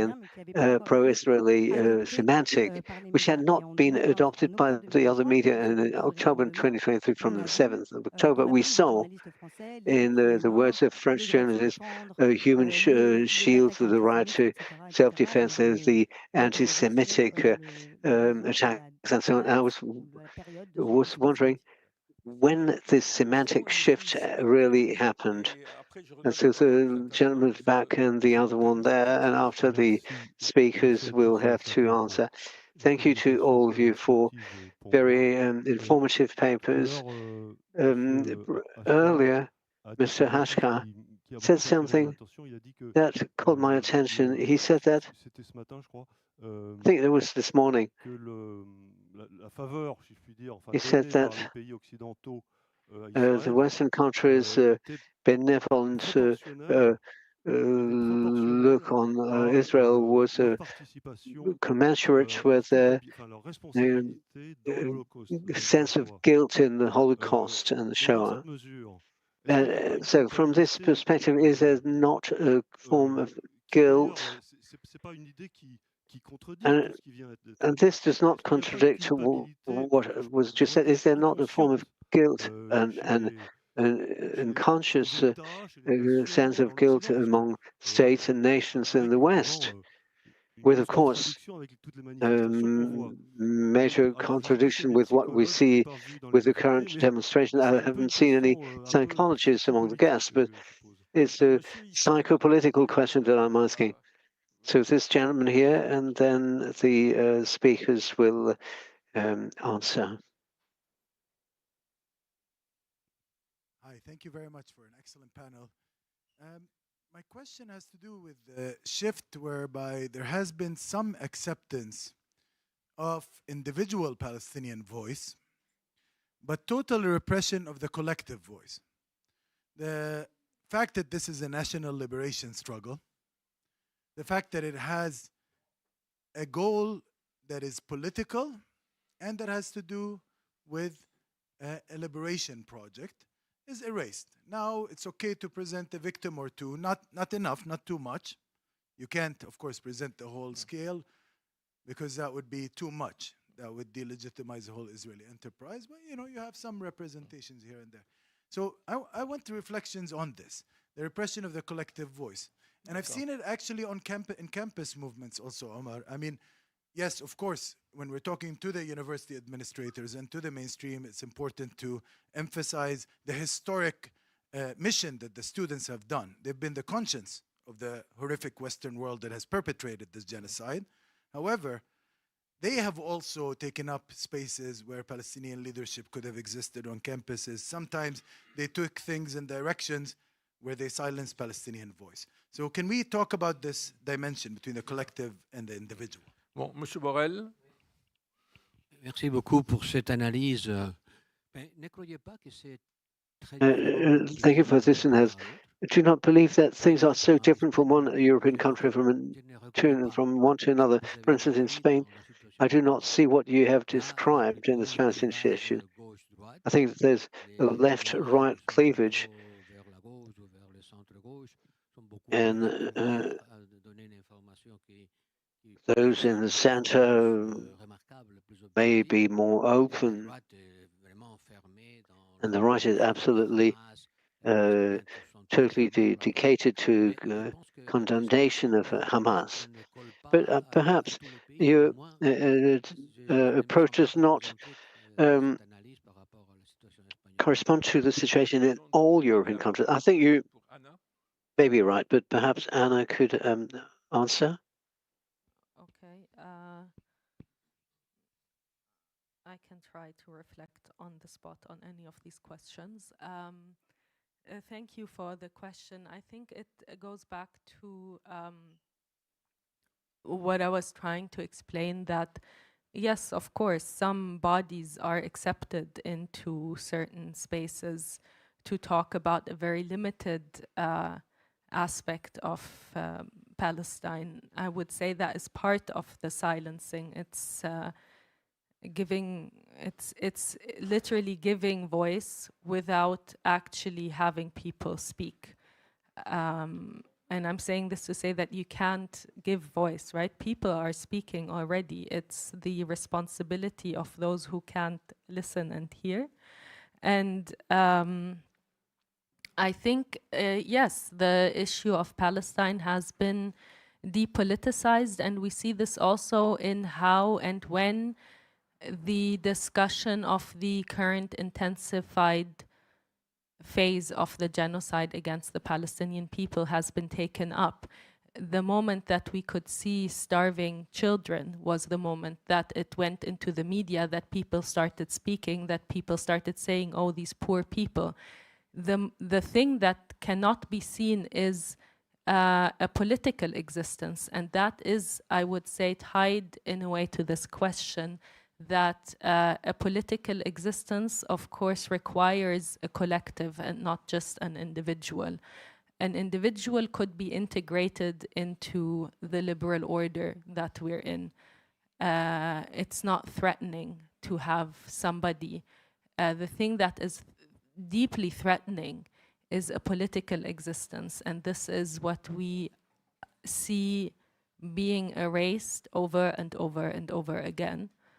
And I think it's, as we can see, not easy to resist that, because we have to always ask the question, when does it make sense to speak? Is our speech even recognized as speech?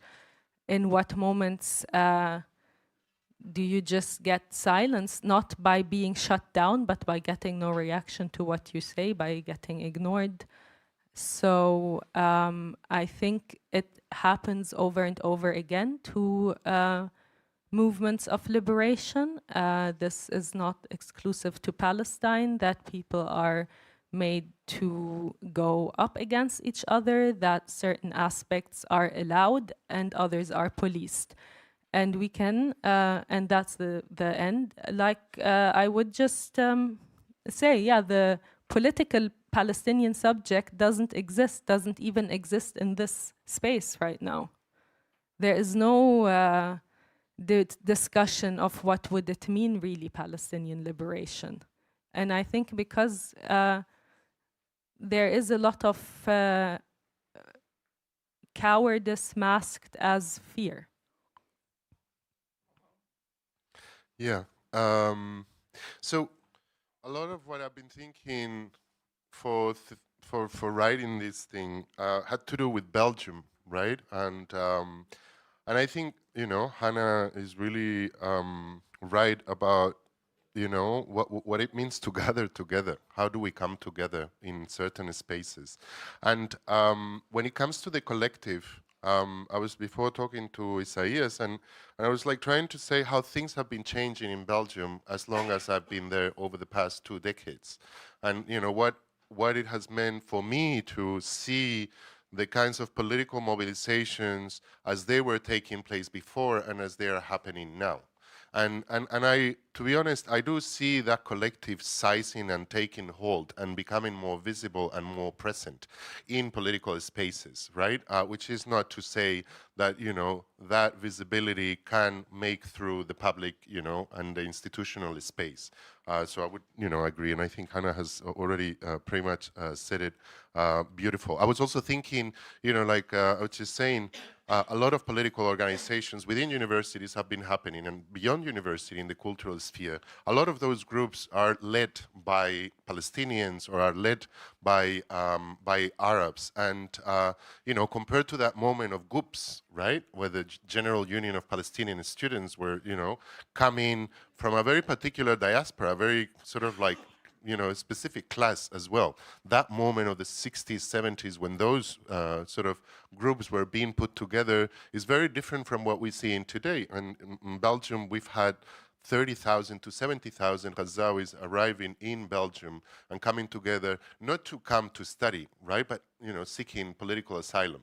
And so, in a way, you see different dynamics of what are the conditions these people that are arriving into Belgium today, you know, can have to organize politically and have that presence, that presence, yes.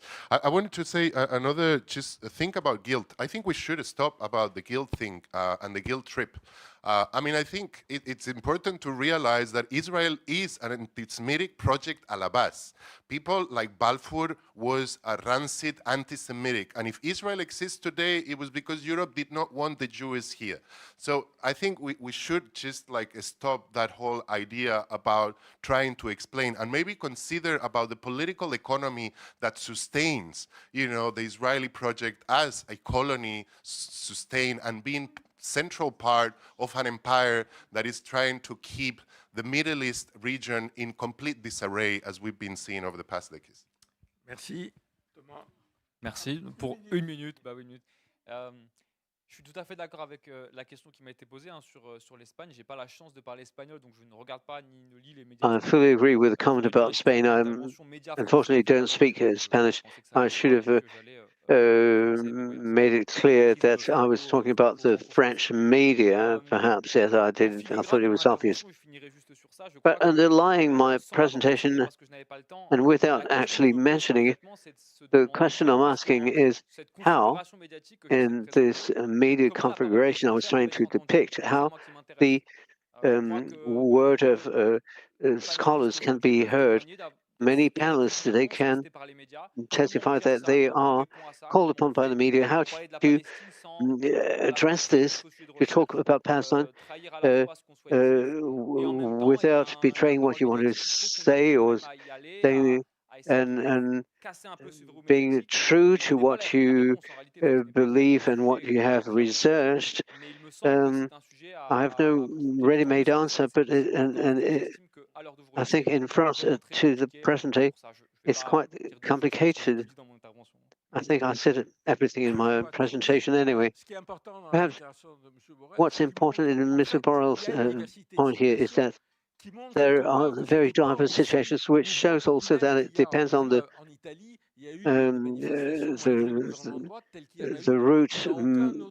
grassroots movements that take place, and they're different from one country to another. So this is a note of hope. When there's mobilization, we can get things moving. Again, I would like to extend my warmest thanks to all three speakers, and we will resume for the next session in 5 minutes from now. Thank you.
Allô?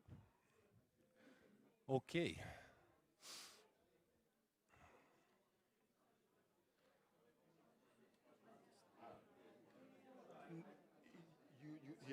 Oh, no, no, no, wait. I will announce you. Allô?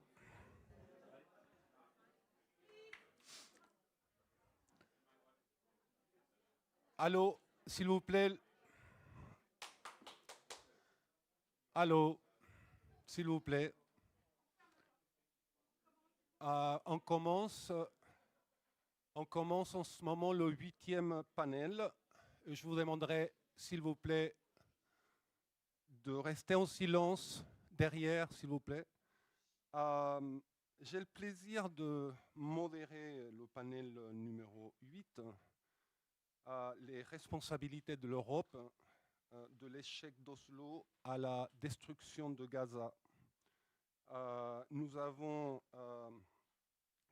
trois panélistes assez extraordinaires, je dirais, Andrea Tetti, Sonia Boulos et Dimitri Bouris. Andrea Tetti est professeur associé des sciences politiques à l'Université de Salerne, en Italie, et rédacteur en chef adjoint de Middle East Critique. Il est un expert reconnu des relations entre l'Union européenne et la région MENA, de la démocratisation, de l'autoritarisme, de la politique de production des connaissances en sciences sociales sur le Moyen-Orient. Il est l'auteur principal de Arab Springs in Egypt, Jordan and Tunisia, 2018, et Démocratisation Against Democracy, How the European Union Policy Fails the Middle East in 2020. Dimitri Bouris est professeur associé titulaire de la chaire Jean Monnet au département de He is associate professor, Jean Monnet Chair. He is also the associate editor of the European Security Review and guest professor at the University d'Europe. Palestinian territories, a state building without a state in 2014, et a largement publié sur le rôle de l'Union européenne en Palestine. And widely published on the Middle East, focusing on the critical perspectives of the EU as a global player, as well as matters related to the international recognition of a contested state. And finally, Sonia Bouros, she's associate professor at the law faculties of Antonio de Milica University, research focused on protection of human rights, of the security, management and conflict risks research group, and a founding member of the CECOR, of the CIARC, the Centros Contemporáneos, and contributor to the Palestine-Israel Review. We'll start. I'll hand over the floor to our panelists right away, starting with Andrea Tetti. I just wanted to take 2 minutes, first of all, to congratulate the team of CAREP, not only for organizing this very important colloquium. This was said to focus on a topic where research are few and far between, i.e. the topic of Europe and Palestine.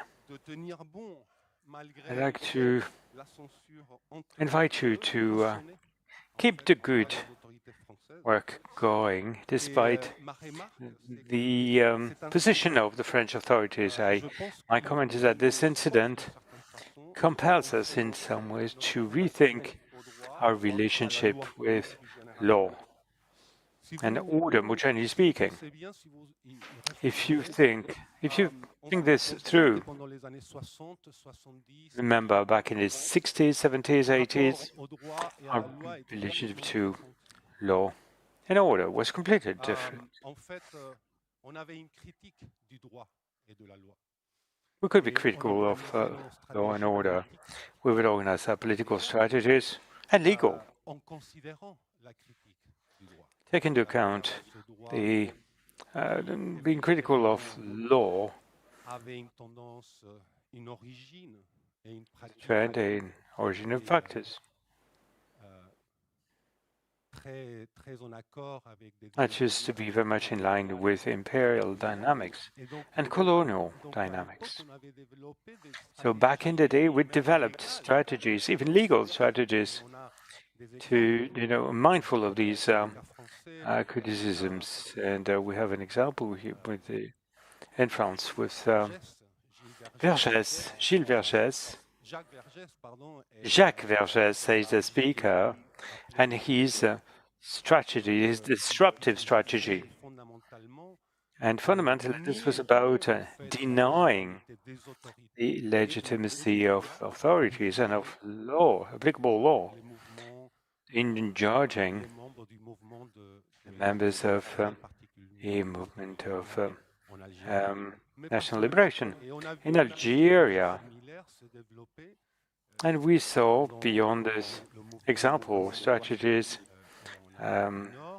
developing during the civil rights movement in North America, as in the indigenous populations in Latin America. So my comment is that we would need to consider this evolution from this disruptive strategy, which was that denying legitimacy of authorities, or colonial authorities and colonial violence, and of the colonial power, and we're ending up today limited, confined in such a way that and the incident or the cancellation of that led to the cancellation of this colloquium. And it is very ironic. This disruptive strategy really is about the pure demand to see that the law can be applied. And this requires in itself a disruptive strategy. And that reflects on the evolution of political space in France and beyond the borders of France. Andrea, please, over to you.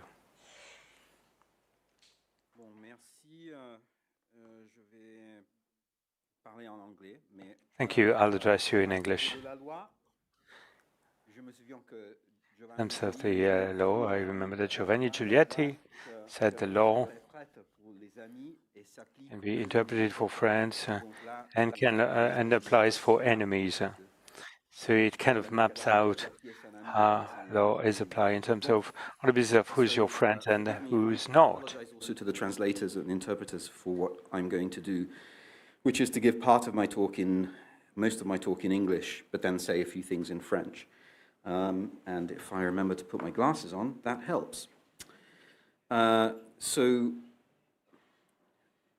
like everyone else, I would like to thank the organizers for the invitation, for the work that they've done. I think none of us can thank them enough for what they've done under the circumstances that they've done it. And I can only say that I'm deeply grateful for making sure the event goes ahead, for their generosity and for their patience with all of us collectively, as well as having to deal with the external situation. So I'm going to make a small remark that frames what my argumentation is going to be, and I'm going to make then a quote in French. I'll be interested to see if you guess who the person I'm quoting is. So yesterday and today we've heard colleagues trace the European Union's multidimensional failures in relation to the question of Palestine and Israel, mappings, for example, of the institutional complexity and internal divisions between member states, which have compounded the EU's inaction. We've heard analyses of the tensions and contradictions between EU rhetoric and practices, which is one of the things that I've spent most of the last 15 years doing, because like any good nerd, which we academics all are in some extent, if you hear someone make a claim, you then say, okay, let's check. So that led me to about 15 years of analysis of what the European Union says and thinks it does in relation to, for example, democracy promotion, human rights, fundamental values, especially in the southern neighborhood, and what it actually does, yeah? Especially in comparison to the audiences that it's addressing. Thirdly, the role of lobbies. We heard some fantastic presentations this morning on lobbies on both sides. How international humanitarian law, international law is broken or simply ignored, à la Giolitti. And we've had excellent multidimensional historical reconstructions of the trajectories of the question of Palestine, its multiple dimensions, from water to political history, etc. Right? For those of you who know me, know that I am not a scholar of Palestine, nor Palestine-Israel. So I'm not going to speak about that. But because I am have some inclinations towards political theory, I will ask dumb questions like, let's check, and see what the results of those naive questions are. So my contribution focuses on some of the causes and consequences of Western, particularly European governments' failure to rein Israel in, faced with the systematic violations of international humanitarian law. I want to reflect on certain structural causes of those failures, to then tease out some consequences which I think are particularly serious, again at a structural level, of consequences of those same failures. So that having been said, I think it's important to address the elephant in the room of this work, which is that I'm interested in the politics of epistemic frameworks, right? How we think we understand things, how we present things, how these things are connected to our actual practices, what we silence and what we foreground. And that's the reason why I did what one should never do, which is modify one's talk just shortly before giving it, to insert, amongst other things, this quote. And I apologize in advance for the quality of my French, but there we go. So the quote is this: Je me suis demandé si nous ne faisons pas. I wondered whether us Westerners, we're not over-pondering about ourselves. We think that we are a very tolerant civilization. We blended all forms of the past or cultural foreign forms with ours, and that we welcome all deviations of language, behaviors, sexuality, and so on. I'm wondering about whether this is not an illusion. You know, madness, you have to go through it. And to know other cultures, primitive cultures, African cultures, American cultures, Chinese cultures, to know these cultures, it's not that you've had to exclude them or despise them, but to harness them, to conquer them, to exploit them through violence, and to quiet them down, to shut them off. Here's my hypothesis: universality of knowledge in the West was acquired at expense or at the cost of exclusions, some sort of cruelty vis-à-vis all kinds of reality. Can I get anyone to guess? Apart from the people I've told, yeah? Can I get anyone to guess who this person is? Any guesses? No? There's a very big hint. Pour pouvoir connaître la folie, il a fallu l'exclure. In order to know the madness, we had to exclude it. Voilà. Yeah? In 1971, okay, what is interesting to me here is that what he's saying is that maybe there are forms of knowledge, ways of European, Western ways of knowing that require silencing, a cruauté à l'égard de la réalité, okay, a cruelty in relation to facts, to reality that we have around us. So knowledge is generated only through this kind of cruel destruction, okay? So the reason I'm including this, aside from the fact that I think it speaks to much of what's been said in the last 2 days, is that this, I admit, is the strategy behind my supposedly naive a series of questions, which are, let's check what it is that major actors do or say they're doing, and whether it has in relation to the question of Palestine-Israel, and let's see if they have a reasonable chance of being right. So, for example, first question, 2 questions, and then we reason on the consequences. First question is, what are the reasons behind Israel's systematic and devastating violence in Gaza? Okay.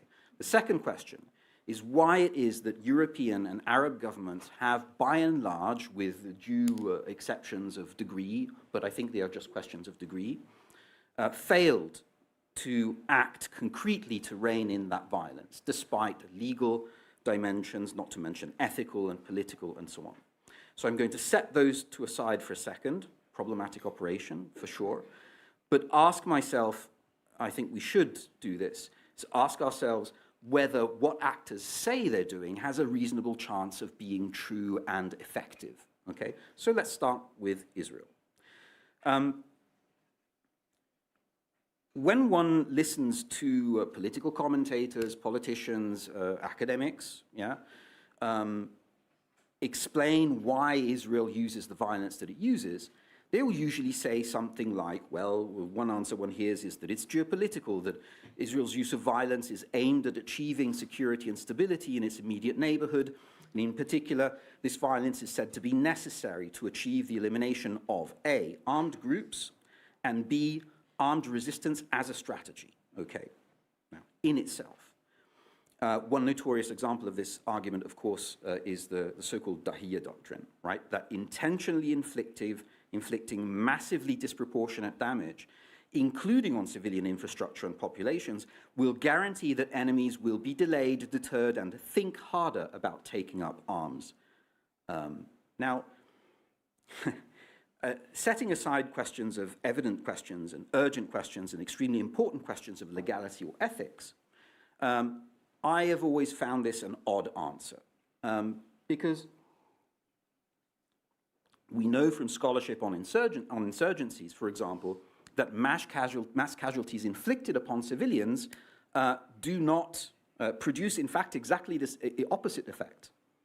So my strategy is here to take the statement and then look at scholarship to see whether we know something about that statement, right? And the scholarship on counterinsurgency, especially on bombing campaigns, for example, in Vietnam, counterinsurgency in Afghanistan, etc., tells us that that strategy produces exactly the opposite effect to the one that is claimed to be its goal, right? It bolsters radicalization and opposition to occupiers because, funnily enough, civilian populations, non-combatant populations, don't really like being bombed, right? Apparently this is surprising. I don't quite know why. Is that all that scholarship tells us? No, scholarship tells us quite a lot of other things as well. Amongst other things, for example, another line of scholarship suggests that an alternative course of action, research on the so-called inclusion moderation hypothesis, suggests that at least in certain circumstances, the participation of previously extra-parliamentary groups in elections, the politics of democratic elections, etc., tends to facilitate their political moderation. So, of course, there are always exceptions and so on, but largely speaking, this is the case. Could this be relevant to our situation, to the Israeli intention of eliminating armed groups and armed resistance as a strategy? Well, it turns out yes. Because, for example, it's striking that since the electoral victory in January 2006, which was in any case by a small plurality, Hamas's electoral victory, its popularity has trended downwards over the last nearly 20 years. Yeah? The only exception to that, well, there are actually 2 exceptions to this. You see spikes in popularity for Hamas. This is using survey research polls with all the limits that we know of those, but this is fairly true also if you use fieldwork as a source. Spikes during 2 types of incidents. 1, Israeli attacks, and 2, infighting between political factions, Palestinian political factions. Okay. And here's an interesting fact that I think far too many people forget. Arab Barometer survey, right, concluded on October 6th, 2023. And it asks standard questions like, do respondents trust political parties, institutions, etc., including Hamas? And in the case of Arab Barometer for Palestine, do they, what do people want? Are they happy with a two-state solution or whatever, right? And the answer by 2/3 to 3/4 amongst Gazawis is strongly yes. So you have, on the eve of October 7th, 2/3 of the population that are that don't trust Hamas, and 3/4 that support. Well, the question is a two-state solution, but basically peace of some kind, long-term structural peace, right? What happens after several weeks of bombings? Funnily enough, the popularity of Hamas peaks, right? So this trend over 20 years suggests that the inclusion moderation approach is right. The best way, even taking it cynically, the best way of undermining Hamas, if this is your goal, as a radicalized force connected to armed struggle, and so on and so forth, would simply have been to let it govern in normal circumstances, right? And I know that the terms that I'm using are loaded, very much so, okay? But nonetheless, I think this is the lesson we can look at, gain from scholarship, which is a lesson which is available to everyone. It's not exactly a mystery. This is not a state secret, yeah? Let's look at the European side now. So European government's choice not to act has several tangible consequences for those governments. Can you remind me when I'm 10 minutes or 5 minutes? Okay, right. For example, damage to European states, and I mean, by the way, when I say European, I mean European individual governments, the European Union as a whole, and I include Great Britain in this. I would like to thank, I think, Mandy yesterday for talking about Great Britain and not England. For two reasons. First of all, I've spent about 30 years in Scotland, so when people mention England as a stand-in for Britain, it annoys me, but also because, if you don't know this, Scotland has a long and miserable and indignified history of its own colonialism, both independently and after the Union of Crowns in 1707 as part of the British colonial enterprise. So there we go. Anyway, so damage to European states' reputation, in this sense, to their so-called normative power and to their soft power, but also damage to trans-regional security and stability, which, remember, is the overarching, at least since 2015, really since 2013, is the overarching goal of European Union foreign policy and that of member states individually. So we're doing what we're doing because for geopolitical reasons, hard, realist, blah, blah, blah, we increase, it may be unpleasant, it may be, not particularly legal, but we do it because it increases stability and security, okay? But third form of damage to costs of this, of Europeans, states, governments' alignment is that it has knock-on effects through destabilization and insecuritization on migration, on their domestic legitimacy, and on domestic internal political mobilization, okay? Third element that I'd like us to consider is the fact that both European states and especially energy-producing states, including Arab states, are far from free or unable to access leverage, yeah, that they can use in order to rein in Israel's devastating violence, in order to prevent incurring those costs, in order to prevent the destabilization and the decrease in security at a local and trans-regional Mediterranean, Euro-Mediterranean level. So Europe has commercial ties, energy producers have energy ties or influence on the global energy market. Egypt has a treaty with Israel. We remember this, yes. And security cooperation and defense purchasing in both directions, as the panels this morning mentioned.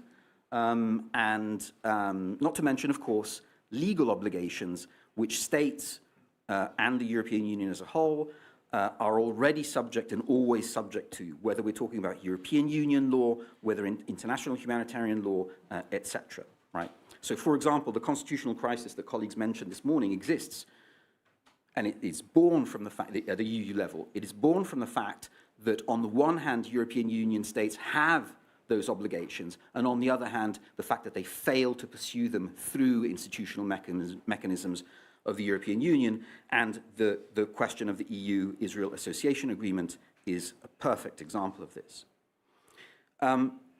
So the consequences of inaction by European states, Arab states, combined with the availability of alternatives, suggest it would be rational for these states to attempt to oppose or at least rein in Israel's use of violence, yet barely anything happens. So given these interests and available means, why do such states fail to exert any significant pressure, right? And I think the difference between the contribution that I'm hoping to make, 5 minutes, and the contributions that we've had so far, I think what I can maybe add to this is that I want to connect this to the strategies of domestic rule within each of the 3 sets of countries, right? So regardless of the rationales for foreign policy, use of violence, Dahiyya doctrine style, and so on, Israel's maximalism and its suprematism are driven by strategies of rules based on mass mobilization.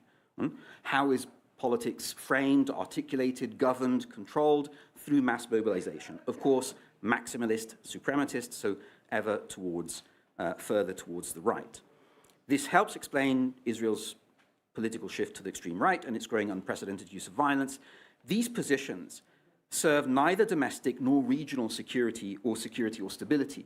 They cannot achieve these goals, yeah? But they do serve the internal logic of Israeli politics. By contrast, European and Arab states, again, I want to emphasize, in their enormous diversity of the political, social, and economic systems that we're talking about, but it seems to me that they're both trending, the Arab counterparts for a long time, European states more recently with so-called, democratic backsliding and so on, that they're both trending towards forms of political control, forms of politics that rely on mass demobilization, okay? Arab rentier states have done this for decades. More recent neo or partially rentier states like Egypt have done so more recently, and so on. But I think that in the European context, this can be connected to this kind of legitimacy deficit that has been created over the last 40 years or so of neoliberal reforms, because the reaction that European states have had, and the European Union as a whole, has not been the reaction to austerity, to the consequences of austerity, which have been political mobilization in protest, right? It's not been to adjust to deal with the structural problems of austerity, in other words, address the social and economic rights and social justice dimension of democracy, but it's been to abandon that and cover that, on the one hand, with what you could call xenophobia surfing. It's someone else's fault, yeah? And on the other hand, with repression that we see very selectively applied, for example, in the case of Palestine protests. Okay. Now, the final thing that I want to do is connect all of this to so-called peace processes. So how does this help us?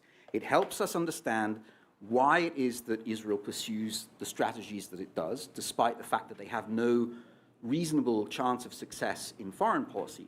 It helps us understand why it is that European states and Arab states find it so hard to address the evident illegalities, injustices, and so on, the evident damage to their own interests. Because what it would require to apply international law, for example, to apply pressure on Israel in order to rein in its violence, let alone to actually negotiate peace, what that would require would be to effectively mobilize internal public opinion, which is already mobilized, right? What is the power, the symbolic power of Palestine in both Middle Eastern, well, in Arab politics and in European politics? It stands for human rights, it stands for emancipatory struggle, it stands for social justice, right? It has been adopted in several of these different struggles in this way. So for European states to pursue their own interests would mean to go against the strategy of demobilization, the reaffirmation of austerity and neoliberal politics for the last 45 years or so. Now, In these conditions, and I'll finish on this. In these conditions, so-called peace processes become self-defeating exercises, not in the sense, we were talking about this again with Mandy yesterday, not in the sense that we try, we do our best, and, nothing happens. On the contrary, the very premises, the conditions under which peace processes are conducted it's virtually certain that they will lead to the failure of the peace process. What are those conditions? Well, think about the structure of peace processes. Since the Camp David Accords, the original ones, remember there are two, yeah? There's the treaty between Egypt and Israel, but there's also an accord on Palestine, yeah? Because, of course, Anwar Sadat needed to try to save, at least look like he was saving himself, yeah? Which he failed to do, but there we go. What was the structure of that agreement? The structure of that agreement was, in a sense, exactly the same as Oslo. The structure was, we have a moment of negative peace. Remember Galtung, the difference between negative and positive peace. We have a negative peace, we have a trust-building period, and then we have final status negotiations in which we talk about the difficult things that we weren't able to talk about before. We resolve the structural issues behind the roots of conflict, colonialism, etc., and that resolves the issue. So we finally have lasting peace. You never get to stage 3. Why is it? Because in stage 2, yeah, in the trust-building phase, you always have spoilers, settlers, for example, yeah, that are not reined in. Why are they not reined in? Because there is, especially on the Israeli side, a permissive international environment, because European governments, Arab governments, and of course the United States have no interest or incentive to pursue the pressure, to apply the pressure that would be necessary in order for actual concessions to be made. And I conclude on this. What is the consequence of the way in which European states, we come back to European states, what's the consequence of the way in which European states have faced all of this? In other words, that they've chosen the path of repression.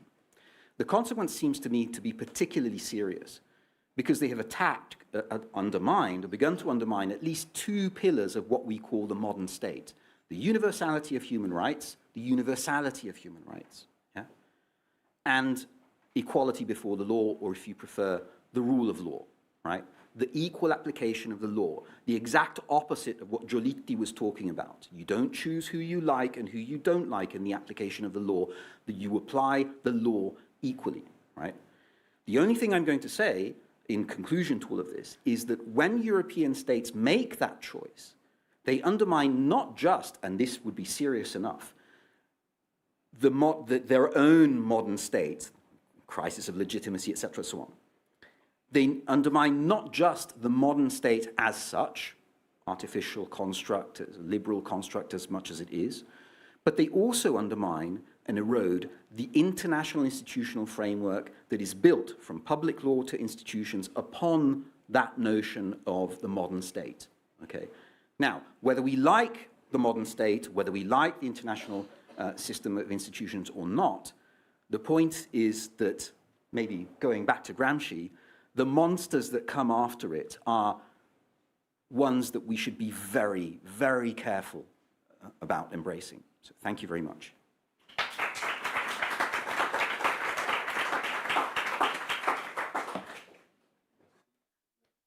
Andreas, c'est le tour de Sonia Boulos. Elle nous parlera. Now over to Sonia Boulos, who will be presenting a paper called From Rhetoric to Complicity, Europe and Critical International Law in Gaza. Thank you. I want to join my colleagues in thanking all the... Now.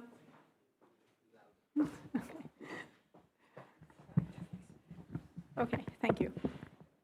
So I just want to extend my gratitude to everyone working at CAREP for their courageous, response to the attempt to silence this conference. Now, this morning, now, and in other sessions, the law was always a topic, an issue that is being mentioned, not discussed, thoroughly, but it's being mentioned. And the underlying assumption was that the law exists. If it's applied fairly, it could, put an end to, the genocide in Gaza, the apartheid regime that is being imposed on Palestinians. But now I'm here to tell you a different story about the law. I'm going to talk a little bit about major legal provisions that are relevant to the debate. But my argument is that we have to understand that the law is not neutral. What Europe is doing, European institutions are doing, and some European states are doing, is not simply to ignore the law. That's what Donald Trump does. Says, I don't care about international law. What EU institutions are doing, they are reconstructing international law in a way that it would enable genocide, that it would make genocide legal option. So that's what I want to talk about. I'm going to try to be as brief as possible. I'm going to read. We know that we're the only obstacle standing between you and Francesca Albanese's panel and distinguished guests, so I'll try to be as fast as I can. Okay. In a 2011 publication commemorating 25 years of Spain's membership in the European integration project, Joaquín Almunia, Spanish politician and former vice president of the European Commission, claimed, what distinguishes the EU from other international organizations is the fact that the Union's most appealing asset is not economic, but rather lies in its principles and values. For decades, European political elites have indeed cultivated precisely this self-image: a moral actor, a guardian of human rights, a defender of international law. Yet, as we stand today, confronted with the genocide in Gaza, this narrative is crumbling. Francesca Albanese has rightly claimed Gaza is a revealer. It revealed the malleability of Europe's legal human rights framework. Gaza does not merely expose a rupture in the EU normative governance. More importantly, it reveals the extent to which the law itself can be reconstructed, narrowed, or selectively redeployed to justify political inaction or even complicity in Israel's flagrant violation of international law, including genocide. What Gaza illuminates is a deep pattern: the creation of what we might describe as the Palestinian exception, sustained by a broader condition that Ardim says has termed legal subalternity, a condition in which, even if Palestinians are formally recognized as right holders, they are structurally denied the protections those rights should entail. This pattern becomes most visible in two domains I want to focus on today: arms trade and economic relations with Israel. These are not peripheral. They are laboratories in which European political elites bend legal categories to excuse non-compliance with their most basic obligations, if not to say complicity in international crime. The starting point is the EU's own legal architecture. Article 3.5 of the Treaty of the European Union commits the Union to uphold international law, human dignity, and the principles of the UN Charter in its external action. Article 21 reinforces this commitment and places it at the center of the EU foreign policy. These provisions are repeatedly invoked when the EU condemns Russia's aggression, imposes sanctions on Myanmar, and lectures governments of the Global South about universal value. And yet, Palestine functions as paradigmatic exceptional space, where legal principles are cited rhetorically and reconstructed with one aim alone: to suspend their applicability. This rupture became impossible to ignore in January 2024, when the International Court of Justice issued provisional measures in the case brought by South Africa against Israel under the Genocide Convention. The court found a plausible risk of genocide in Gaza and warned of a real and imminent danger to Palestinians. Prevention lies at the core of the Genocide Convention, as its full title suggests.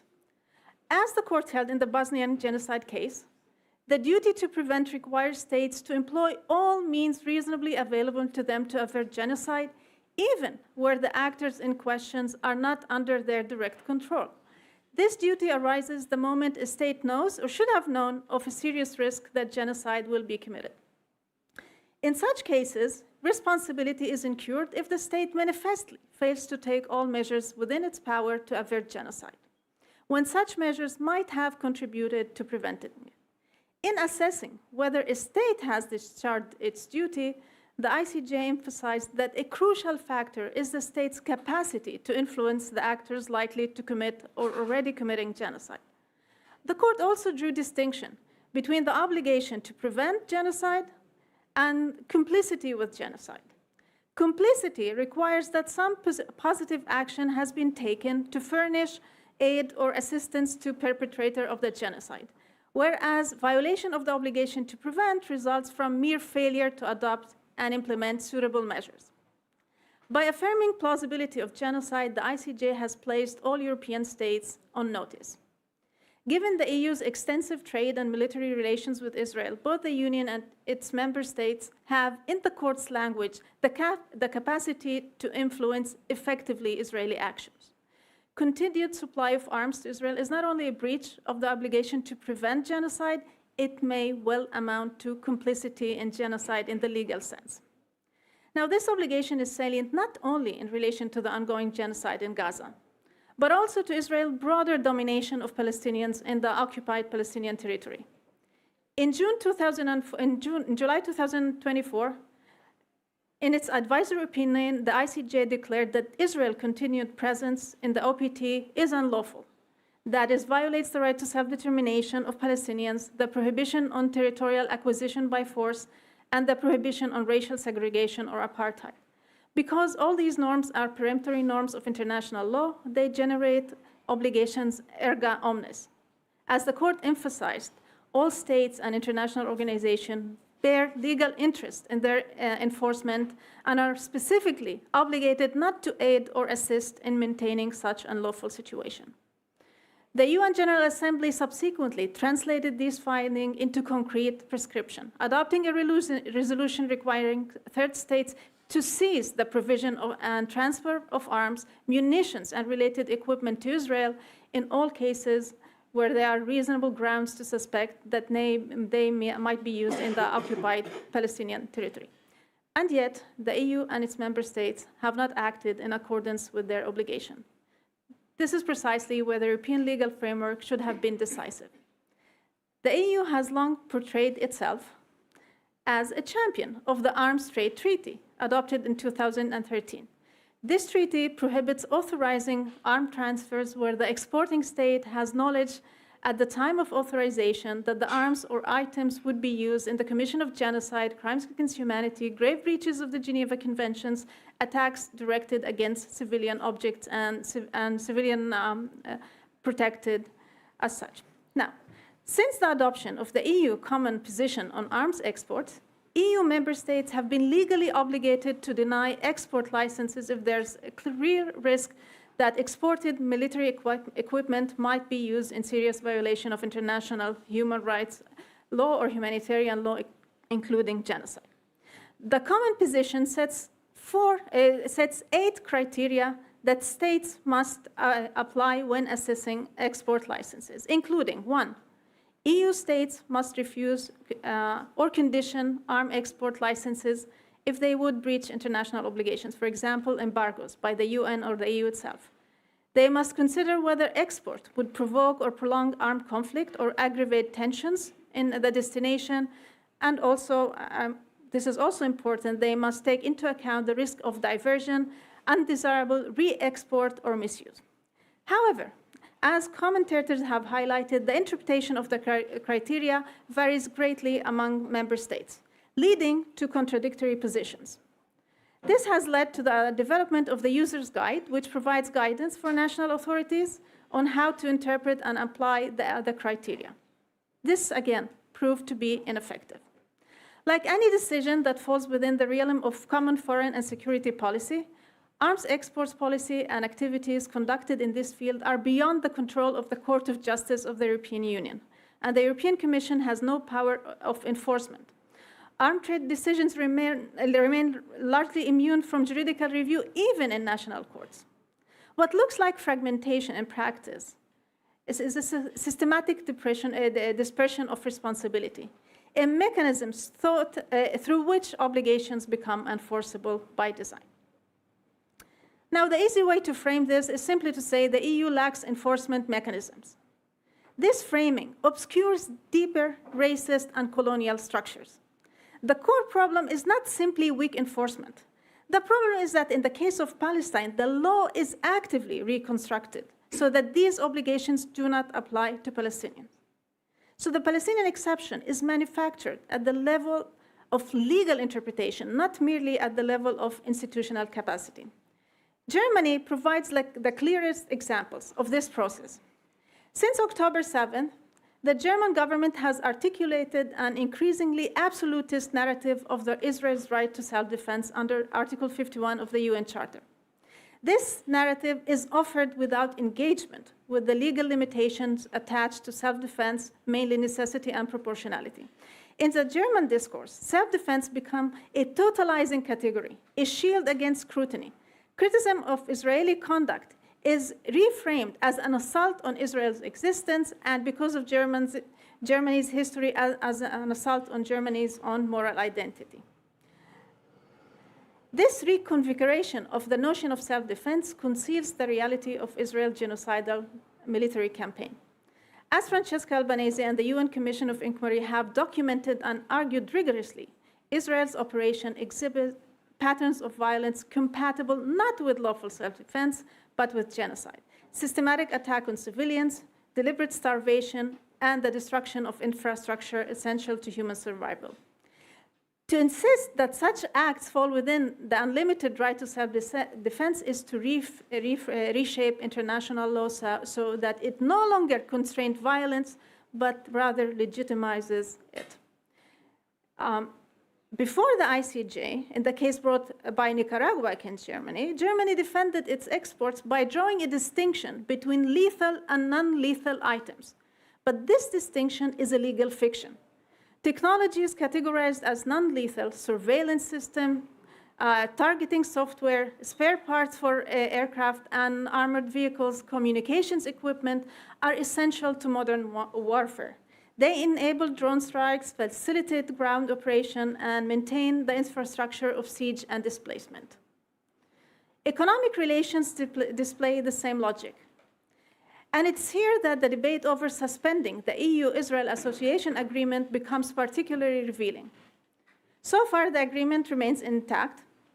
In other contexts, the EU sanctions machinery operated swiftly and decisively. In the case of Israel, it is immobilized. But beyond this paralysis, the very language in which the debate is framed is deeply misleading.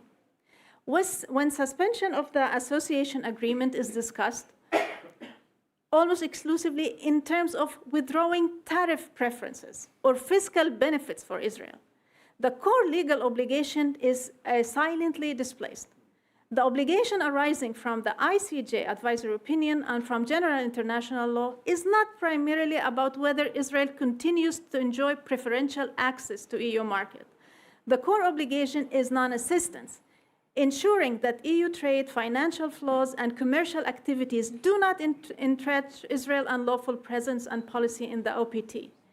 They do not sustain an illegal occupation, annexation, and a regime that the court associates with racial segregation and apartheid.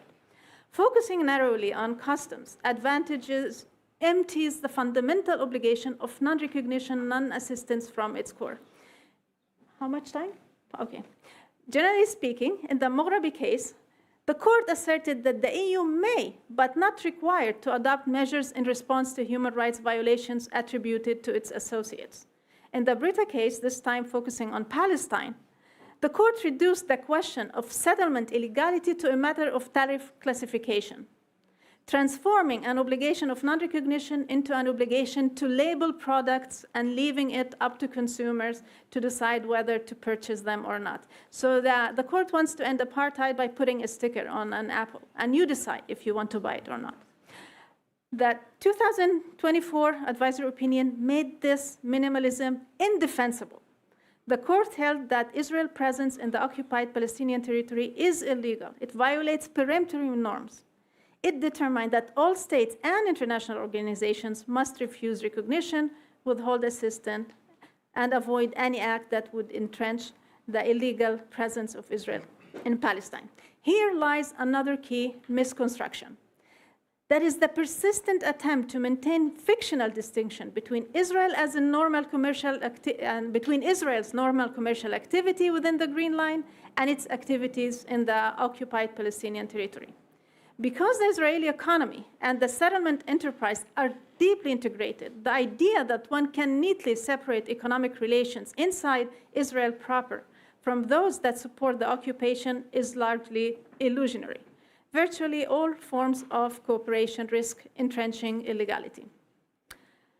By pretending that the EU-Israel trade within the green light can be insulated from the occupation, the EU manufactures illegal geography in which responsibility for entrenching illegality always lies somewhere else. But perhaps the most dangerous framing is this. The discussion of suspending or conditioning the association agreement is often linked to the humanitarian situation in Gaza, to visible suffering, to the destruction of infrastructure, or to ceasefire prospects. These are, of course, crucial concerns. Yet the legal argument is tied only to the humanitarian catastrophe in Gaza. It obscures what the ICJ actually emphasized as fundamental illegality. The violation of the principle of right determination of Palestinians, the prohibition of annexation, and the prohibition of apartheid. The duty not to recognize and not to assist flows from structural ongoing illegality of the regime imposed on Palestinians. In this way, the EU discourse on economic relations participate in the same reconstruction of the law we saw in arms trade context.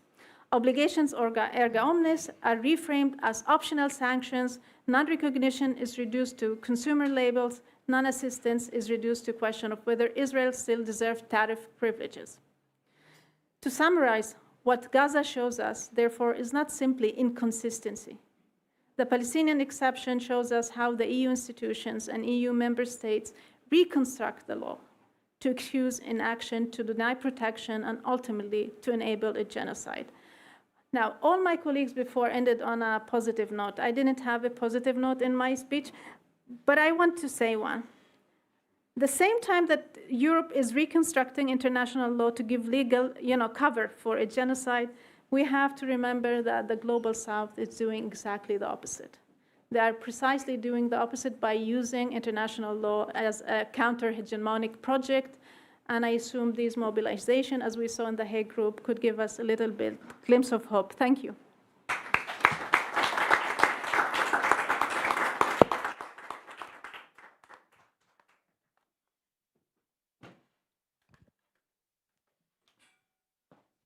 Finally, we have Dimitris Vouris, son papier intitulé L'Union européenne et l'assassinat de la solution à deux États. European Union and the killing of the two-state solution.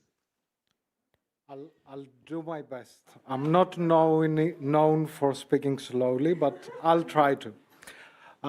Bonjour à tous. Merci de m'avoir invité à participer à cette conférence. C'est un honneur d'être ici en compagnie des collègues éminents. Un grand merci également aux organisateurs pour tout le travail. Big thanks to the organizers for their work, energy, and efforts invested for this event to take place. I'm also sorry, I hope I'm not confusing the translators. And I hope that I didn't butcher your language either. I'm also sorry I could not be with you yesterday, but I joined a last-minute crash course on academic rigor so that I could convince the French Ministry of Education about my academic credentials. What I would like to do with you in the 20 minutes I have today is to present some ongoing research which I have done with my colleague Alexandros Lefteratos, and which emanates from more than 15 years of researching the European Union's role in Palestine. And before doing this, I would like to take a step back. I mean, it's very difficult to do this after all these presentations from all these distinguished speakers who have covered a lot of aspects already. But I would try to take a step back and provide a little bit the contextual background of where I'm coming from, where we are coming from. And number one is that colonial hierarchies are not just a matter of history. They still continue to accompany the way that the EU views this region, and especially Palestine.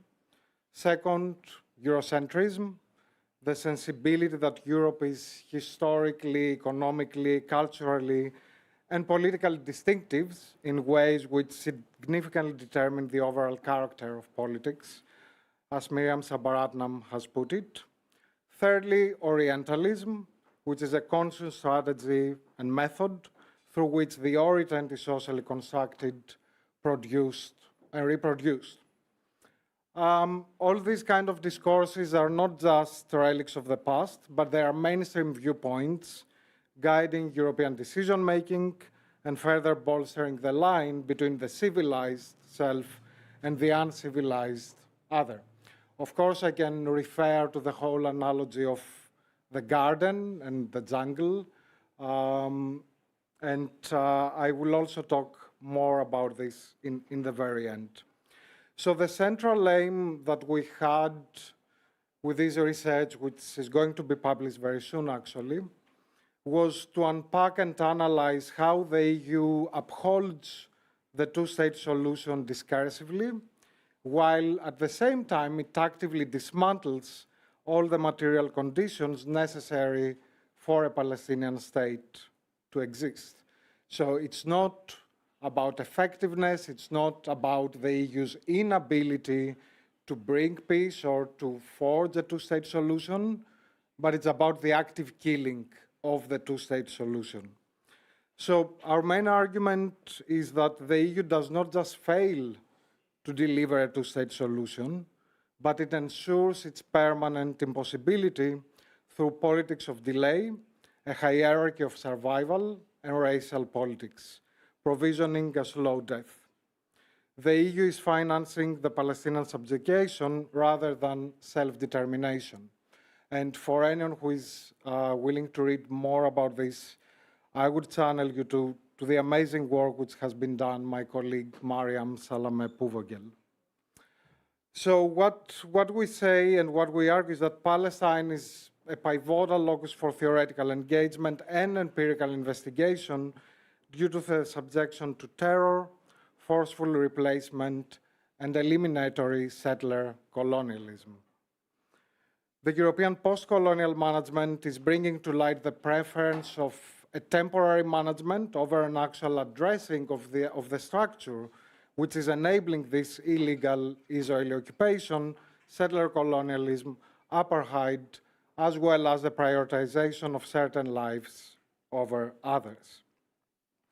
And we start with looking at what the literature or what people call high politics diplomatic activity, and how the idea of a Palestinian state, of the legitimate rights of the Palestinians, of the two-state solution was built up throughout the decades, and a lot of these things were mentioned by Daniela Huber yesterday, by Muriel Lazaburg as well, and a lot of other people. But what we do is a little bit of a contrapuntal reading, a very Saidian method.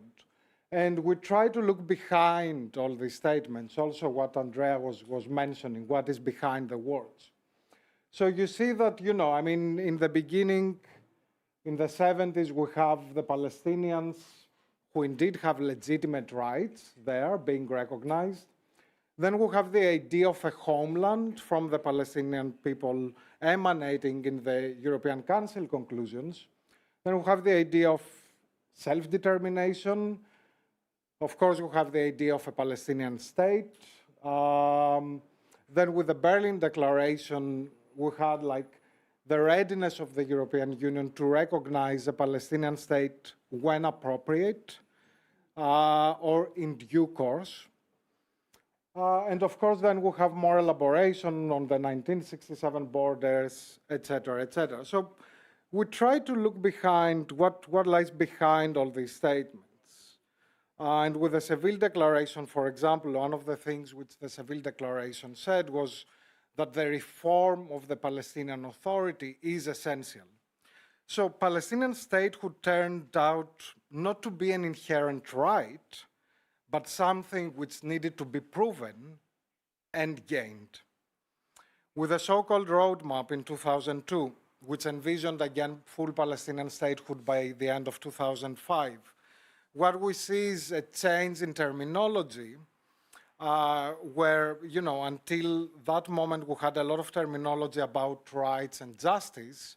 The change which the roadmap brought was that terminology was dominated by risk and urgency. And of course, you know, in 2009 we had the Fayyad plan, the Palestinian Prime Minister's plan on building the Palestinian state, which had a duration of 2 years. And in the end of these 2 years, we had all the major agencies and international organizations arguing that Palestinians are ready for statehood. The IMF was saying that the Palestinian Authority is able to conduct the sound and economic policies, expecting for a future well-functioning Palestinian state. The United Nations in 6 areas where the UN is most engaged. Governmental functions are now sufficient for the functioning of a state. Catherine Ashton, I don't think that many people remember her, but back then she was EU High Representative. She had argued on behalf of the European Union that today Palestinian institutions compare favorably with those in established states. Fast forward, EU member states were still unwilling to recognize this state, which they themselves have spent so much money to build, in theory. So what we see gradually in this high politics level was an emphasis in EU statements which is placed on conflict management and humanitarian aid, rather than a political resolution which focuses on the structural reasons of why all this is happening. So statehood in rhetoric remained the stated goal, but they use language concealed the normalization of Palestinian disposability. The glorification of Israel as, and I quote von der Leyen here, a friend, an ally, a vibrant democracy that counts and must count in the region and whose resilience is admired worldwide, diverted all attention and by implication constructed an invisible wall of authoritarianism, barbarism and primitiveness, rationalizing the Israeli settler colonial project. So what we argue is that EU diplomacy harbors colonial asymmetries that uphold a two-state solution discursively, but dismantle it materially, perpetuating an indefinite state of crisis wherein Palestinian suffering is just managed, but never ended. And of course, this slow death, which Sonia also talked about, because it's not only about what we see and what we have been witnessing the last 2 years, it's also about all the structures which bring the slow death, which are less visible. So slow death has been brought through legal complicity, and a lot of the things have already been mentioned. The whole EU-Israel Association Agreement and the absence of a border demarcation, the ICJ and ICC rulings, no concrete action, so how the EU uses the law but does not implement it. And again, Daniela Huber has published an amazing article in the Journal of Common Market Studies, which puts all these things in perspective.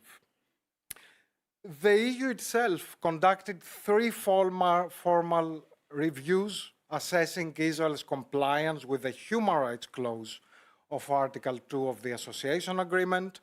All of them concluded exactly the same thing. Language such as, and I quote, "there are indications that Israel would be in breach of its human rights obligation."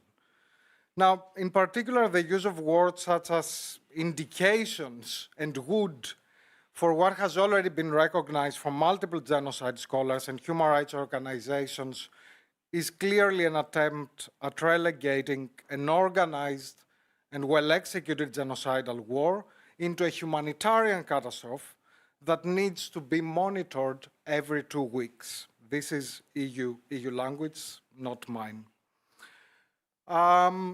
It took the EU 23 months, it took the European Commission 23 months to propose some measures with regard to a partial suspension of the EU-Israeli Association Agreement on trade-related matters and sanctions against extremist minister. All of this really symbolic and extremely superficial. In the most recent ministerial meeting with countries of the EU southern neighborhood, the EU invitation was even extended to Israel for the purpose of discussing the Mediterranean Pact. Now, the paradox of discussing regional cooperation with the very same country that, according to the EU's own report, sustains occupation, violates international law, and commits atrocity in Gaza, this is really surreal to me, and I guess to a lot of other people. All this irreconcilable marrying of genocide with cooperates, which unfolds the very well choreographed business as usual EU engagement with Israel. Moving from the legal to the economic and funding the illusion of economic sovereignty in Palestine, the good thing with being with such an audience here is that I don't need to explain the Paris Protocol because all of you are aware of this, but how the EU has not contested the Paris Protocol and the structure which the Paris Protocol created, but instead it has contributed to strengthening all this by making all of its funding conditional on it. Israel still steers alive with the purpose of sustaining its overwhelming occupation. It plunges the Palestinian, no, that's for later, I'll change it, thank you. It plunges the Palestinian state into debts hardly manageable for any country under occupation. Numerous EU-funded projects have been demolished through the years without any compensation from Israel. Israel is the first beneficiary among non-EU participating countries in Horizon 2020 programs and the largest trading partner of the European Union. The European Union invests nearly twice as much as the US in Israel. So business as usual continues, including also the trade with illegal Israeli settlements and also European businesses profiting out of all this trade. So the EU subjects Palestine into all this strange conditionality, opting for what seems to be a technocratic approach, while barely any of this support has to do with economic independence and building an independent Palestinian state. And again, I would like to channel you to the work of Mariam Salameh-Pouvogel, who has written a lot and she has published on how civil society has been criminalized by the EU. But also, she has written with me an article which again is going to be published very soon, on how in the middle of this genocide, the EU imposed new conditionalities on the Palestinian Authority. In July 2024, under the title Comprehensive Program for Palestinian Recovery and Resilience, the EU found the golden opportunity to ask for very big changes in the Palestinian textbooks and prisoners and the payment of prisoner salaries. Both aspects are perceived as sacred pillars of resistance to a settler colonial domination by the vast majority of the indigenous population of the occupied Palestinian territory. So our analysis with Mariam there is that these imposed reforms, which have been introduced against a background of an inconceivable violence against a colonized population, render visible the very racialized underpinnings of aid that seek to establish security through measures aimed at the prevention of alleged incitement. So overall, on the economic sphere, we see technocratic solutions that neutralize any claims of justice instead of confronting existing conditions underpinning Palestinian dispossession and they suggest that colonial legacies still inform European policy making. And last but not least, the killing of the two-state solution can also be seen through the hierarchy of survival, which the EU has helped establish in Gaza. For months, the European Council struggled over whether to call for 2 minutes, for a pause, pauses, window, or windows for a ceasefire, until finally in March 2024, by when over 30,000 people in Gaza had been killed. They didn't die, they were killed. And finally, the European Council called for an immediate humanitarian pause, leading to a sustainable ceasefire. 2 years of massacring and annihilation, the words Israel and Israeli are never featuring in EU official discourse in the context of the genocide in Gaza, thereby evading ownership and responsibility. The first ever mention that this happens was on the 10th of July 2025 by Kaja Kallas, whereas any precedent reference including the word Israel was exclusively in the context of the EU solidarity with the support for Israel. So there is a broader anonymization of the agent of violence, which evades responsibility and hence avoids potential confrontation over an issue which is highly sensitive. The EU's broader engagement in Gaza is complicit in labeling a deeply political stalemate as a humanitarian issue. It's not a hurricane, it's a live stream genocide. So it's not a humanitarian issue, it's an active genocide, which we have all watched in our screens. There is no EU statement, declaration, or announcement which raises the issue of Palestinian survival without linking this to that of the Israeli life. And I had prepared some slides here about the double standards, but my colleagues have already covered all these already. But for the people who said, oh, we didn't know, everything has been out there. All these statements by Israeli ministers have been out there. They haven't shied away. They were very clear on what they wanted to do and what they were planning to do. And the moment that one of them clearly talked about we are fighting human animals, the next day, von der Leyen and Metsola, the president of the European Parliament, were there meeting with the Israeli president.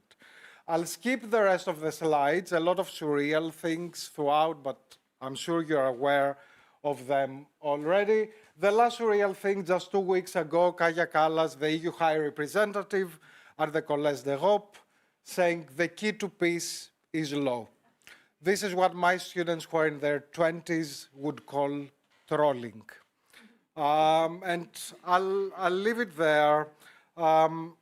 Just to summarize, we think that, and we believe through our analysis, through our academic analysis for the people at the Ministry of Education, that the EU does not just fail to deliver a two-state solution, but it ensures its permanent impossibility.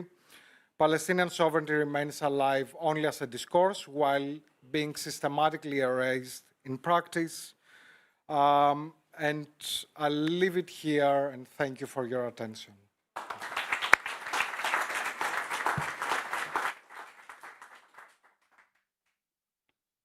Super. On est, je crois que Great. dans le temps, un peu tard. Right in time. Perhaps slightly late. Absolument. On a 5 minutes. So we have 5 minutes. 16h30, c'est ça? On a 5 minutes. Donc, est-ce qu'il y a des 5 minutes for questions, if any questions. Yeah. When East Germany united with West Germany, the German government inherited a large amount of East German military equipment. And I read that helmets were sold to the government of Turkey, but the German government insisted that the Turkish army not use these helmets in their campaign against the Kurds in eastern Turkey. So we have a question of something as simple as a helmet being told you cannot use this in combat against the Turks. Is anyone aware of any other restrictions the German government placed on the government of Turkey in terms of acquiring military equipment from Germany? Because it seems to me as something as simple as a helmet being forbidden, and yet the active use of weapons is quite a contradiction. Thank you. Merci. Il y a une autre question, non? OK. Oh. Mais on a 5 minutes. Hi, I just have a quick comment and then a quick question.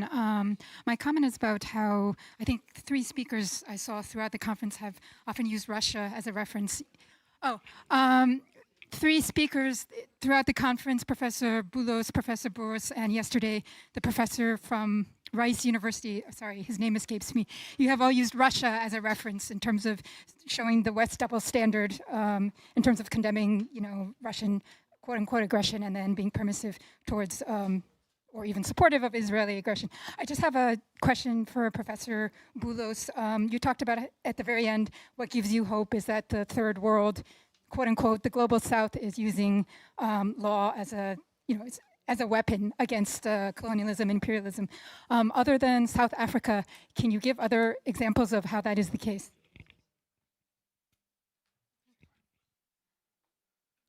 So you have the Hague Group. You have more than one country in the Hague Group trying to adopt the same strategy, making sure that these crimes, are met with, accountability. But I think one of the important examples of the use of law as a counter-hegemonic project is the advisory opinion itself. If you would have had this conversation 20 years ago about occupation, legally speaking, 20 years ago, occupation was considered a factual question. Either occupation exists or it doesn't exist. It's a question of fact. And if it existed, there are certain, rules that apply to it. I think it was a huge victory for Palestinians, the advisory opinion. They have been saying for many years that this approach is colonial, that you're going to treat occupation as a factual question. Occupation itself should meet, raises normative questions. So I think the advisory opinion in itself is one example. And I think also the way South Africa is using the Genocide Convention. They focused, for example, on the imposition of life conditions that would eventually lead to the partial or whole destruction of the Palestinian people in Gaza. They used it in a very interesting way. Instead of focusing exclusively about physical destruction, they looked at Palestinian as this tapestry that they cannot survive without, cultural institutions, without universities, without healthcare. So these are counter-hegemonic uses of international law that have been fruitful. Let's hope that this trend will continue. Merci Sonia. Et une brève réponse à la première question? No? Short answer to the first question, no. Merci beaucoup. Sorry. Well, thank you.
Dès que c'est ouvert, je peux commencer. Tu me dis, Leïla? Ah voilà, c'est bon. Bonsoir à toutes et à tous. Good evening to all of you, Merci à vous toutes et ladies tous and d'être gentlemen, là, ici présents for et being en ligne, here parce que je sais qu'il y a beaucoup de and personnes online. qui I nous know we suivent have en many ligne. people Et donc, c'est following une this très belle meeting façon de online, so terminer that's a ces very 2 jours nice de way to colloque. Alors, close cette dernière this séance, comme vous le two-day savez, colloquium. clôt This un last session, colloque as you know, d'une richesse inouïe pour ceux qui ont is here assisté à to ces 2 jours conclude de a débat, grâce à very l'ensemble des insightful contributions, seminar à la with all mobilisation types des of équipes du contributions and CAREP, mobilization of également à la the mobilisation de teams la of chaire CAREPS and Histoire also contemporaine du monde the arabe du Collège de contemporary France. history of the Et Arab cette world of the Collège de mobilisation France. And this de ces mobilization énergies, de ces and all contributions, these eh energies bien, and these démontre que la volonté de faire taire les academic chercheurs, de les contributions show empêcher de that penser, uh, eh bien, uh, ça a échoué. Et le preventing fait que nous soyons tous là ce soir us from démontre thinking que la is meilleure has façon failed, de and the fact that répondre we're à here together is that l'ignorance, the eh best way bien, to c'est de continuer respond to à ignorance is penser, to à continue to réfléchir think, et à échanger entre nous. and exchange Alors, la between responsabilité de l'Europe us. dans la The dramatique responsibility of situation Europe du in Proche-Orient the a dramatic été situation posée of the pendant Middle ces East 2 jours was de raised présentation, de late débat. during these 2 days of presentations and discussions. We spoke about the various initiatives, diplomatic initiatives of Europe, in particular the Venice Declaration in June 1980, which was considered as a major breakthrough. However, it did not, for that matter, allow Europe to play a role, and most importantly, to prevent the drama that is unfolding in Gaza today, which is a genocidal drama. We see that this, all that has happened around this colloquium has highlighted the importance of this matter. Hence, the question for this last session, which is a bit different angle from the other panels, because we're not here to listen to scholars, but rather politicians or people who have had, or still have, important political responsibilities. So it's this to kick off this debate. I will ask all 3 panelists to answer the following question: how the Palestine question is transforming Europe. A vast question indeed. And the idea is to say, well, or ask you whether you think that the Palestinian question is transforming Europe, and if such is the case, how it is doing so. For this, I will ask Mr. Borrell to start. Joseph Borrell, whom we know, of course, as he was the former High Commissioner for the European Commission for Foreign Policy and Security, and he is now chairing SCOB, which is a research center working, amongst other things, on the question of the Middle East. Therefore, you have 10 minutes to tell us how you address this relationship between Europe and Palestine. Thank you. Thank you to all of you, and in particular, I would like to thank the organizers. If anybody believed it was an anti-Semitic event, we have heard all the presentations were not in any ways anti-Semitic. Therefore, the fact that the cancellation of the event at the Collège de France was not a horror, but an error. And I therefore thank the organizers for maintaining the event and being able to not reschedule it, but ensure that it be held. Irrespective of the location. The question of the conflict between Israel and Palestine has highlighted clearly the division of Europeans. When I say Europeans, I mean the member states of the European Union that express their views at the Council. It was impossible to come to a joint position between Spain, Ireland on the one hand, and Germany on the other, and the formerly Hungarian Empire countries when Israel was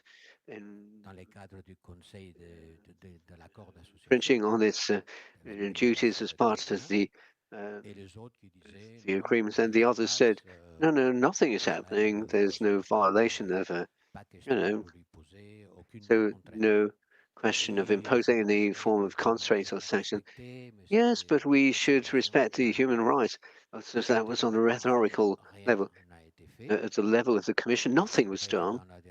And it's true that during the last session at Strasbourg, the head of the Commission said that she would propose a number of provisions, minor provisions, with very little impact, and even that little was not done. So the divisions are clear. In February last year, Spain, the president of the Spanish government sent a letter to the Commission, letter that remained unanswered, asking that procedures being launched to apply what the agreement implied, that is asking Israel why it was doing what it was doing in Gaza and taking sanctions.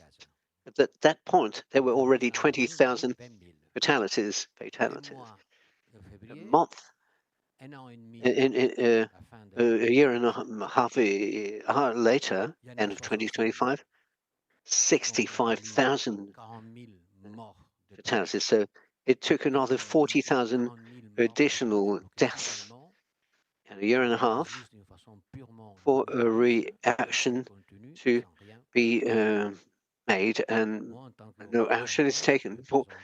As a representative, I was sitting at the council my last session before I made a proposal. That was the only thing I could do at the time.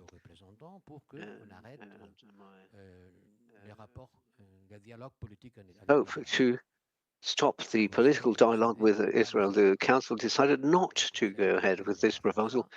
It was their decision. They decided not to do the least they could do, which was to suspend the university cooperation program. And the president of the commission made a proposal, but anyway, it had nothing followed. So don't expect Europe, EU, to have any form of posture in this conflict. We have been irrelevant, and I fear that we will continue to be. And it's also true that we have done much on the Ukrainian front, but not in the Middle East. We've asked a special tribunal to address the war crimes in Israel. Much money was given for Ukraine, sorry, and much money was given to him, but for Gaza, nothing was done. And plus, a number of countries said that they will not agree with that on the fact that Netanyahu be considered as someone liable to be judged by an international tribunal as a war criminal. Many leaders have said they didn't care, and that they would be happy to host him if he wants to visit their countries. Slovenia and Belgium is the only case where countries, France, recognized the Palestinian state, but in practice, I do not see any decisive and action. On the public opinion side, there has been a change.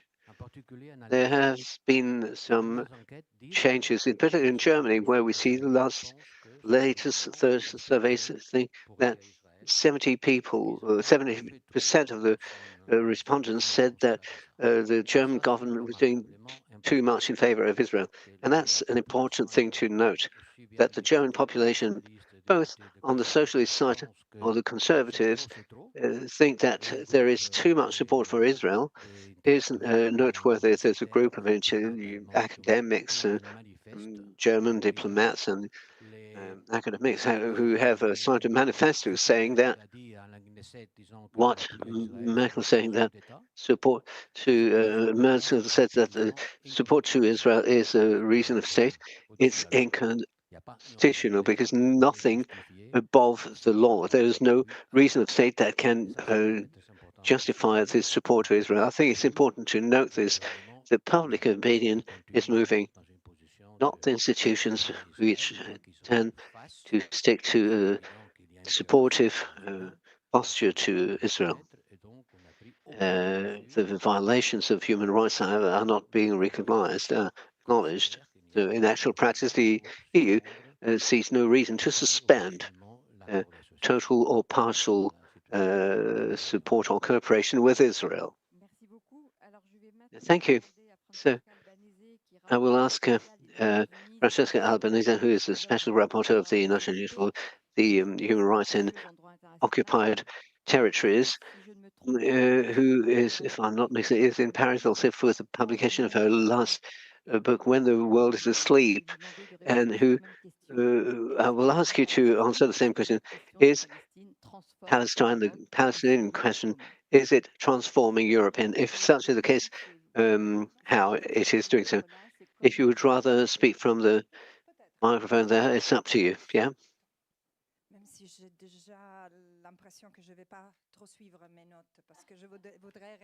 I feel that I will not follow my notes because I would like to bounce back on certain things I've heard.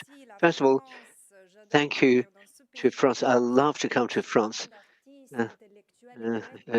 A country with intellectuals, artists, and values. The France of freedom, freedom, not too much equality, not too much brotherhood.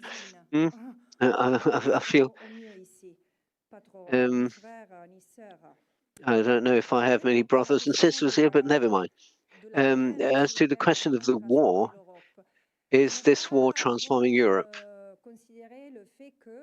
I think we should, first of all, consider that the problem of the EU is the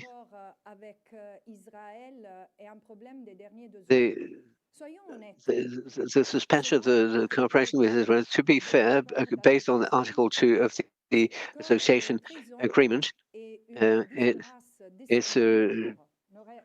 has been a full disgrace from the first. It should never have been stipulated because a country that is military has its military occupying what remains from a people that has been chased away from its homeland is a real shame. It's a real shame that the European Union should have signed such an agreement. And also, Europe has remained silent in front of what is happening in Gaza, which is not a war. It is a genocide that was planned and executed. And we have proof over the last 2 years to this. Now, Europe is actually taking benefit from what is happening in Gaza. I would not be so kind with Ireland, because in fact, no country did the minimum it would take to comply with the basic principles of international law in its relationships with Israel, because there are some basic rules that have been ignored. Not in the last 2 years, it has been already the fact for over several decades that Israel went unsanctioned, and this nurture its hubris. It has been committed war crimes consistently since 1967. Israel has built settlements and colonies since 1967, and these are war crimes. And Israel has massively displaced and depopulated areas of Gaza's, the West Bank and Gaza since 1967, and never did it pay anything for its crimes. And in front of this, the position of European countries was not to support a state that commits international wrongdoings. It should. But we're talking about war crimes, crimes against humanity, genocide. So what does that tell us? If we want to admit the word war as the word for what is happening in Gaza, what about, is it transforming Europe? Not at all. It is actually revealing, removing the veil over Europe. In fact, it shows that Europe does not consider war as a tragedy that should be prevented, just as if the violence has been unfolded is not a proof of the failure of humanity. War is no longer something unacceptable, except if it's close to us at our borders. But in the case of Palestine, it's not transforming us, but it's revealing what we are as individuals and as a collectivity, as a group, and states as well. At least the political Europe, and I would agree with Mr. Borrell, that there's a distinction to be made between the Europe of people and that of its governments, but the political Europe remains is mercantile, and it remains racial and colonial, and as it is enshrined in its colonial past. And this I documented in my latest report because, you know, I was sanctioned by the United Nations, not because I'm working with the International Criminal Court. All the agencies would be sanctioned otherwise because they all do. No, because I came. Let me use the word of the American administration.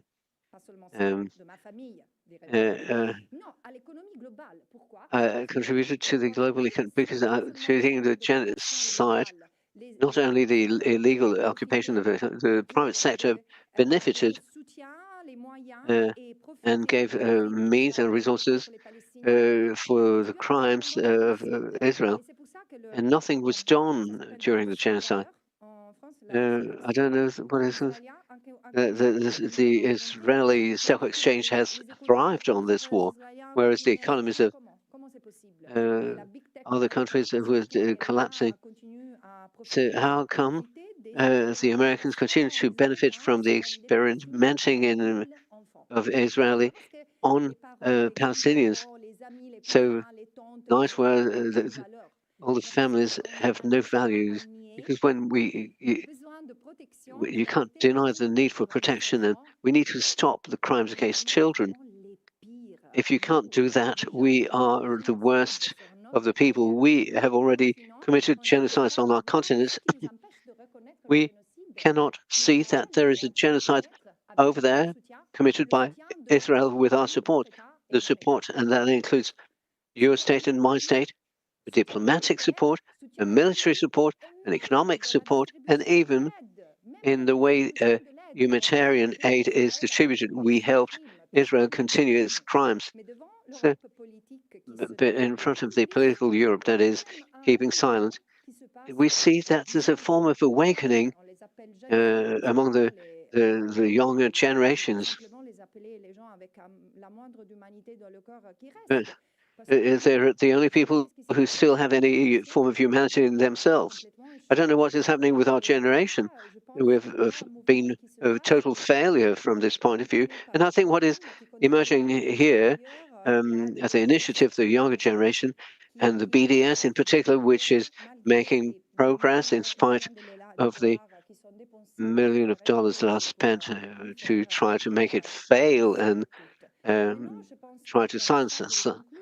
I think, and I'll conclude on this, we are in front of a choice between abyss and hope. The hope of a new Europe based on an understanding of what is happening outside our doors. We have sowed the seeds of war around us, not at home. Perhaps the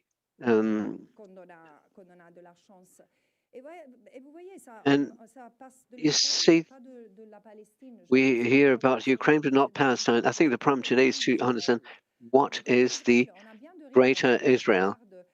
It's when you look at the Israeli minister, even here, with maps of their Greater Israel. No, things, people say, no, it will never happen. No, but not. In fact, it's not a broadening of the borders that we're talking about here, the Greater Israel. The Greater Israel project is one of domination through various forms and needs, economic control, political control, control through communications, weapons and modern weapons, sophisticated weapons that have been experimented on the Palestinians. This is already gaining grounds in Iraq, Syria, etc. Or Lebanon.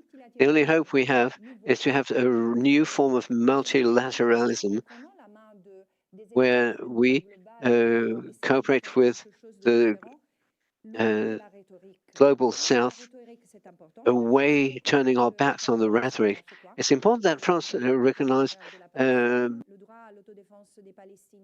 et le droit à l'intégrité territoriale des Palestiniens, rien. C'est pour ça qu'aujourd'hui, si on continue avec des mots, on va voir disparaître la Palestine et nos droits et nos libertés fondamentaux avec elle. Merci beaucoup.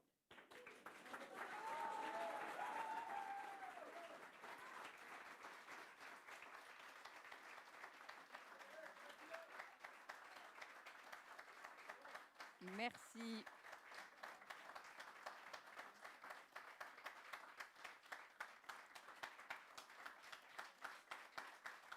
Merci beaucoup, Francesca Albanese.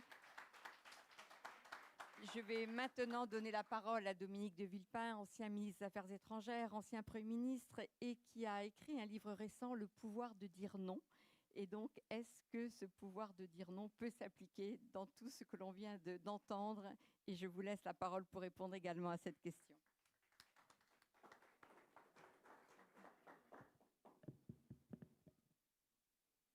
Merci, chère Agnès. Merci aux organisateurs de nous accueillir dans ce que j'essaierai de qualifier avec humour une petite boîte à chaussures qui permet néanmoins à la liberté d'expression, la liberté de penser et bien sûr la liberté académique pour tous les experts qui se sont succédés de s'exprimer dans un monde où la parole, à peine sortie, à peine formée, constitue déjà pour certains une menace. C'est dire à quel point il est important de dire et de nommer.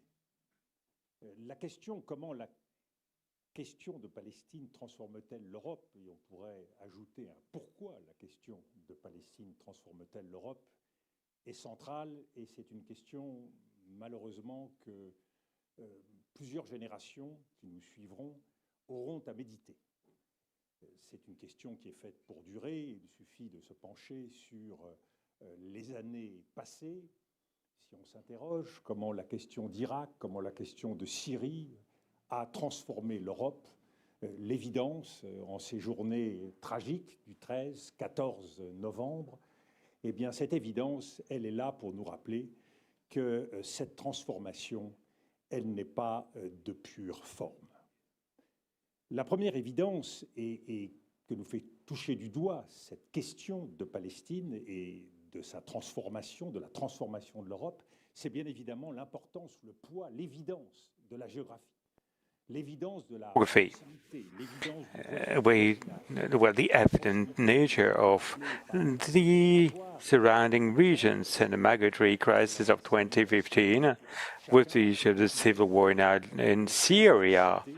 We've all discovered within our society that this was not merely theoretical questions, but defining questions for social and political balances and equilibriums. And this proposals makes even more treacherous the European powerlessness. Europe has no more any weight in the Middle East, and since the Iraq war, our diplomacies have shrunk. Obviously, all depending on the checkbook, diplomacy and press release, diplomacy from the teardrop, but this doesn't make a diplomacy per se, in the very sense of the word. This observation is painful For years, we've deserted, as Europeans, the field of diplomatic honor with regards to addressing all of the questions we have on the table. And following the forced evictions and the voluntary evasion of Europe from the Middle East to the benefit of the US. How can we redefine positions of Europeans impacted by historic divisions of competing diplomacies in the Middle East? And we all know positions, competition between Great Britain and France, competition between the eastern countries, more or less involved with the US, and opposition between Northern Europe turned to moral diplomacy against the Europe of the South, turned to diplomacy driven by proximity and intervention in a Mediterranean Sea that we share. Answers to both questions lays in a third question. How can we resume European independence to the US, when we see that all questions these days are taken 10,000 miles away from here in Washington, namely. This is about focusing on actions on an objective within our reach, which is about the stabilization of a Mediterranean area that has been set on fire, and from east to west and west to east. How can we make the European market attractive to obtain quid pro quos and take action and leverage stabilizing our environment? And our actions must be way more political than they have been. In this respect, we need to renounce rules of a unity-driven EU, ascertaining the unity of grouping or diplomatic coalitions between steps, flexible, depending on what questions have to address, turn to specific policy implementation driven by logics of valuing minority expressions. It is a change in culture, which Europe has to turn to. And Palestine is our history as well. This is what it's about, and it is a revealing dimension of our memory. We have a stacking up of conflictual and painful memories in the Middle East. The Orientalist memory of the Orient of the 19th century, driven by empires, colonies, challenging the European unity and the memory of the Shoah, and the specific responsibility of Europe vis-à-vis the Jewish people. It is finally the recent traumatic memory of Islamist terrorism that has become essential security questions for our state. And obviously, France is in the front line in this respect. And the war of memories delegitimizes the duty to remember. Since 1945 is an existential danger for Europe.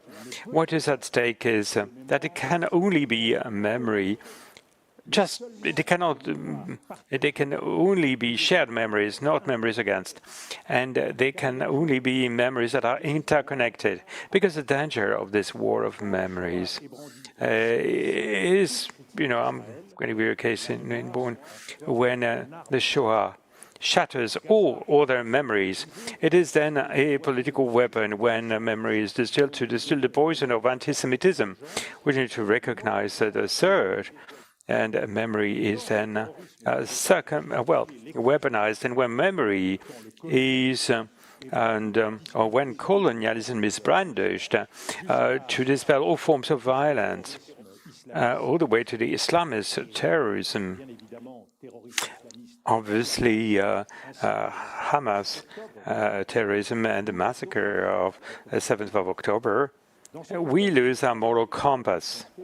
We have to be brave enough to face the delicate questions of genocide and staying away from two dangerous pitfalls. First one, to assimilate what is happening in Gaza to what happened 80 years ago in Europe means that you drown the horror of the Shoah and its uniqueness is about putting on an equal footing these two events. And this is a danger for us as Europeans. Secondly, about genocide and comparing to what's happening in Gaza again will be about turning this into a political decision and not a memory-driven, a moral-driven decision. And there's no valid positions that can postpone the necessity to put words on realities. The necessity to name, to label is part of the political and diplomatic accountability as well as human responsibility. Saying that this is just a legal matter, this issue with genocide, and is about renouncing the duty of prevention, which lies at the heart of the Convention of 1948. Saying that this is a historic matter only is really about postponing and pushing back and placing a contradictory equilibrium of positions. It's about surrendering to a contradictory equilibrium of positions. The issue with defining genocide is that there's no contradiction possible because negating it relates to its being committed.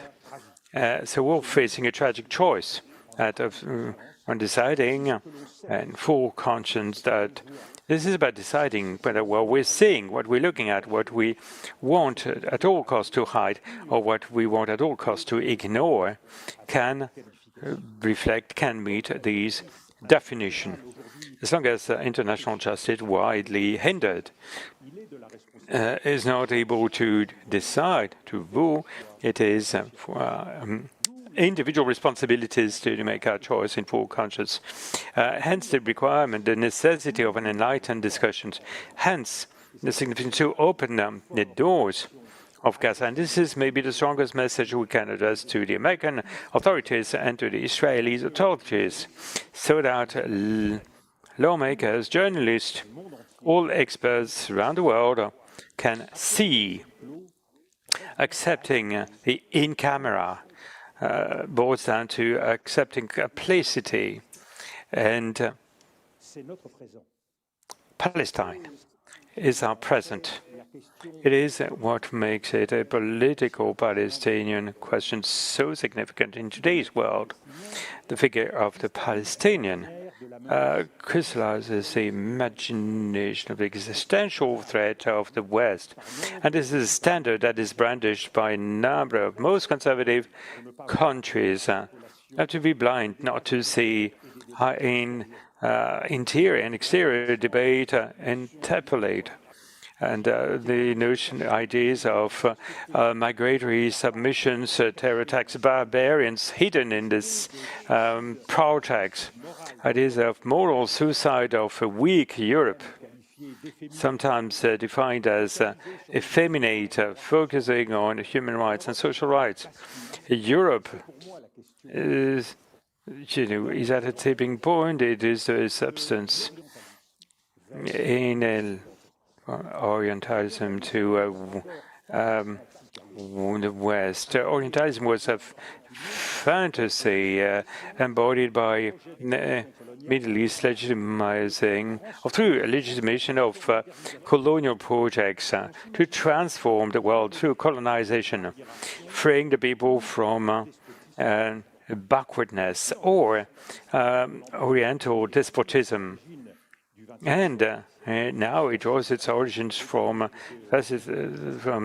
decolonization crisis, migration crisis, and Westernism is a morbid idea, and reflecting the decline of Occident from Oswald Spengler. It is the death of Europe from the First to the Second World War. Occidentalism, you have to face it, is a project of conquest. It is about a project of exercise of power in Europe. It is maybe the only one that takes both dimensions of conquest and exercise. And this is by no chance that it imposes itself as a project in Israel.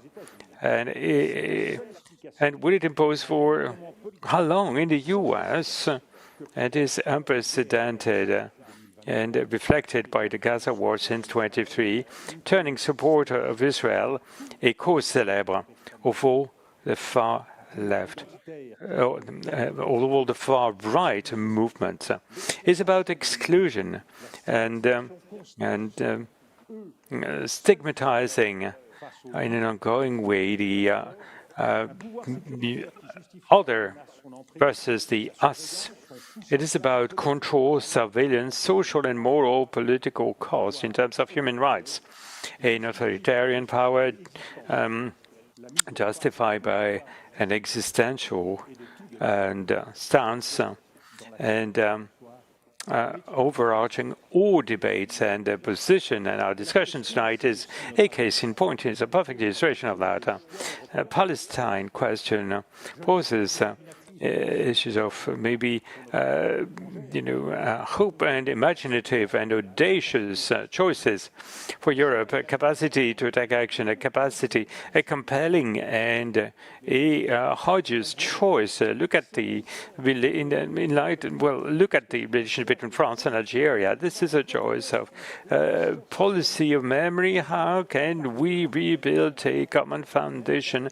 How can we speak of the same language with these different values, or with the same values? How can we reveal this Occidentalism, which is a fundamental treason of our values, because it negates universalism, humanism, and otherness? Thank you.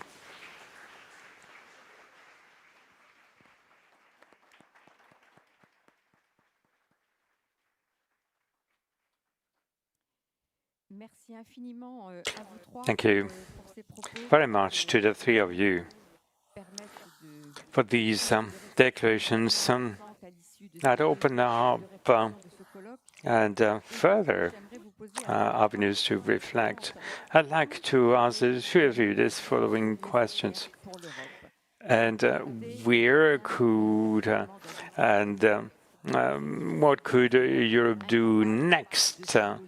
And because Europe is incapable to impose itself to take action in terms of in light of what is going on. And this is what you're referring to in your words and what you've just said. And you say Europe is at a turning point. How can Europe awaken? Because Europe has many levers, but these are not used under any circumstances. What could Europe do in this context? Joseph Borrell, over to you. Awakening of Europe. I was less solemn than my predecessors in defining what can be done. I do apologize, but I can't see the European as such, a group of 27 countries deciding deciding unanimously can unanimously to have a strong policy. I can't see this happening. We haven't been capable up until now to take a minimum what we can do in terms of the association agreement with Israel. And I can't see how we can get there. And I do apologize. I'd like to tell you at some point, okay, Germany, other countries will come to an agreement and we'll sit around the table and reach an agreement. And this is, as Dominique de Villepin stated, is about the memory of the past horrors. And we think that these horrors, they justify a kind policy towards Israel. And this will not change. Public opinion managed to change the tack on the position of governments. I'm not sure. In democracy, public opinions get government to change, but it's a slow process. But I can't see how this can translate into a vote. I will make a government that socialists on one hand and Christian Democrats on the other. Are the two of them on the same position? So the word changed in German Chancellor recently, but I see no change happening. Maybe a small change on like that certain weapons will not be supplied to Israel if in case these weapons will be used to commit crimes in Gaza. Spain was most defining in its position. We buy nothing, we sell nothing. I can't see all the 27 countries to take a joint position that I can't see how any decisions can come forward with a proposal. And there needs to be the agreement, the approval of the Council, by unanimous decision. And even a qualified majority is really unsure to be obtained. So the only possibility for Europe to take action comes from what's to the people, to the citizen, to awareness and realizing what is going on. So, what has been going on, we've seen enough with what we've seen, with what we know. We know enough, we know too much even. We don't need more information to know what has been going on. But what will happen can be even worse. What can be worse maybe, but this is already bad enough. We don't want it to be worse. And all observers have had enough to determine what has been going on is a blatant war crimes. Is it genocide? Is it not? It's just a clear will to destroy a people. It is about a clear will to do that, to carry this project out. As opposed to all Israeli ministers have been stated, their will is there to destroy a people. You don't want to look no further. There's no choice. They're saying either the Palestinians leave or they die. And so there's a will. That will is obvious. And, we want to, avoid genocide. Yeah, we have to. Do we need to wait for a court to state to define this as a genocide? No. Obligation is to avoid genocide, and the convention is about preventing genocide. So we need to take actions with immediate effect, and we've waited too long, but maybe late than never. Preventing genocide would mean that Europeans can be capable to stop what Israel has been doing, and we haven't been capable of doing so. The only one capable to do that, Porsche, has been the president of the U.S. Porsche is for saying that because he's the only one with a strong enough to take Mr. Netanyahu by the ear. And okay, now you're going to call the King of Qatar, and you're going to apologize. We don't have the power to do so. We don't have the capacity to do that, or the capability to do that. So that's the point. And Francesca, quick comment on opening Gaza. I find it difficult to think that it should be open for us to believe in what happened. No, we need to open Gaza because Gaza cannot continue to be the ghetto where Israel has been continuing to carry out its extermination campaign means of reconstruction. They want to continue with their ethnic cleansing. I have two problems with the European Union. Firstly, the European Union has become an excuse to violate international law because the agreement of association is something that violates international law as well as the obligations of the states. Vis-à-vis themselves, it creates a case precedent. Is beyond the association agreement. The states have free trade agreements with Israel, and they continue to transfer weapons to Israel, to ship out weapons to Israel. And my state has been doing that and transferred weapons that have transited to Italy through a company controlled to 30% by the state. And the Italian ports have become the transit points of weapons from other parts of Europe.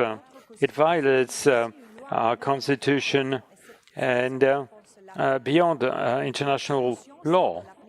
And the solution is to apply the law in our home country, and justice for Palestine is really an exercise, an opportunity to rediscover legality, because a state that violates its constitution is a fundamental issue.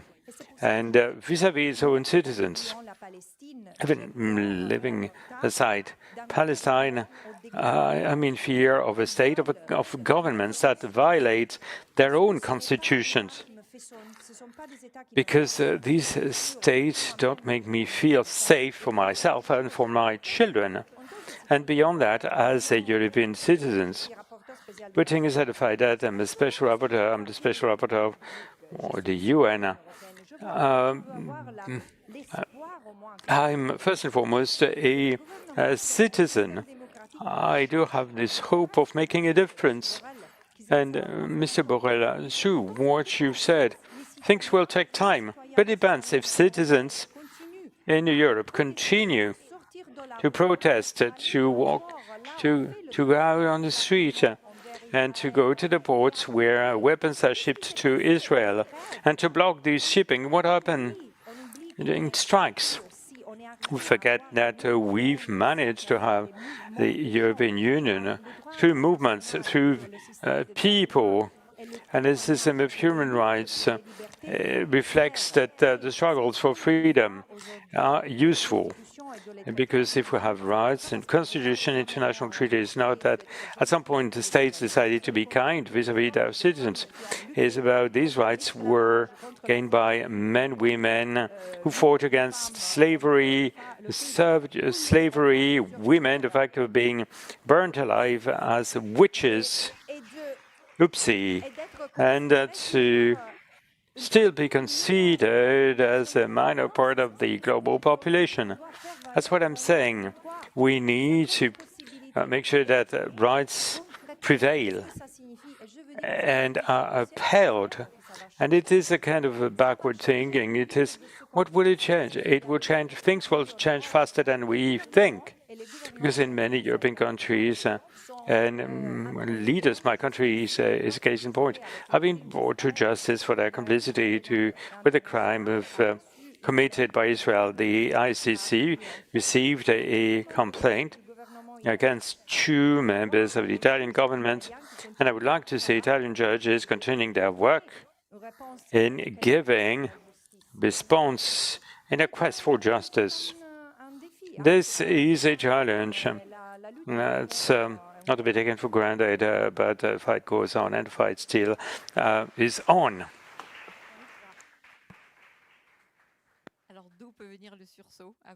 So, where can the European awakening come from?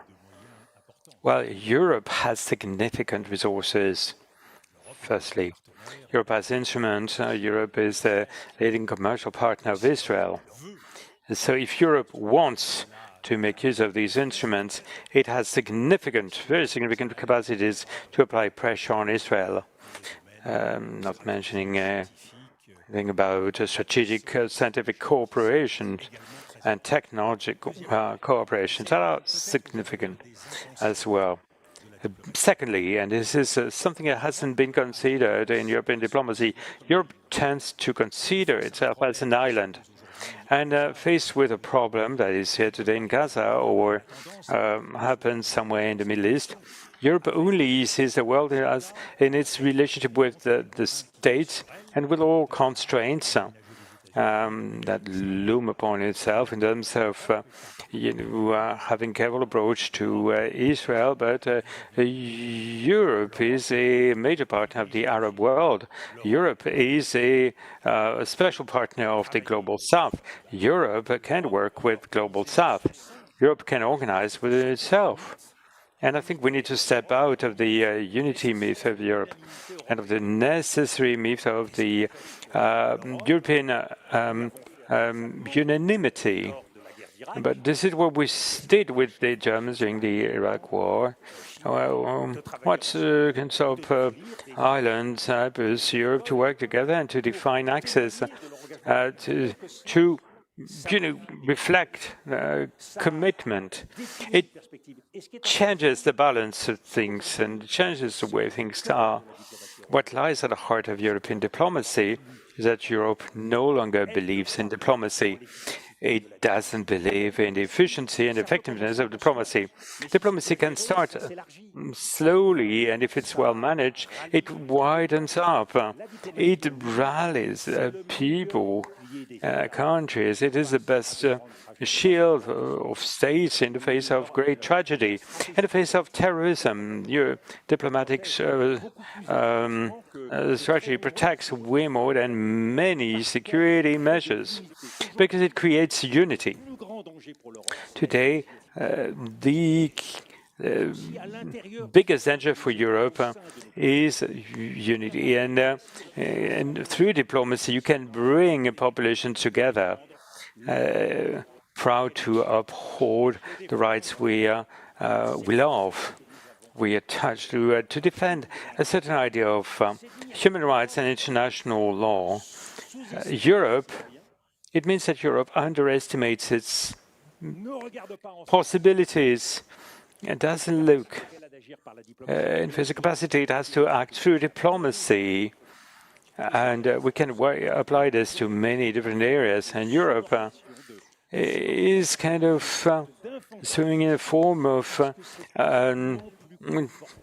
it is letting itself driven because it is way more comfortable when you're not in the driving seat, and therefore Europe has handed out its influence to the US. And it is way more difficult to have a demanding narrative that uphold values that are ours. It's way more comfortable as a position than what Europe is right now. Let us remember that diplomacy is an art. It's about audacity, will, imagination, invention, and determination. Unfortunately, we are, as a result of our own weaknesses, cowardice ourselves.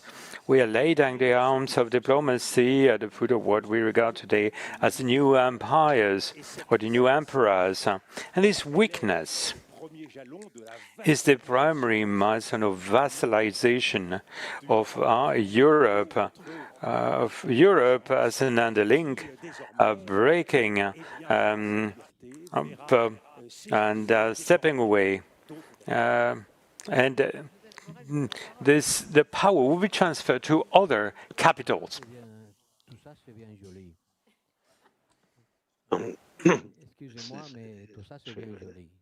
It's all very well.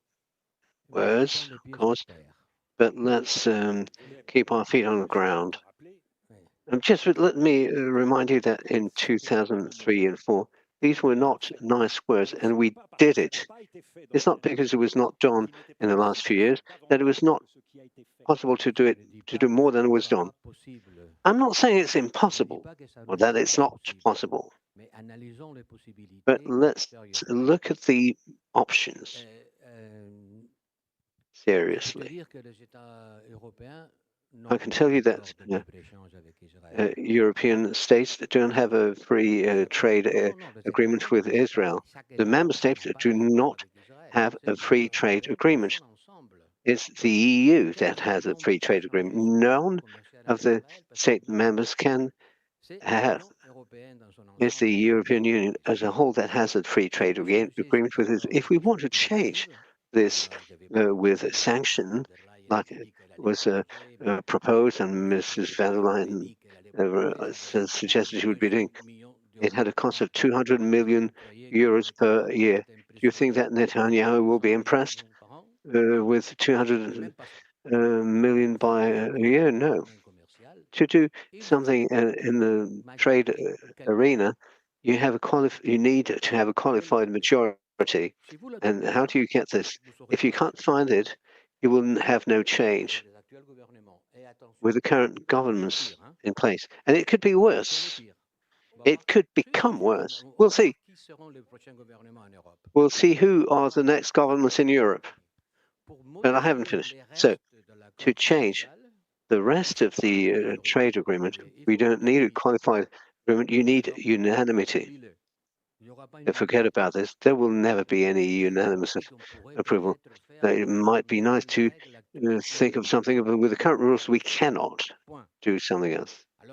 That's all we can. So, okay, we could have a coalition of the volunteer, of the willing. Okay. Now, where would that be found? I don't know.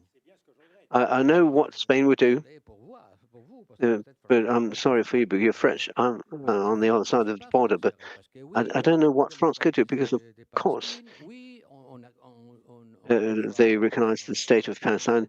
You host Mahmoud Hamas, but I saw the votes of France at the council. I saw their votes, and I was not very enthused by this.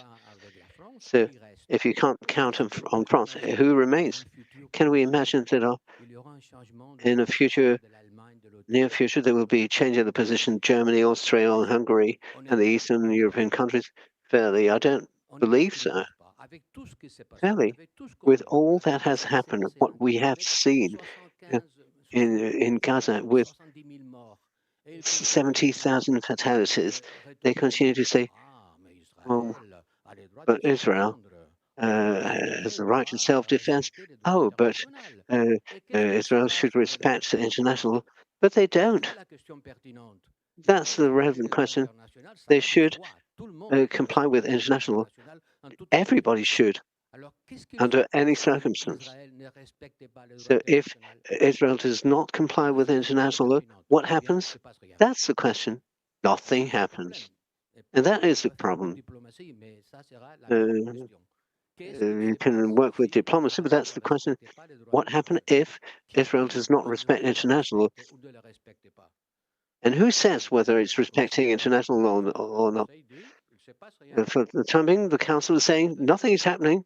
Israel can continue at the International Criminal Court.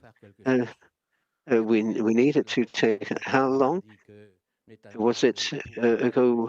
Was it some? And when did it say that Netanyahu should be taken to court as a war criminal? Well, there will be no one remaining in Gaza by the time he's taken to the court. Yesterday, they cut 3,000 olive trees. 80% of the olive harvest was destroyed by the army. Let's be realistic. I agree to have a diplomatic policy developed and call on the people, but let's look at things as they are. Unfortunately, Europe has done nothing and will not do a lot in the coming years, except if there's an earthquake, and there will be perhaps an earthquake. So I'll call on the people to go out in the streets and vote with it. But in Germany, they changed the government. They had the socialists, now they have the social democrats. It's the same position, the same stance. We discovered that the 75% of the Germans are against the German policy in Israel, but they continue to vote for the same people. So what should we expect from, or should we wait for AFD? Will it be better with AFD? Or what is it in France, the Rassemblement National? Will it be better with them in France? I'm sorry. So what can be done? First, let me get back to the free trade agreement. I was not only referring to the European Union, in fact, all the countries such as... Okay, so my country has a separate agreement. We have an MOU. Italy has. No, it's not a free trade agreement. No. So if I said the European Union, I made a mistake. What I meant to say is that I have just published a report on Canada, the United States, even the Mercosur are involved. It means that with an accord, they are breaching international law. So that's why I'm saying all countries, not only Europe. If it were only Europe, I think that perhaps what is missing in the picture is that the EU, in its legislation or its law, it does not overarch the international laws. So that's why we say that EU is important, but we tend to hear, like Mr. Villepin said, we cannot get a consensus in Europe, therefore we do nothing. Now, if you think in terms of political parties and what we have in the current landscape, I also feel very depressed about this. But the fact that what has happened in Gaza is, like I said, it's memory in the making for the next generation. They will not have the detachment that my generation had when they read about the Holocaust, for instance. If I had been there at the time, I would have done something. For them, this generation, it's a call for action now. That's why action is happening. But see what is happening in this country. That's why we talk of an elephant in the room. Why can't we even speak about the Palestine? Because what is happening in our own countries, why can't we even talk freely? Where even we could not agree about Palestine, but discuss about it. Our fundamental freedom have already begun to be encroached upon when we talk about Palestine. In fact, the support to Israel is not something that is happening only at the level of the EU. It's happening in our countries. It's part of our biology entrenched in our country. I can say that, speak for my own country, Italy. It's not something that belongs only with the Jewish community. You have Christian Zionism also, something we never hear about. And the support to Israel is such that change cannot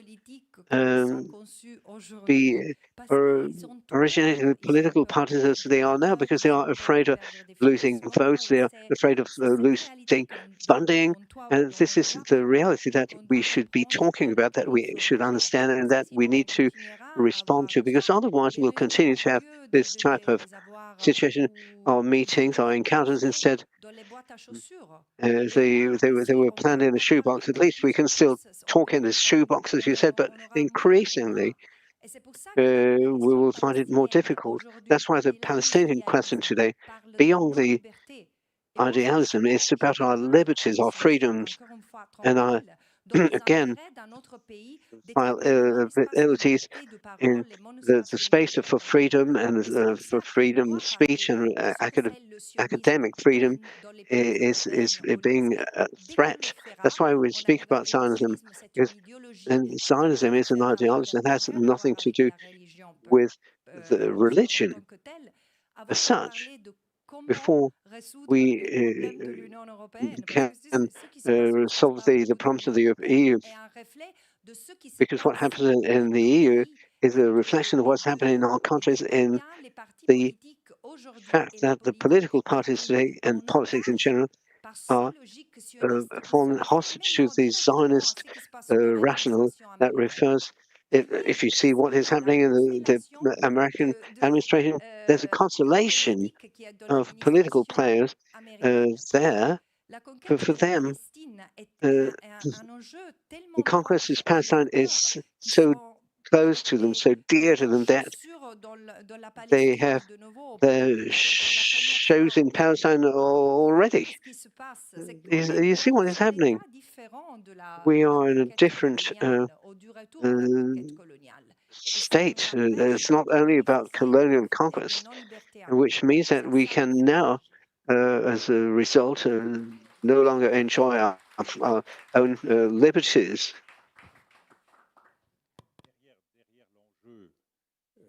Behind the challenge of the ability of the EU or not, to react or not, there is a political pitfall which we are going to be, or are beginning to be locked into, which is making progress and which does not only refer us back to our powerlessness, but to a menace that will aggravate over the next few years. That is the capacity of this conflict to transform things in Europe will lead to an aggravation and a considerable one of the tensions and violence on our own continent. It's not only a challenge about the question about doing or not doing, is that if we are not able to regain control and place this conflict back into what it should have always been a political conflict, when it is now drifting towards a military conflict, but also a religious conflict with the extremists, Jewish extremists on the one hand, and the Hamas Islamic fundamentalism on the other side. This pitfall, this identity and security pitfall, is locking us in this situation in Europe, and we will have to pay a high cost for this, high price, and has a very important impact on the political evolution in our own states. The rise and progress of the far right fuels on this idea that Israel is the outpost of civilization, that Netanyahu is claiming, that Europe itself should mobilize to face up to these threats without taking into account the fact that the choice of the means, the choice of military without a strategic vision or justice in mind will lock us into more violence, more identity problems, and therefore we'll be witnessing not only a Europe that will be powerless, impotent, too bad for Europe, but one that will be increasingly vulnerable and increasingly become the target and the battlefield where this identity conflict will unfold. And the price that we will have to pay will make us think twice, perhaps, from an intellectual, cultural, academic, political point of view, to find the solutions, because what we are faced with, because of this impotency of Europe, because Europe should have been, or should be, the engine of the capacity to take over control by democracy, to retake the initiative of the diplomacy for the negotiation. If we fail to do so, well, we'll be locked down in this violence circle, abyss, and the rise of the far right will call for more security and to protect themselves against these threats, and there will be no turning back. Democracy will be a waning memory for us European countries. So it's all about our capacity to bring answers to these challenges, a capacity to demonstrate that democracy is the very principle that upon which our societies are based, and that we want to fight for it. So I remain convinced that it's a huge challenge. It's not only a diplomatic challenge, and this is where diplomacy is holding what is most precious to us, that is the European democracy, the Republic of France, and the capacity that we have to find ways to defend it in our region will depend the evolution of our own regimes and our countries at a time where everything is compounding to marginalizing us and vassalizing it. Like the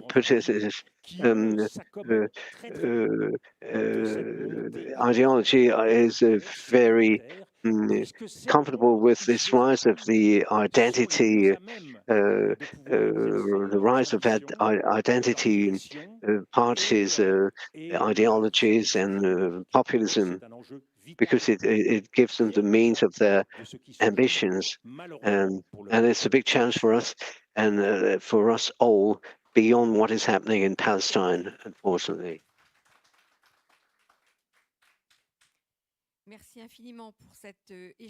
Thank you so much for this exchange with all three of you. This is very much what we were looking forward to, giving us a lot of food for thought. We have some 15 minutes left for questions from the floor, if any questions. We have a microphone for these.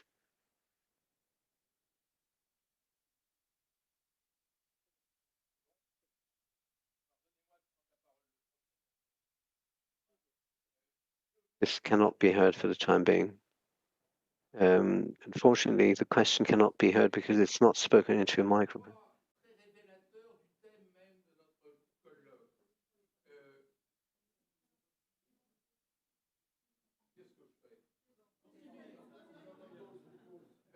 Sorry, but the voice is heard only remotely, and it's very difficult to translate for the time being. We're waiting to...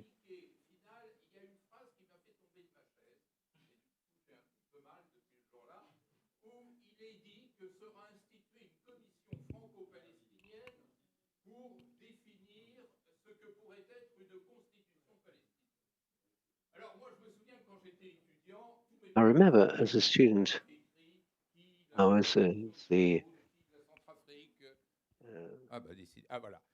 here, now we have the sound. We talked about Congo and Côte d'Ivoire, and we are in a country who invented the notion of social contract, social contract that comes from the power of the people. Is it not a form of colonialism, in fact, to echo one of the questions in our colloquium, to think of the solution to such a complex conflict by thinking of a Franco-Palestine co-governance to find the future. I remember something that had succeeded, which was the United Nations Assistance Group for Namibia transition that had opted for a multilateral approach. And it's one of the very seldom cases where there was a solution found to such a type of conflict. So do you think that it's good solution that the future Palestinian constitution be sponsored by a European state, whatever it is, whichever it is? And do you not consider that there is here a form of a persistence of a colonial culture in this approach? Sorry, but the beginning of the question was not heard. So I was also struck and disturbed by this, what you before, suggesting there was a colonial mindset, referring to this proposal to have a role where you're seen as acting as a sponsor. We're here to help, you know. We have recognized the Palestinian state, and we are now going to help you. You see, about this proposal, suggestion that you have just raised, referring to what happened in Namibia, and I said that the International Court of Justice has already ruled, and for once the court was gave a clear direction. So I said a few months ago the simplest word to explain what the court, International Court of Justice, told Israel that it should be doing it in Palestine is get out of here, get out of here. You should remove your troops. You should. I'm sorry. It happened the same in Namibia. The International Court of Justice ruled that the South African occupation in Namibia was illegal and unlawful, and that they should pull out the troops from there, dismantle the settlements.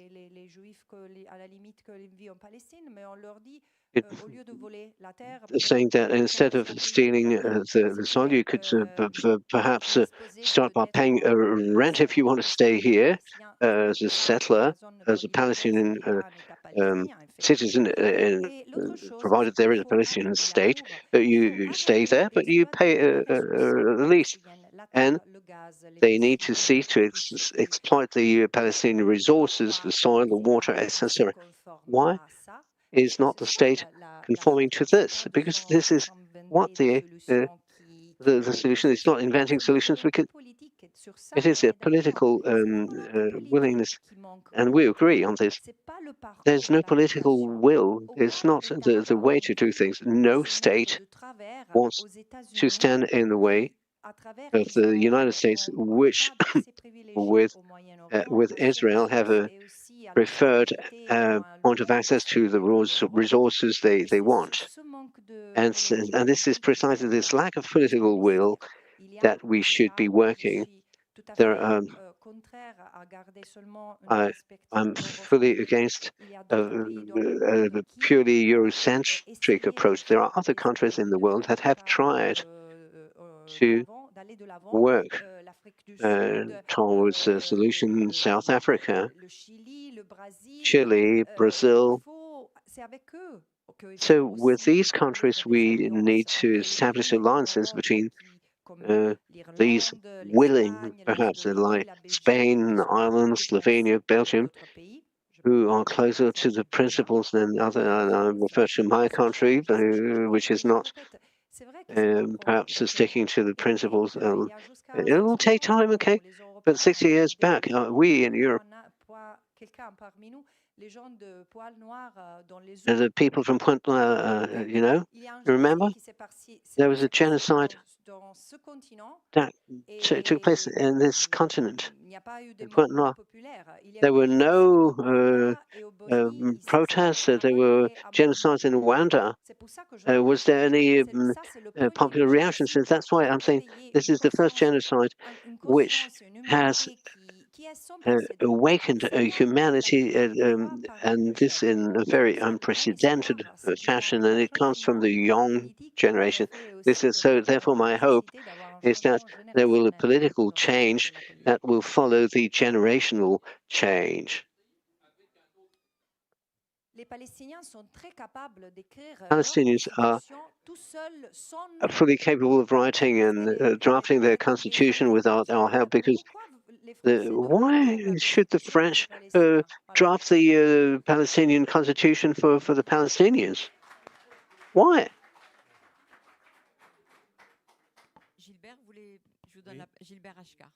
Gilbert Ashka.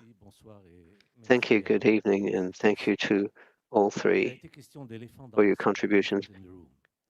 We spoke about the elephant in the room. The elephant in the room, right.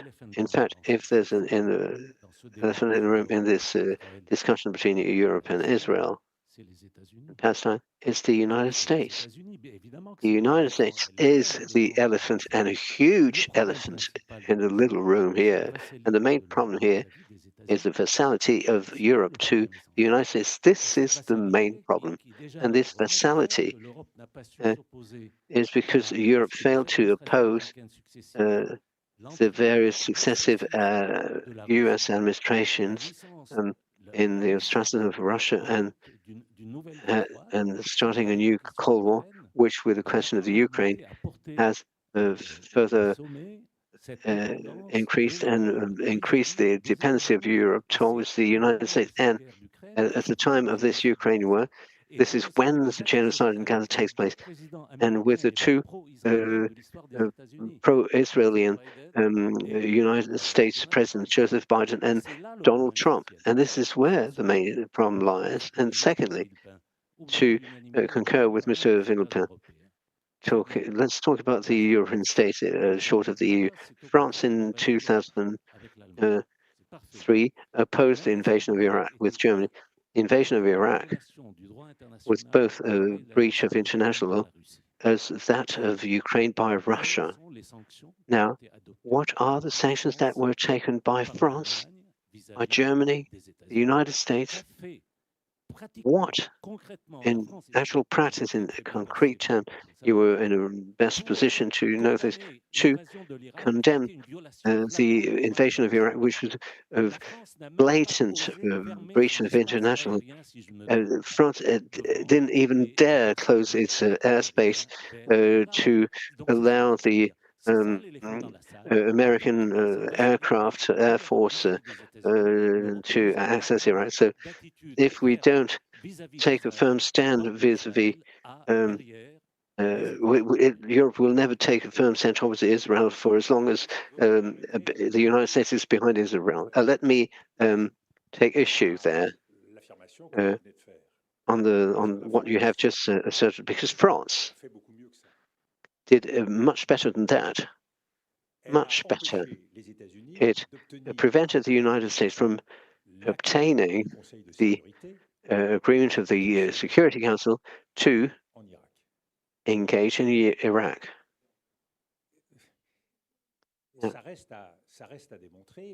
It remains to be demonstrated. You tend to forget one key element here, is that China and Russia, on the one hand, is one thing, but for the Arab world, that France should take the risk in the face of its American ally.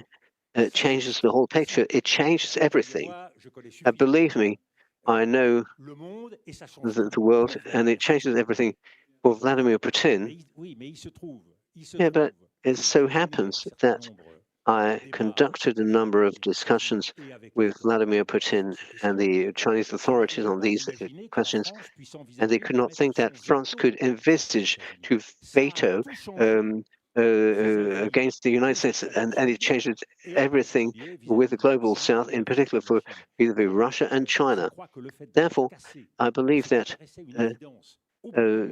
disrupting what's something obvious, it was not by chance that the British had placed a condition to join the coalition. The prerequisite that a resolution be signed by the Security Council. They did not get this, but the battle for legitimacy changes with a lot of things in vis-a-vis the international community. You could always consider that nothing has any use, but in terms of principle, these are very strong things in the international debate, and it left some traces and opened a way. Fortunately, there was a more conservative approach in the next few years with ventures in Libya and other countries which we could have avoided. And so the exercise of diplomacy is something difficult, but you cannot write off what diplomacy has been able to achieve, creating precedents and being testament that it is possible to stand for certain principles. I spoke of the Occidentalism earlier. Well, France, Germany, at that time refused this single block notion of the West setting rules to the Arab world and the African world, and opening the way for diversity and opening the way to the importance of international law. This is the reason why we fought in 2003 and 2004. This is why we would or should never have ceased to fight for this international law. And this is what was lost since those years. And perhaps it seems a little thing for you, but this attachment to international is more important than relations with allies from a geopolitical area. When Jacques Chirac considers that for France it's more important to respect international than to please the Americans, and then we take the risk of being punished, and which we were in certain ways, I think it gives you a moral compass that honored France and the European countries that followed suit, and that set a course that we would benefit from following today. Now, a short last question, perhaps you. Yeah. I agree with you, Dominique. It was a great highlight in French diplomacy. We all remember this, and we all remember what you did at that time, and it's quite horrible for you and France, and there is no doubt about this. And it must be recalled because this is the time when France stood up to the United States in a remarkable way. However, we should not say that it's all the Americans' fault. We do have our responsibilities as well in our position. We spoke at length of Zionism, anti-Semitism here, colonialism. Why are the Israelis there? But for as long as there are higher commissioners of the European Union who say, well, at the end of the day, fortunately, the Jewish people was able to get back to this homeland that had been promised. That was what was said. Finally, the Jewish people was able to return to its homeland that had been promised by whom? And this people was capable of thriving in a desert. The trouble is that the desert was not so much of a desert because it was populated. But do you think this is compatible with a forceful action to force Israel to respect internationally? Do you think, saying so, do you think we can take them, Israel and its government, to agree to make steps towards a solution? Do you think we will have any strength and power in changing the? We need to change the mindsets first. If you believe that this statement is true, and if you say so, it's because you believe it. We cannot expect that you will have, if you believe that the Jewish people return to its homeland, everything we said about colonialism means nothing. And they returned to the promised land, and therefore it was their land. And well, unfortunately, the Palestinians were not aware of this. They didn't know that it was a promised land for the others, so they settled down there. That's what we hear in Brussels. A very last short question, please.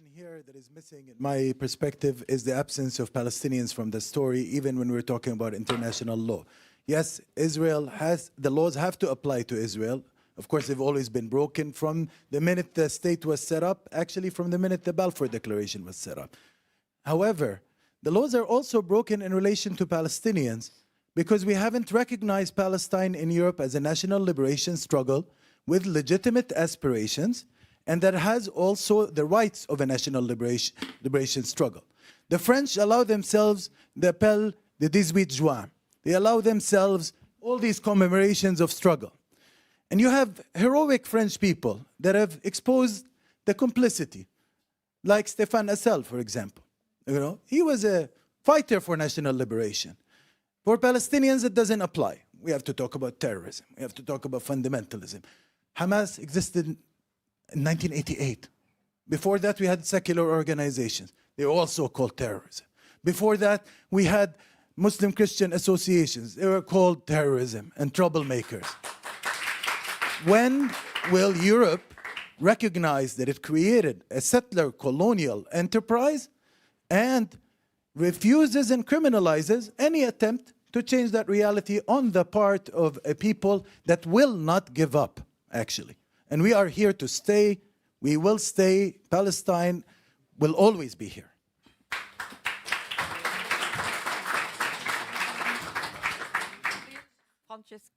Francesca, je vous laisse répondre, comme ça vous pouvez dire ce que vous vouliez dire auparavant. Je vous ai coupé la parole. Francesca, please respond. Do tell us what you wanted to tell us right beforehand. So, yes, yeah. Concernant regarding the elephant in the room. Okay? I do think that there's something that is in it, that is connected, that is linked to the US. But you have to read this and see it, including all of its elements. Is it the influence of the US that led to the cancellation of this conference, this colloquium, the Collège de France? Question mark. I do believe there is an ideological issue here, but it's also connected to financial interest and economic interest. And today, these have to be interpreted and understood and see for what they are.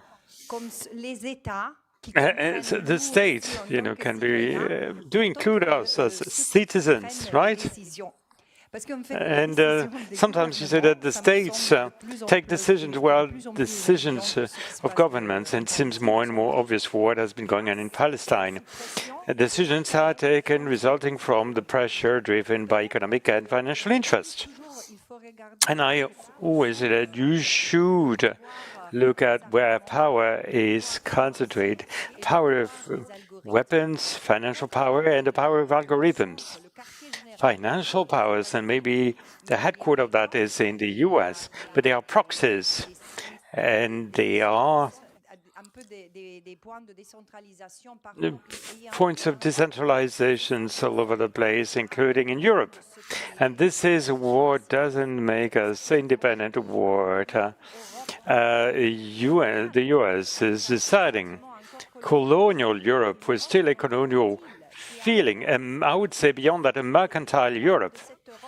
And all of this Europe cannot be affirmed through the values written in the European Union Convention on Human Rights or any other treaties. No. These are, yet again, the principles ruling, setting the economy. And I think the influence of the US will have much entry points in our lives, but this will not be the only one. Mr. de Villepin, please. I cannot not react following your statement. Not you, yours and the audience, the one, and even less as a Gaullist supporters. And putting forward the Appel du 18 Juin, the spirit of resistance and liberation, and combining this with the Islamist and terrorist behavior isn't acceptable to me, is not acceptable to me. I'm just, saying that out loud and clearly, simply because this is what allows us to move from resistance to violence, from Islam to Islamism, to terrorism, which causes so much amalgamations and confusions that we can see in our societies, that really embodies, represents divisions, sufferings, significant for Muslims, and I would take the case of the Muslims of France. And when you look at the hate and then anti-Semitism, and I think it is important not to legitimate a continuum that would allow, in the name of liberation, to justify all sorts of dates and events. Nothing can never justify terrorism of the 7th of October. Nothing. Nothing can justify it. Nothing. And I believe this statement is essential. This statement is essential because it enables us to move forward, trying to find a difficult path to tread between defense of the rights of Palestinians, a necessary defense in the name of justice, in the name of the law, and refusing what is unacceptable for those who would consider that the end can justify the means. And it is important to retain a moral compass that is extremely clear, an extremely clear political compass, because there's such a high risk of sliding to various degrees, and all of a sudden the borders between what is acceptable and what is not acceptable tend to blur. And in political actions, this translates often in dramatic consequences. If I may.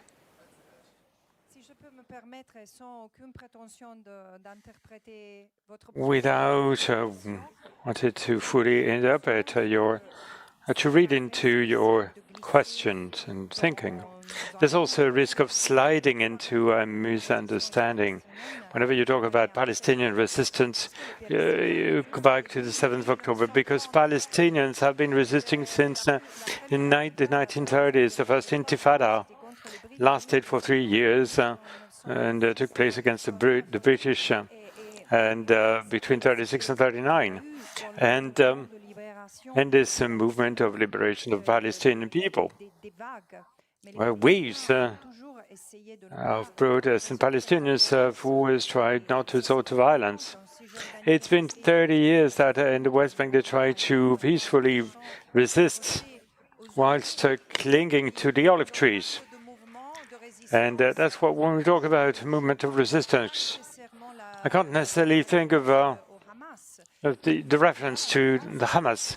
I can see the reference to the fact that us as Europeans and Westerners, generally speaking, we look at each actions of the Palestinians, even when they're subject to onslaughts in their own land, on their own land, as actions of terrorism. Today, or 10 days ago, Israeli army attacked a fiercely refugee camp because one soldier had been killed in the zone that Israel occupies in Gaza. Israel has to tap out of Gaza. Or is there a moral justification for which Israel has the right to kill anyone they recognize as a terrorist in Gaza? No. That's why the definition of terrorism is very dangerous whenever there's no.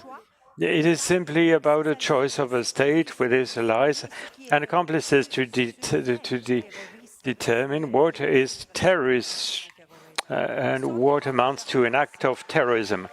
And I'm not defending Hamas. I think both diplomacy and politics will prevail in both cases. And refusing any ambiguity. That's why I'm allowing myself to do that, to clarify, so that in this blurred and unclear situation, we don't see interpretation and legitimations thriving. And as the Palestinians will bear the brunt of this, as aspire to justice and what's right, law. And this is about, for all those who aspire to justice, that they are actions that are unacceptable.